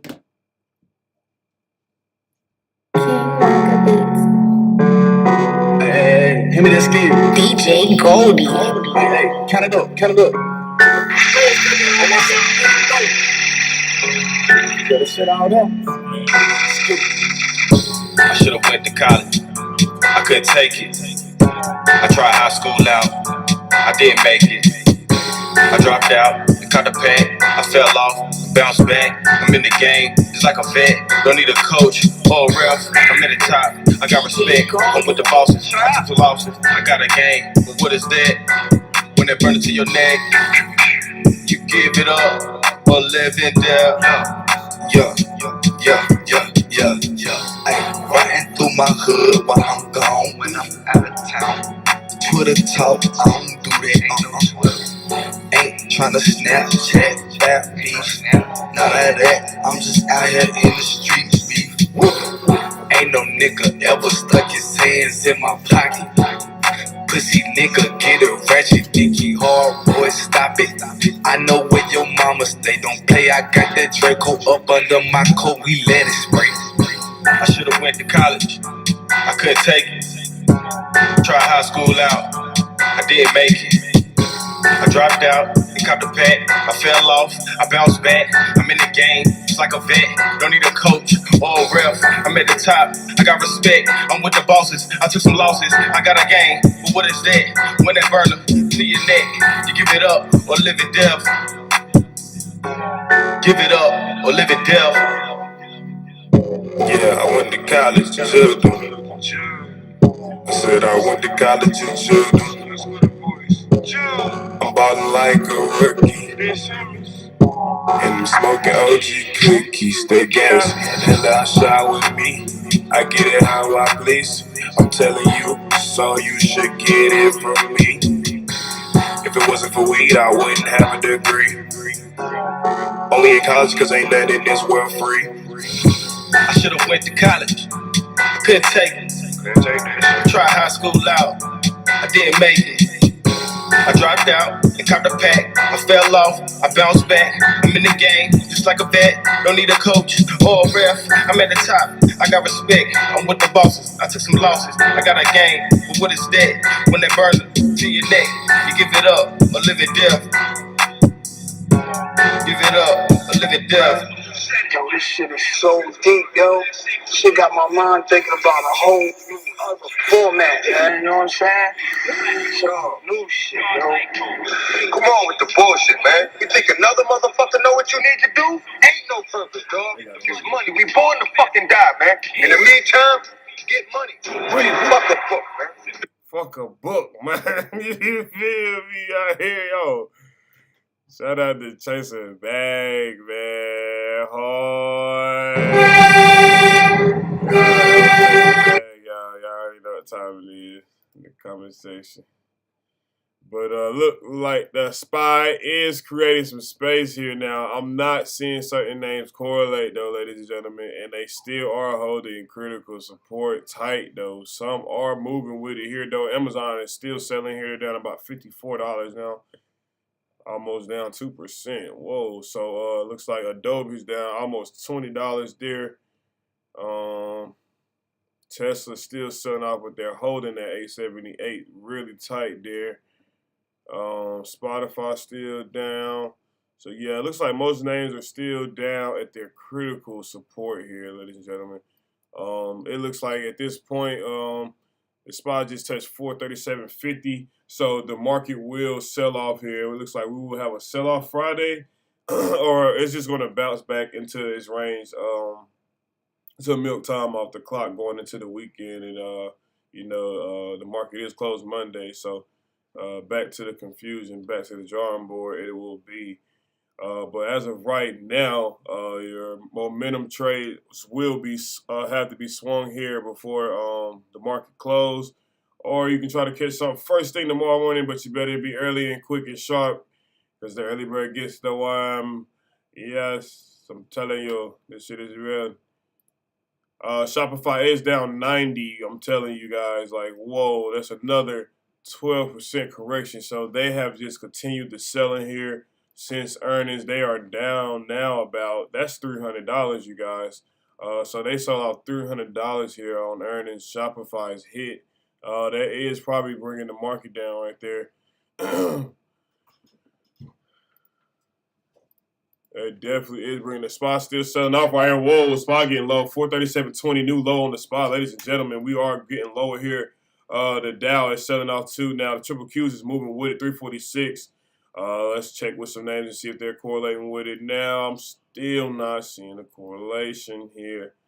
Still not seeing the stocks move, so that's still not enough. But the spot is pulling back to where if this thing closes like this, it will be enough going into tomorrow. Keep that in mind, ladies and gentlemen. All the indices are in the red. The Dow is down about 1.80%. The Nasdaq is down about 2.65%, and the S&P 500 is now down officially 2% here. So, oh yeah, the selling pressure is fully on. The bears are clawing, trying to kill here. They are trying to kill. I don't know if they will here, but they are trying now, ladies and gentlemen. I will give them that much. It is 3:15 p.m. Nothing's really happening. I thought there might be a briefing, but it looks like it might have got pushed back to the after hours. But I don't know if we're going to stick around here today. There is earnings after the bell. We'll get into that here shortly. Let's see here. But it does look like the other, this is the one I wanted to hear here. The U.S. House Administration Committee, they're holding a hearing on about January 6th, what happened. So that could be dragging the market down now. Let's see how long it's been on. It looks like it just started here, ladies and gentlemen. So we're going to tune in right now. And again, this is the U.S. House Administration Committee. They're holding a hearing on January 6 failures. So that's about people breaking into the White House, ladies and gentlemen. We're going to tune in and listen to what they're saying here. Remind the witnesses that their entire written statements will be made part of the record, and that the Spot selling off record will 436. remain Now we're open getting for at space least, here, ladies and gentlemen. 5 Stock's starting to additional pull back days here for the now. show to be submitted. We ask that you VIX summarize is going up. your Pay testimony attention. in about 5 minutes. And Inspector General Bolton, it's my pleasure to recognize you first for your testimony. Thank you. Good afternoon, Madam Chair Laughlin, Ranking Member Davis, and distinguished members of the committee. Thank you for this opportunity to appear before you, the Committee on House Administration, to discuss our review of events in regards to the Capitol Police Department operation, programs, policies that were in effect during January 6, 2021.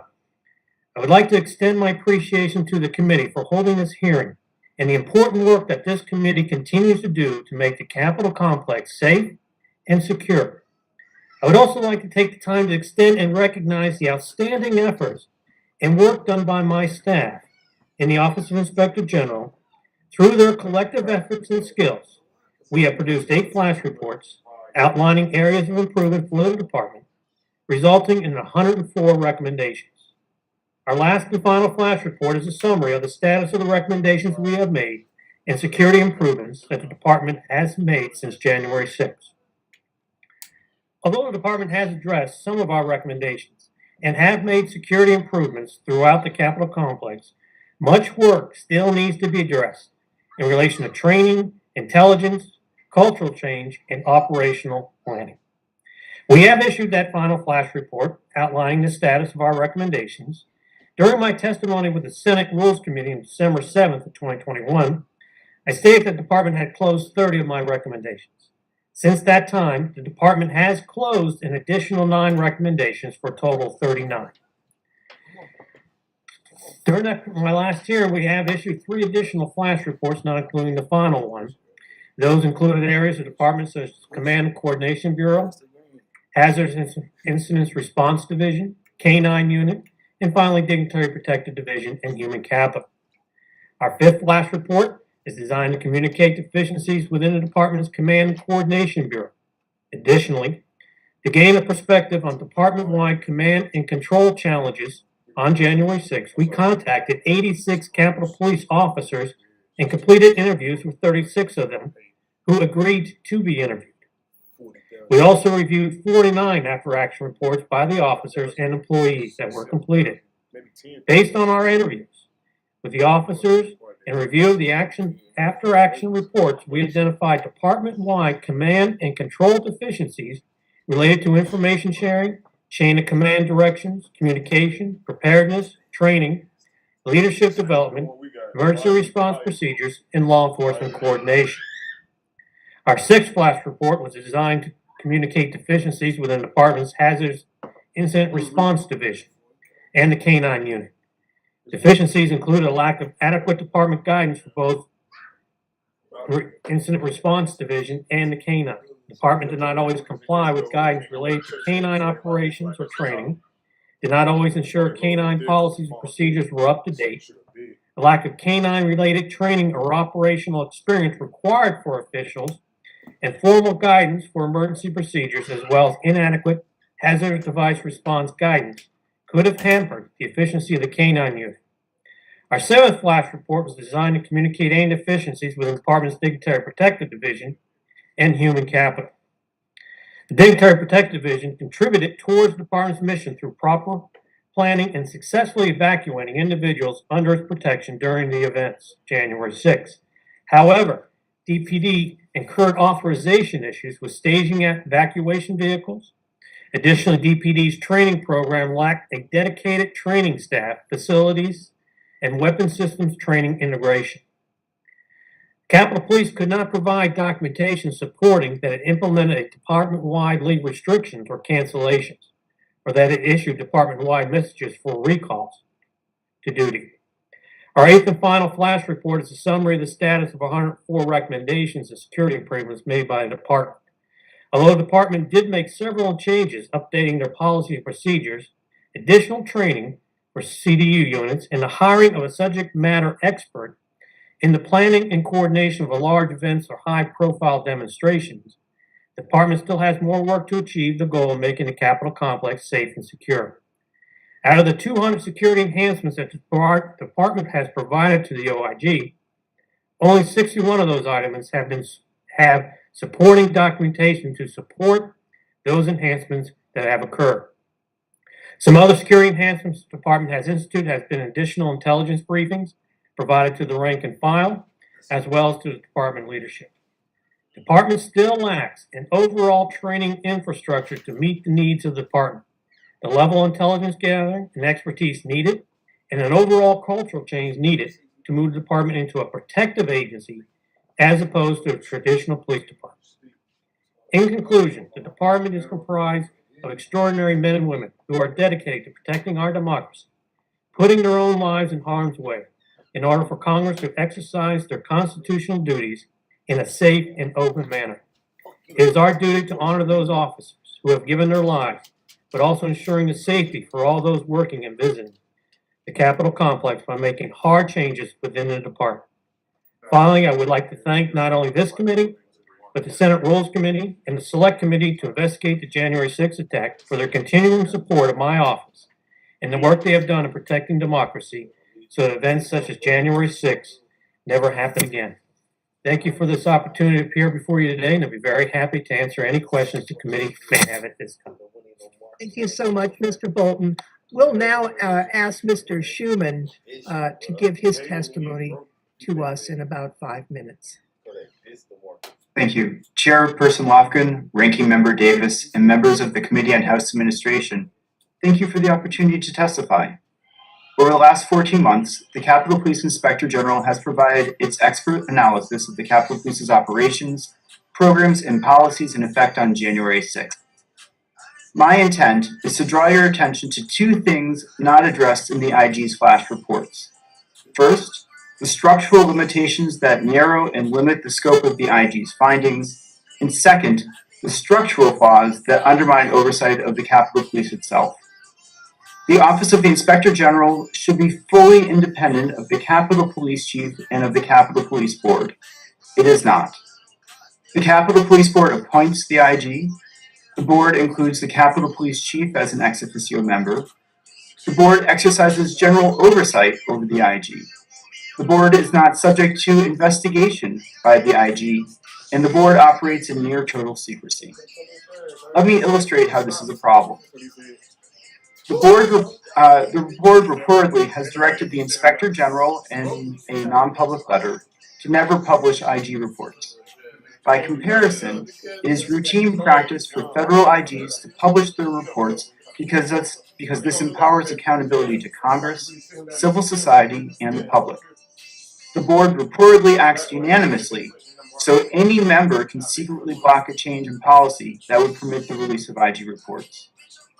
In addition to full independence, the IG should be empowered to investigate the board and to publicly report its findings to members and to the public. We can only wonder whether there are pre-existing IG recommendations unheeded by the Capitol Police that could have made a difference on January 6th. Disclosure policy should go beyond IG reports. The Capitol Police should routinely disclose the agency's budget justifications, semi-annual statement of disbursements, arrest data, prosecution rate for threats against members, Office of Professional Responsibility discipline data, and minutes from its board meetings. In addition, there should be a civilian oversight board composed of stakeholders from across Capitol Hill, and there should be a process by which the public can request Capitol Police records. These structural limitations narrow the range of information available to the IG and to overseers and limit the IG's ability to make recommendations to you. Let me now address the structural limitations that undermine oversight of the Capitol Police. I say this, of course, right as my computer monitor has decided to stop functioning. Here we go. Sorry about that. Only a short while ago, the former acting Capitol Police Chief testified that she reported to leadership, not to the committees of jurisdiction. In addition, recently one member of the Capitol Police Board who was appointed by one chamber declined to testify in person in hearings conducted by the other. These examples illustrate a fundamental problem with the Capitol Police leadership. They do not fully respect the jurisdiction of the oversight committees. The GAO shared these concerns in its 2017 report. I wish I had, but I don't have a clever recommendation on how to address this problem. Certainly all members of the Capitol Police Board, should you choose to retain such a body, must routinely testify as a group before the Oversight and Appropriations Committees. Their understandings of their roles and duty to report must be adjusted accordingly. We recommend the hiring of full-time congressional staff with law enforcement expertise to help oversee the Capitol Police. Such personnel should be provided as committee staff to overseers and appropriators and funded out of the Capitol Police budget. The majority at House Admin already has implemented this recommendation. Each day increases the likelihood of another attack on the Capitol. And yet recent proposals made by the Capitol Police and members of its board regarding new security programs raise important civil liberties concerns without addressing the fundamental Capitol security questions. We are not comfortable with new surveillance activities without real reform at the top that is capable of keeping police activities within appropriate boundaries. Our government must be open to the people and safe for conducting the business of democracy. For that to happen, we must address the structural failures inherent in the oversight of the Capitol Police. Thank you so much for the opportunity to testify. I look forward to your questions. Thank you, Mr. Schuman, and also Inspector General Bolton. We appreciate your testimony, and now is the time when members can ask their questions. I'll turn first to the ranking member, Mr. Davis, for questions that he may have. Thank you, Madam Chair. My first question, Mr. Bolton, again, thanks for being here today. I want to start, excuse me, by thanking you and your team for the hard work you put into these reports. We have now had numerous hearings and meetings to speak about these reports, and your office has always been responsive to our questions and concerns. I want to ask you a few quick questions because we only have 5 minutes. So short answers, or I'm going to ask to reclaim my time. In your testimony, you explained that you asked over 80 officers to speak with your office about January 6th, but only about 36 of them have actually completed an interview. Now, these officers weren't obligated to speak with you, but would you consider that to be a normal response rate for an investigation? For For police officers, I would say that's about a normal rate. They're under no obligation because they weren't a subject of an investigation. We were just soliciting their information. Some just may not have had the time to be able to speak with us, or for whatever reason, but they weren't compelled to talk to us. Okay, well, fewer than 50% of officers responding raises concerns that the department has a broader cultural issue of reluctance to speak up. Are officers concerned that speaking with your office might lead to retaliation? They shouldn't whatsoever. We always make sure that they understand that they would be protected. And basically, and especially in this type of review, we don't utilize their names in our report. It's just as an officer. We don't even identify whether it be Senate Division, House Division, or wherever. Okay, well, thank you, sir, and thanks again for your work and the work of your entire team here at the IG's office. Mr. Schuman, thanks for joining us here today, especially on such short notice. As you're aware, we're here to discuss the oversight of the Capitol Police. We also know that the Inspector General's role is limited to only Capitol Police. As he mentioned repeatedly during our hearings last year, he does not have oversight authority of the Capitol Police Board. The Capitol Police Board, as you mentioned and as we mentioned, is made up of 3 political appointees, and the Chief of Police is an ex officio member. The board holds an unusual amount of responsibility for campus security decisions. Can you help us to understand why this structure hinders transparency? Go a little bit beyond your opening comments. Well, sure. So there are a number of factors, some of which are already in the record. One, of course, is people have a lot of confusion about who's actually making the decision. Is it the board? Is it the chief? Sometimes the chief is in the board meetings as an ex officio member. There is not the release of the minutes of the proceedings before the board. The GAO has indicated that folks who've served on the Capitol Police Board and the Capitol Police Chief are confused about who they report to, who their overseers are, and that the staff for the relevant committees of jurisdiction didn't feel like they were being kept in the loop with respect to decisions being made by the Capitol Police Board. The architect of the Capitol, in his testimony, I think back in May, said that there needs to be more transparency and accountability in the board, that things are overclassified, that they're not made available, and conversations can't happen with other folks, including staff and elsewhere, that there's a lack of dedicated staff. GAO has faulted the board for who has access to the board's manual procedures, that it wasn't routinely being provided to members of the committees of jurisdiction. And ultimately, the Capitol Police and the Capitol Police Board are not taking Congress's direction. Congress has said to the IG, or requested of the IG, that the report should be made publicly available, and told the Capitol Police to create a FOIA-like process. There have been other directives regarding arrest information. The Capitol Police has not implemented those recommendations. All of this suggests that the Capitol Police is not able to listen in the way that it needs to the directions coming from Congress. There are also other structural problems in the way that not all members of the Capitol Police Board adequately report to all members of Congress. We saw that what I referenced before with respect to the Sergeant at Arms of the Senate being unwilling to testify in person before the House. I could go on, but I don't want to take up all your time, so I'm happy to keep talking. Thank you. Madam Chair, I ask unanimous consent to insert into the record the 2017 GAO report on the Capitol Police Board. Without objection. Mr. Schuman, I know you're familiar with this report, and just do you consider the Capitol Police Board to be accountable and transparent? I think we know your answer. No, not only are they not accountable and transparent, I think they're the least accountable and transparent body that I've ever run across in the federal government. I've worked a lot with the national intelligence agencies, so it says a lot. Well, I appreciate your comments today. I know that I'm running out of time, so Madam Chair, I'm going to end by asking unanimous consent to insert into the record a Washington Monthly article written by Mr. Schuman and Amelia Strauss from January 9th, 2021, titled A Primer on the Capitol Police, What We Know from 2 Years of Research. Without objection, that will be entered into the record. Thank you. I yield back, and thanks to the witnesses. Gentleman yields back. Mr. Raskin is recognized. Thank you very much, Madam Chair. Mr. Bolton, was the department able to provide documentation to you that personnel at the rank of sergeant through inspector and the civilians in a supporting role attended periodic in-service training coordinated by the Command Coordination Bureau as is required by a directive of the department? No, that was one of the issues that they could not provide us with the documentation on many of the training, and that will end up being brought up again in our Training Services Bureau review, which will all be beginning sometime in mid-March.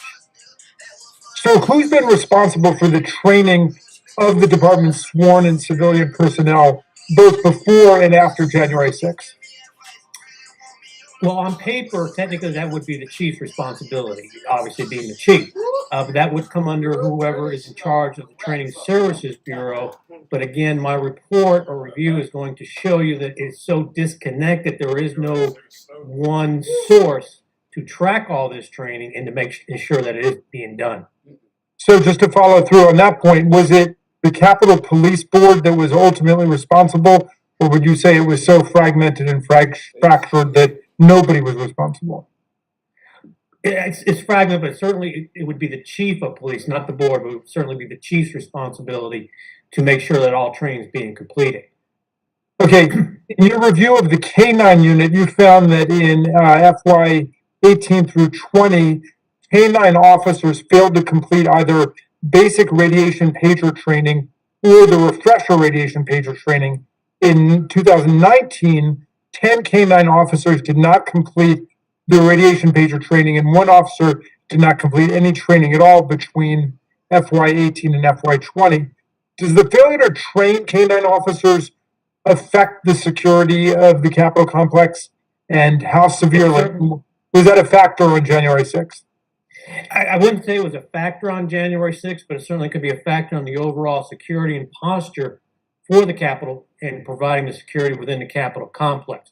We can't make the link saying that that was a factor in January 6th, but certainly as the overall day-to-day operations, it can become a factor.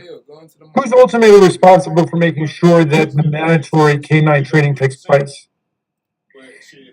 Ultimately, again, it would come down to being the chief as the head of the agency. It would be ultimately his responsibility. You found that the monthly 16 hours of maintenance training required for K-9 officers was not being completed. Specifically, you found that, quote, none of the K-9 officers had completed all 16 hours of monthly maintenance training during the sample month of December 2020. Could this failure to train result in a K-9 unit failing to be able to detect a possible IED or other hazardous material being brought onto the Capitol complex? It certainly could provide that vulnerability, not being able to properly detect those devices or even vaporwave dogs. So certainly it could degrade your level of confidence. Okay, you also found the department's Dignitary Protection Division training program is self-managed and comprised of instructors with collateral duties as active DPD officers. What are the deficiencies and dangers of having a self-managed training program, and how does that compare to the best practice standard? Best practice standard is completely separate, and that training would be conducted by non-operational individuals, although they have the subject matter expertise in it. But by allowing your own internal folks in the sense of operational, one training can slip through because they have other duties that they're going to be completing. So training is not going to be a top priority for them completing because they're doing the other duties. And it doesn't allow for that separation of duties where you are assured that that training is being completed and is correct and is mission driven. Okay, now the big picture, Mr. Bolton, because all of us as members, and I think a lot of the staff know members of the Capitol Police Force, we are impressed by their heroism, their sacrifice, both of which were demonstrated on January 6th when they literally put their lives on to save, put their lives on the line to save our lives, to save Congress, the Vice President's life, the peaceful transfer of power, and yet there's a disconnect between their commitment and passion and a number of these problems in the management of the force. How would you explain to somebody just looking at this from the outside what's gone wrong here? I think it goes back to initially when my first hearing before this committee is a cultural change where we need to quit thinking of ourselves as a police department, that we're going out and policing, that we are a protective agency, that our number one duty and our mission in all training, no matter what it is going to be driven by that mission of protection. And that way, what little hours we get in training, because those are difficult, operational needs are extreme right now, but that training has to be mission-driven specifically. Thank you. I yield back, Madam Chair. Gentleman yields back. Gentleman from Georgia is recognized. Well, thank you, Madam Chair. I'm going to start my questions today with Mr. Schuman. And Mr. Schuman, I'm sure you're aware, as most everyone is, that one of our colleagues in the House of Representatives has raised serious concerns about Capitol Police officers recently improperly entering his office and taking photos of legislative planning material, and then launching an investigation into his staff as a result of that. Now, this member is a former sheriff, and understanding he comes from the law enforcement community and being a sheriff, he would have an understanding of lawful and unlawful search and seizure. He's also been an outspoken critic of the Capitol Police leadership. Now, while Mr. Bolton and his team are investigating this matter, can you describe for this committee some of the abnormal and unexpected behavior of security officials toward the Capitol Hill community? Thank you, sir. So I can't speak obviously to this particular matter, but there have been a number of other circumstances of unusual behavior by the Capitol Police. For example, in 2019, there was an officer who left his gun unattended in the men's room. This had happened 3 times previously, I think in 2017. There was reporting of police officers shoving reporters in the Senate basement. And also trying to stop reporters from talking to and walking alongside senators.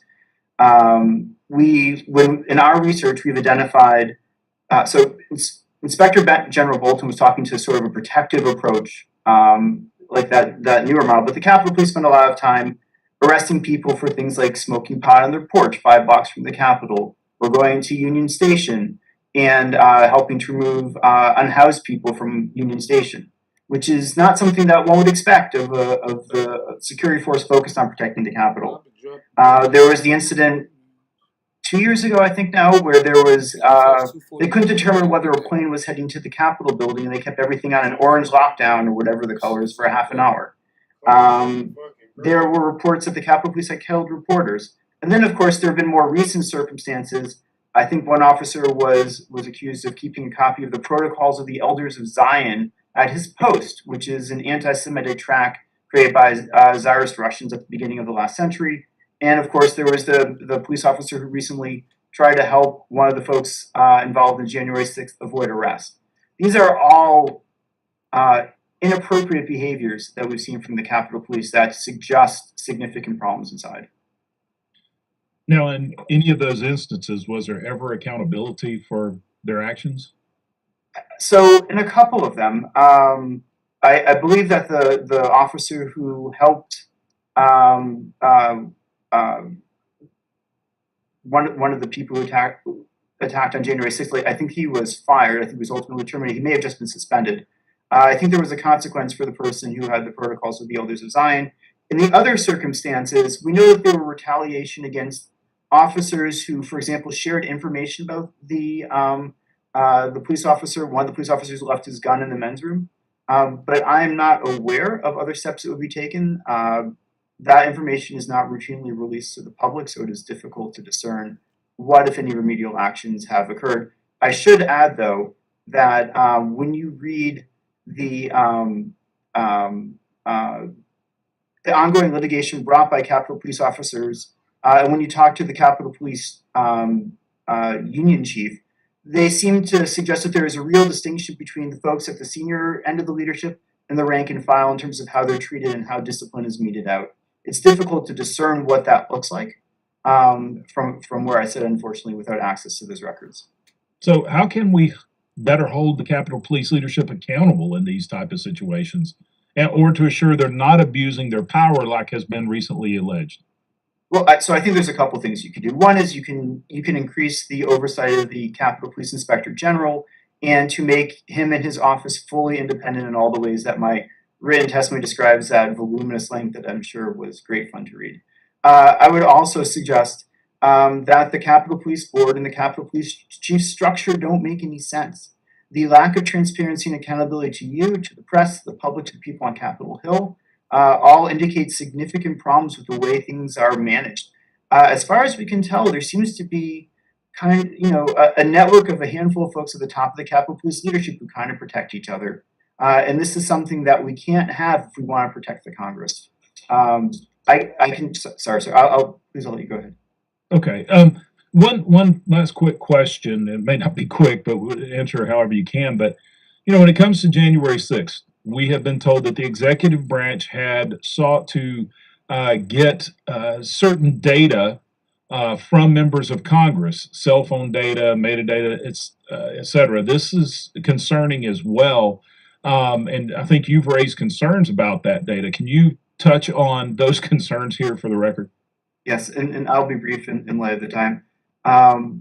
So to go and gather the information about members of Congress and other folks on Capitol Hill on January 6th, it seems likely that a warrant was applied for and obtained. The question that I have is, how did they screen out the people who were not connected to this?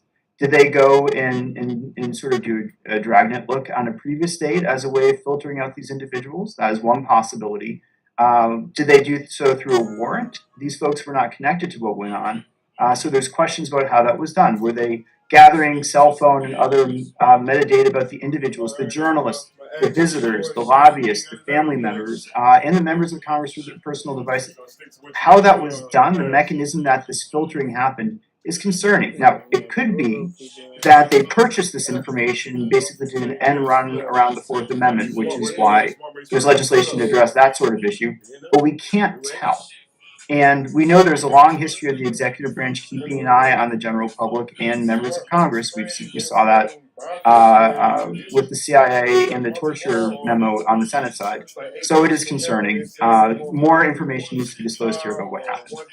All right, thank you, Mr. Schuman. I'm out of time. Madam Chair, as I yield, I ask unanimous consent to insert in the record February 22, 2021 article from The Intercept titled FBI Sees Congressional Cell Phone Records Related to Capitol Attack. Without objection, that will be entered into the record. I yield back. Mr. Butterfield is now recognized. Thank you, Madam Chair, for convening this very important hearing this afternoon, and thank you to the two witnesses for your testimony. It's good to see all of my colleagues today. I hope all of you are well. Let me just continue with Mr. Schuman just for a second, if I can. Mr. Schuman, you may recall, you may know this, you may not know it, but prior to January 6th, there was erected down at Independence and Washington Street a huge tower. It looked like some type of cellular tower. Are you familiar with that, or is this information that you can share with us if you know what that tower was intended to do? No, sir, I don't know.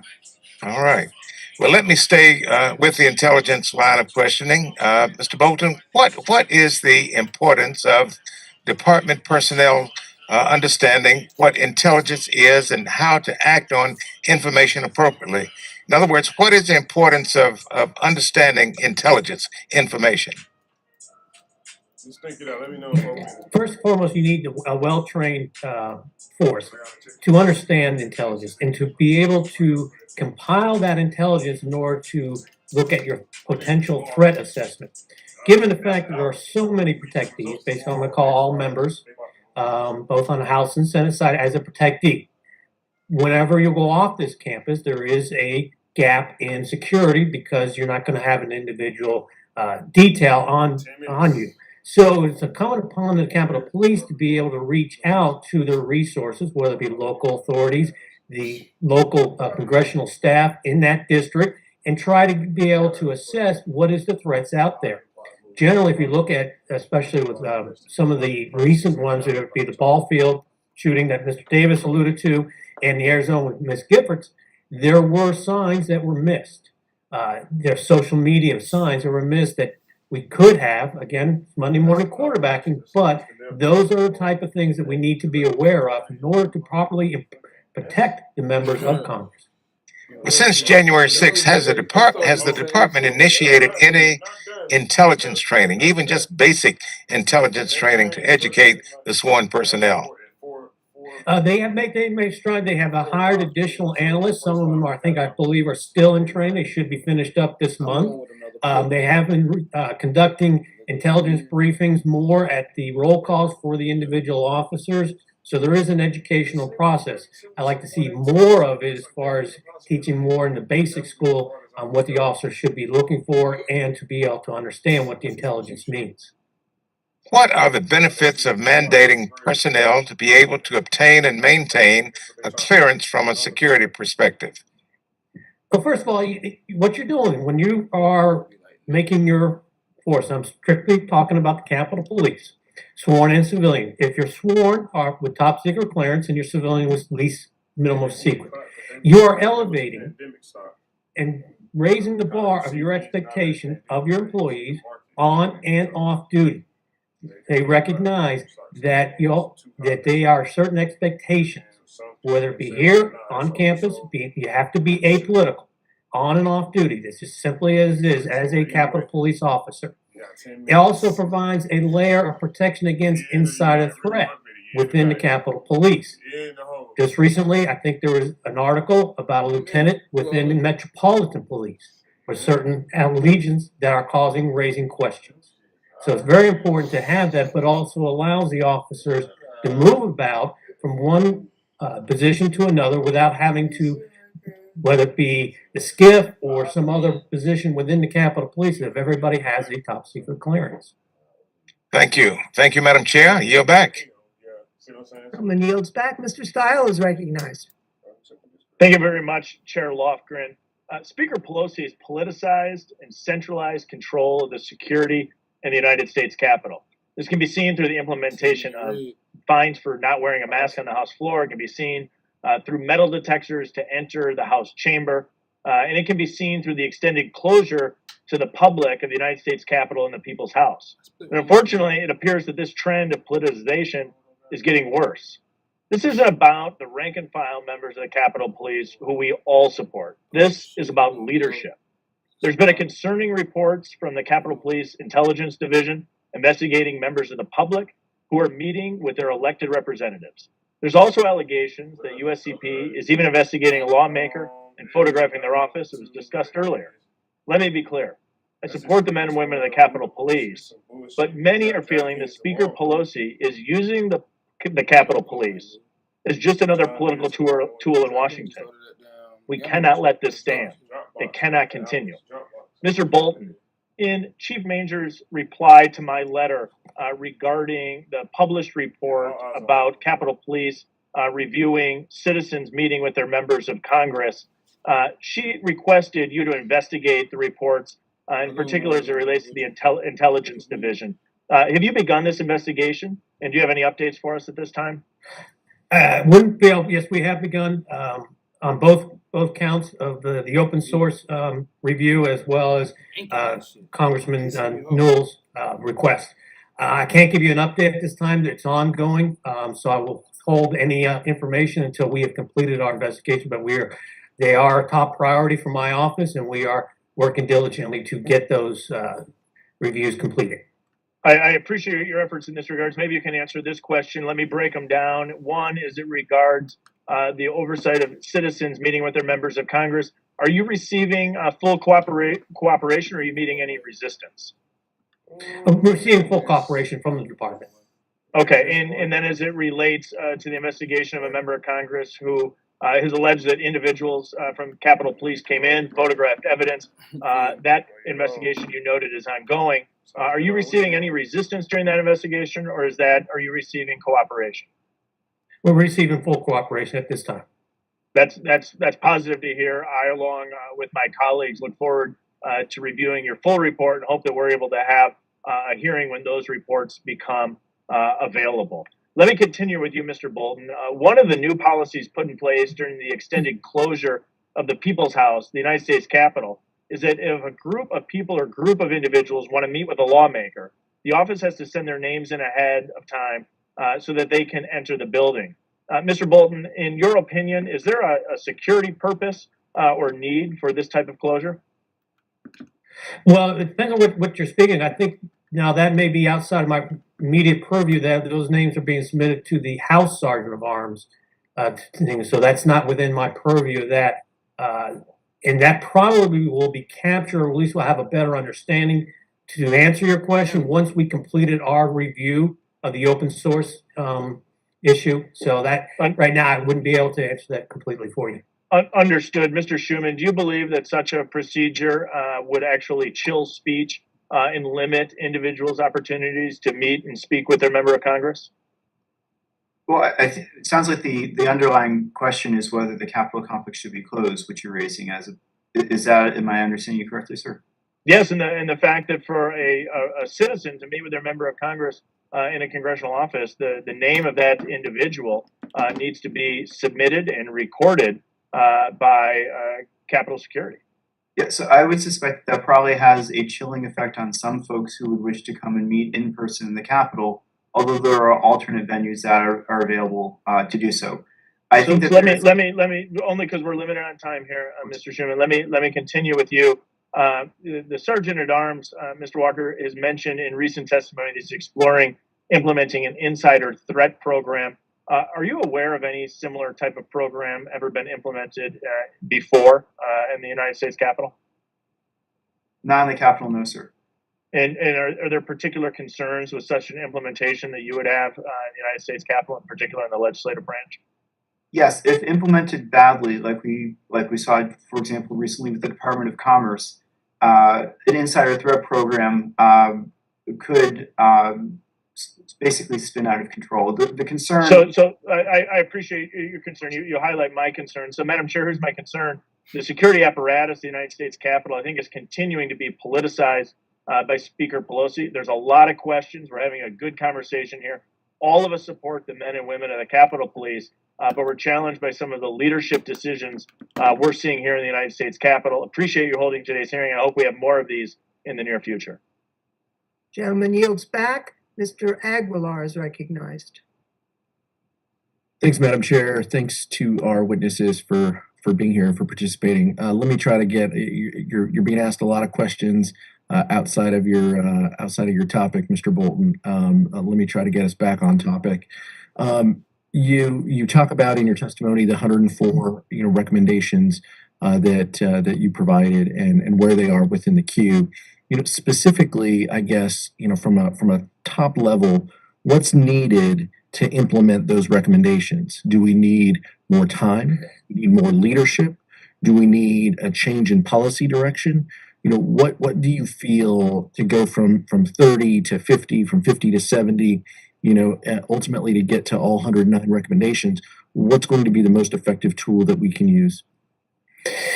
Now, some of the recommendations are long-term. For instance, training. What we're recommending, and what you'll see in our subsequent report, is that an investment in training. It's going to be a large investment. It's going to take the committee's appropriations and also a will for the department to make this type of change. Some of the changes we could still be making now, like I said, the cultural change, focusing on the type of training that we can do now. We need a system, and we're going to recommend some of these, that any and all training has got to be mission directed. It's got to be set forth of why you're doing that training. In other words, you have a lesson plan, you have objectives, and you have your expected results or outcomes for that training. We just don't do training for the sake of saying, oh, we're doing training. We also need to make sure that training is a continuous form. In other words, we're just going to satisfy the IG and the committee, and we're going to conduct this training, and as soon as everybody's happy with that, then we're going to go back to not doing the training. So we got to make sure we put into place the policies, procedures, the continuing business practice of conducting that training and making these other changes that are going to be different. Some are long-term, some are short-term, but the department is making some strides, and they have formed some committees within the working groups, I should call them working groups, to address the recommendations. Do those working groups have deliverables, timetables, milestones that they're under? That would be something that you would have to ask the chief. I wouldn't be able to set those timetables for them. It's really whatever the chief has set for those folks. You talked about the chief ultimately being responsible, the training bureau underneath the chief. It seems like within the training category, the most basic thing you can do is to just track who is being trained in what. and you note that there are some deficiencies there. Specifically, did you identify a critical deficiency with the department failing to have a mandatory leadership and development training program? Well, incidentally, some of the portion we've also entered into a review of career progression and rotational policy for the department. So we'll be having that report to you forthcoming as well within the next month or so. So we are looking into that career progression. That has been an issue, at least what we felt, that you're not training your future leaders. And part of that is not having a rotational policy that is basically non-existent within this department. And we are going to be recommending that they do have a rotational policy. Can you talk a little bit more about what that would look like? What do you mean by rotational policy? Whenever you're in any of these special units, whether it be K9, CERT, DPD, Dignitary Protective Division, you cannot have an individual officer spending 15 years out of their 18 years in that particular field. You're doing a disservice to the officer, and you're doing a disservice to the department as a whole, which is the most important thing, is what is best for the department. You need to have that skill set that they have enhanced training, whether it be CERT, K9, DPD, back into the field. One, you have a more experienced, a higher trained level individual back into the field, and you're giving your opportunity for your younger officers to have that opportunity to get into that specialized training. So now you're building a leadership that they have these different skills throughout the department.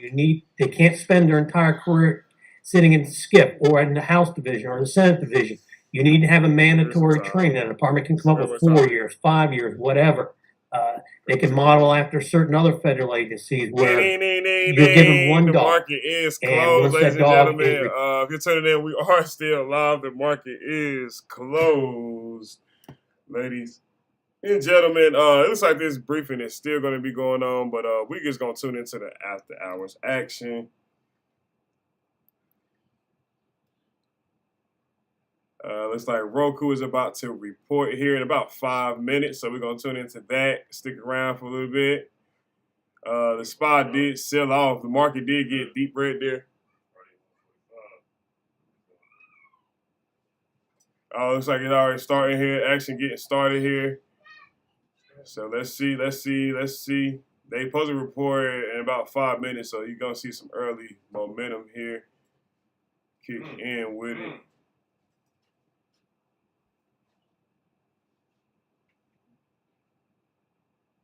So yeah, give it about 5 more minutes, then you'll see the initial reaction there. They just getting started, ladies and gentlemen. But just right there, that fast, put some white there though. So that's why I don't like to buy puts at the bottom, ladies and gentlemen. But it can still go either way here. The report is not out yet. We got about 4 minutes, so we're about to find out. Looks good from the start here. Roku though to the upside, but we just getting started, ladies and gentlemen. Earnings can go either way.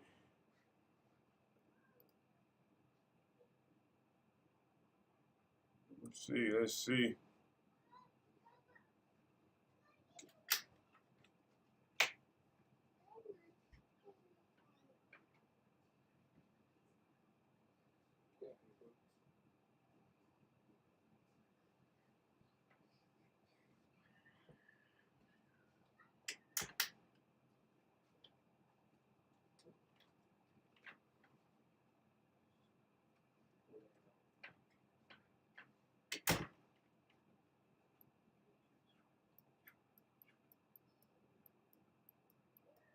Got about 3 minutes, ladies and gentlemen. Roku is about to report. All eyes on them. This is a big earnings report here, ladies and gentlemen. A lot of companies are invested into this company. So let's see how investors are taking their earnings reaction.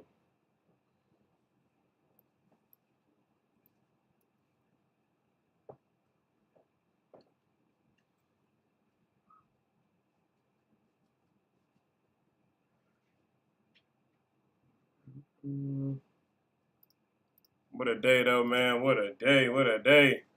We did it, though, ladies and gentlemen. Tomorrow is Friday. So The week is about to end here. Man, it's been an exciting, crazy, up and down week. But that is the market condition.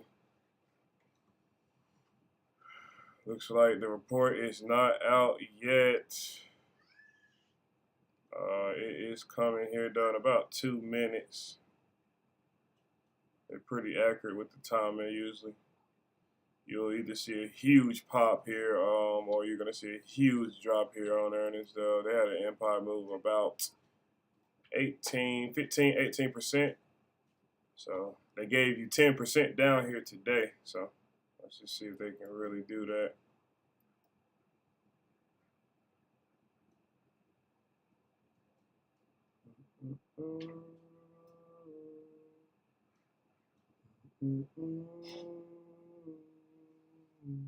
Oh, and it looks like we are off here. Earnings is out, ladies and gentlemen. They are dumping. Roku, they are down about $9 right here, ladies and gentlemen. Down 12 now. Whoa, here we go. Here's the dump. Oh, down 14 there at 130 now. Oh, man, Roku is down here. It looks like the report is out now. Investors not liking it. It might pop back here, up here. Let's see if that holds. We don't know yet, but they did just flush here. Let's see what they're doing. They are yanking that chain right back up, though. Let's see if it's going to stick there. It did just touch 130 real sharp, smooth, quick like. So you want to see what your next movement going to be here. The report should be out now officially. That's about 10, 5, 6. That could be, yeah, that's 15 there. They might try to stop it here. They might try to stop it here. I wouldn't be surprised, but it looks like it might get lower though, you guys. They might go down about 10, about 15 to 20% here possibly. That's what is expected. But now we're gonna see.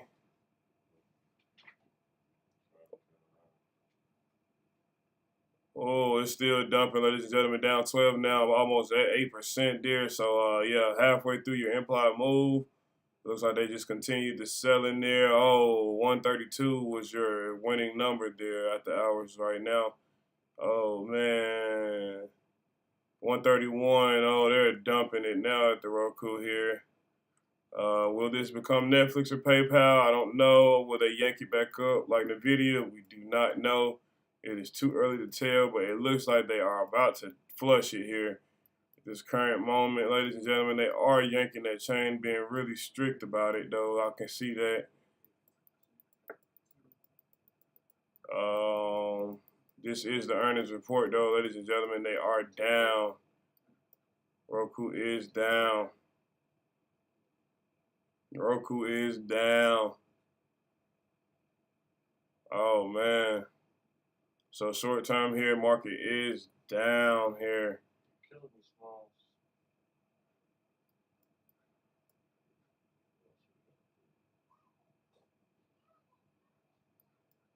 All right. This could have came up here just now, yeah. Don't know. Yeah, that's what I'm saying. Don't know if it's gonna stick yet. This earnings can get wild here, ladies and gentlemen. I'm not seeing it get off of this candle yet, so we can't say 130 is glued here yet. They are yanking that candle right back up, only down about 9. Still down though. Looks like they might want to keep this one down though, you guys.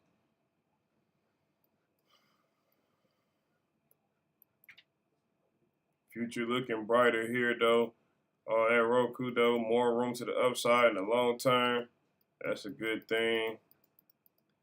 But right now, short term, it looks like they are selling here with the overall market. They might be done. Too early to tell. This action gonna take place all the way to about 8 p.m., ladies and gentlemen. But we're gonna wrap it up right here. Roku did dump here about 7% at the start of after hours here. But we're going to check back in tomorrow. We'll be back live. And I hope you guys enjoyed the live stream, ladies and gentlemen. This was the Stock Market Live with LCAOD, ladies and gentlemen. I hope you learned something today. I hope you earned something. But tomorrow is Friday. Will we have a Freaky Friday or will it be a sell-off Friday? I don't know. We'll get back to tomorrow with you guys. Stay tuned for what's gonna happen next. And let me get a horn. That's it, ladies and gentlemen.